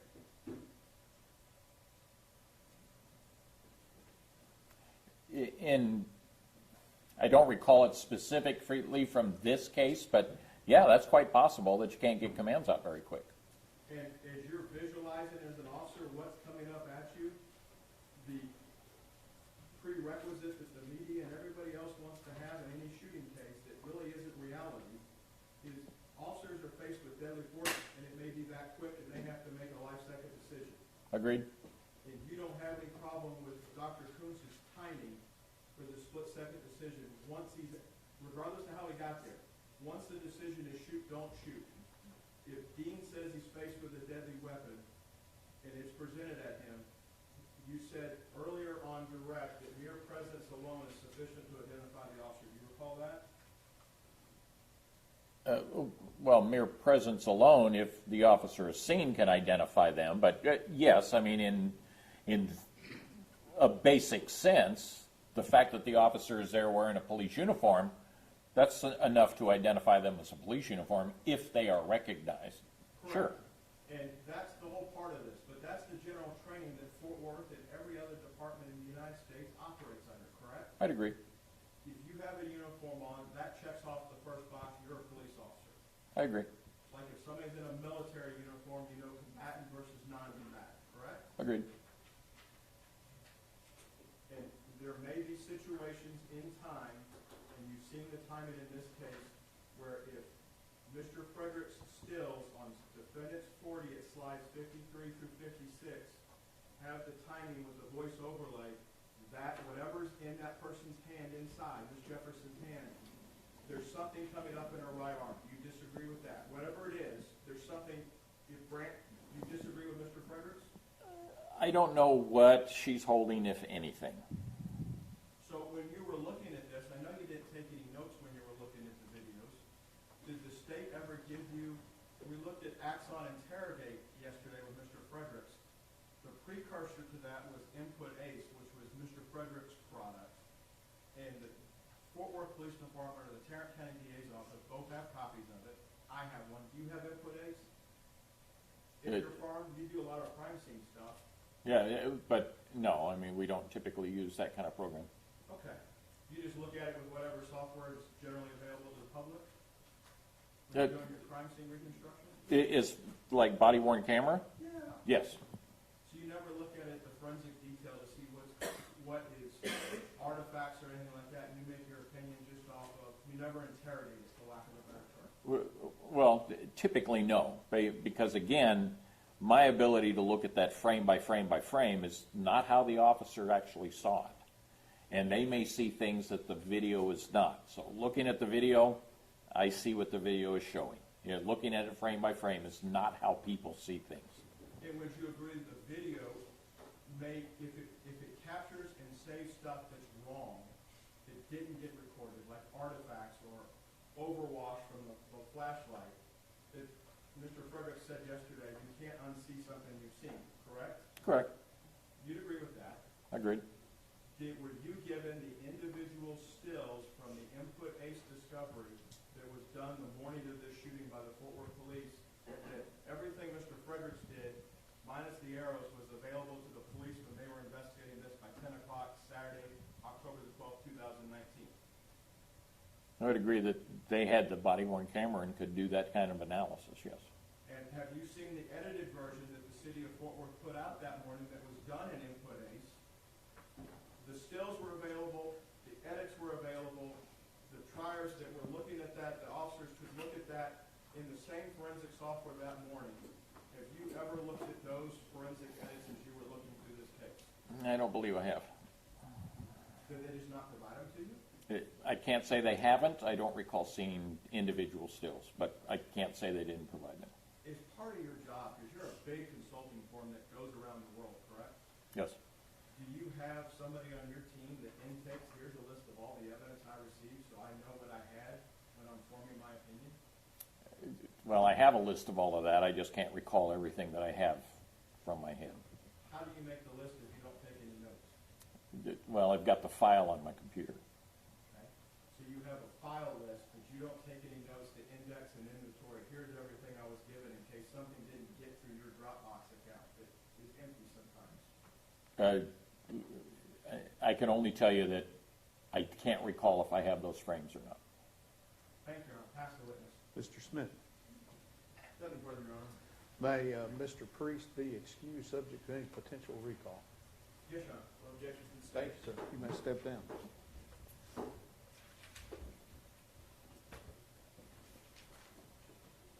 I need my microphone back. Come on.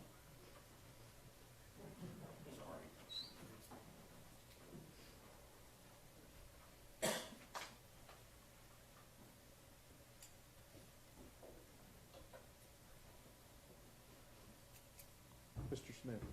Your Honor, the state of Texas arrests. We have a matter on a piece of evidence still to take up Okay. that the state intends to be working on, Okay. so we need a short break. Retire to your jury room. See you back in a few minutes.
Everyone may be seated. Mr. Gill, your turn. At this time, the defense offers defendant's exhibit number 50. We had a discussion about this at the bench. It is another portion of the forensic interview of Zion Carr, portions of which have been offered and admitted at other points during the trial. I don't recall what the largest segment of it, I don't recall the state's exhibit number of that, but there was a second exhibit offered and admitted by the state, which was state's exhibit 116, which is the second portion of that interview. We offer this portion of the interview under Rules 106 and 107, it being a part and parcel of the exhibit that was offered earlier by the state on the same subject matter of the forensic interview of Zion Carr. So as I understand the way the interview was admitted, it was agreed to between the parties as to certain portions of the interview would be played and certain portions would not be played. The interview was not admitted in its entirety. Is that correct, Mr. Smith? That is correct, Your Honor. And that's your understanding, Mr. Gill? It was the state's exhibit. We did not oppose its admission. First exhibit so it was admitted without objection, and then there was a second portion offered by the state, which was state's exhibit 116, which came in without objection. Now we're offering defendant's exhibit 50, which is a part of the same interview. But it's my understanding that the portion that you're wanting to offer does not relate to the incident on trial here. It relates to a totally separate incident. It relates to Ms. Jefferson's handling of the weapon on a second occasion, which is consistent with her handling of the weapon on this occasion, in which Zion Carr also demonstrates with his hands how she manipulates the weapon. The relevance being on this occasion, a live round was found in her feet. And on the occasion described on defendant's exhibit number 50, it was described how in a separate incident she manipulated the slide of the weapon and ejected a live round and said, "Oh, it's already loaded," which is behavior consistent with her behavior on October the 12th, 2019. Response. Your Honor, going back to Monday last week, December 5th, after when Zion Carr testified, the state made it clear on the record that testimony was different than he had divulged to us in prior meetings and in the forensic interview. The defense acknowledged that we had been sending them disclosures about meeting with witnesses, and the defense at that time said that they did not believe that the state of Texas was holding anything back, and they acknowledged that the state had heard that new testimony for the first time with the defense in this courtroom, so there was not a 3914 or Brady violation. At that time, instead of subjecting Zion Carr to the lengthy process of rewatching the forensic interview piece by piece for the defense to impeach him with prior inconsistent statements, the state made an offer with the defense to play the portion of the forensic interview that dealt with what Zion Carr had discussed happened at his grandmother's home on the early morning hours of October 12, 2019.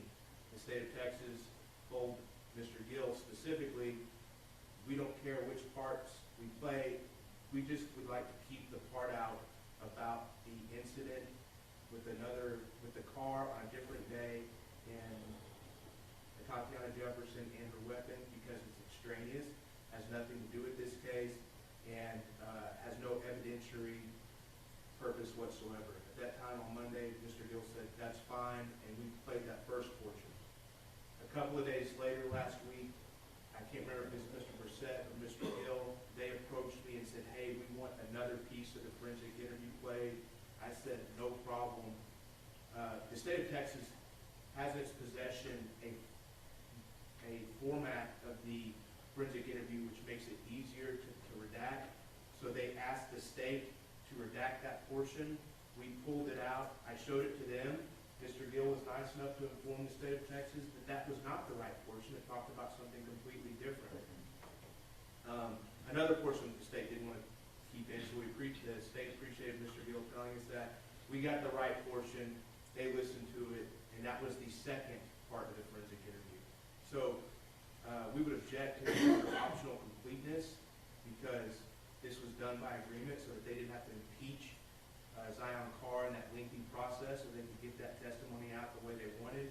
And then also that this is a completely extraneous matter on a different day, that its prejudicial value, its prejudicial effect outweighs its probative value. So do we have a complete copy of the forensic interview that has been introduced for purposes of the record? Yes, we have, Your Honor. That is State's Exhibit 94 Okay. for record purposes only. Right. And the exhibit that you're wanting to introduce, Defendant's Exhibit 50, is the final portion of State's 90 that you would want to show? Correct. Okay. And during the break, Mr. Gill provided me a transcription of the interview. Is the state satisfied that the transcription that he provided to me is fair and accurate in regard to the video? That is correct, Your Honor. I reviewed the same transcription, and I have reviewed the exhibit, the defense exhibit that they're trying to introduce. That exhibit has portions of the forensic interview that are already in front of the jury under State's Exhibit 116. It's like the last 2 minutes of the exhibit that Mr. Gill just provided the court. Okay. All right. I'm going to sustain the state's objections. Would you want to introduce Defendant's 50 for purposes of the record? Yes, Your Honor. Any objections? No objection for purposes of the record. All right. Does the defense anticipate having any rebuttal evidence? No, Your Honor. Okay. So both sides will rest and close in the presence of the jury? Yes. Yes, Your Honor. Let's go.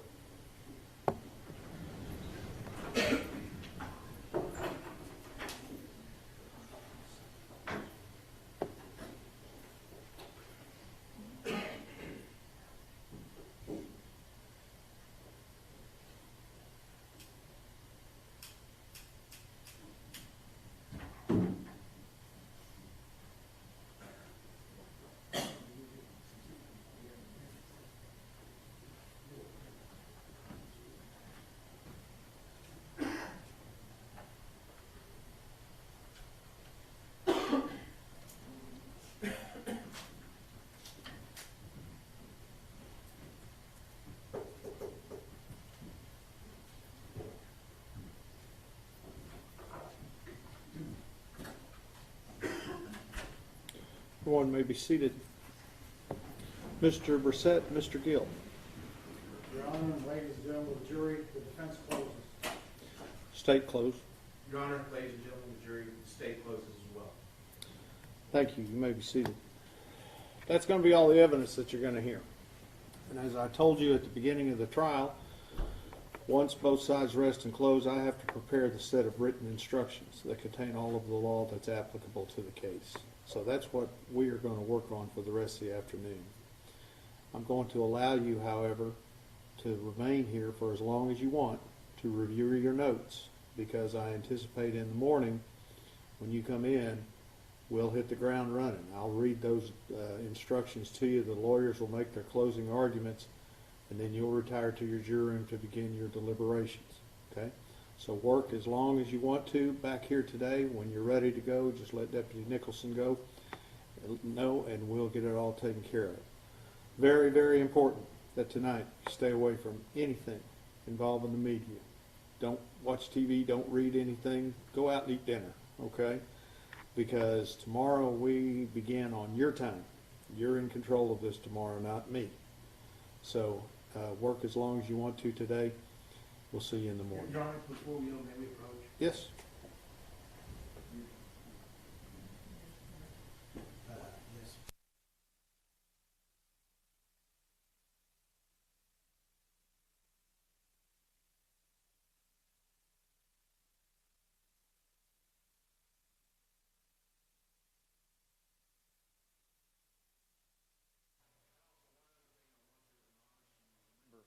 your notes are your notes, okay? While you're looking at them, you're reviewing them. Don't be talking about the case, because that hasn't started until in the morning, okay? All right, with that, follow Deputy Nicholson.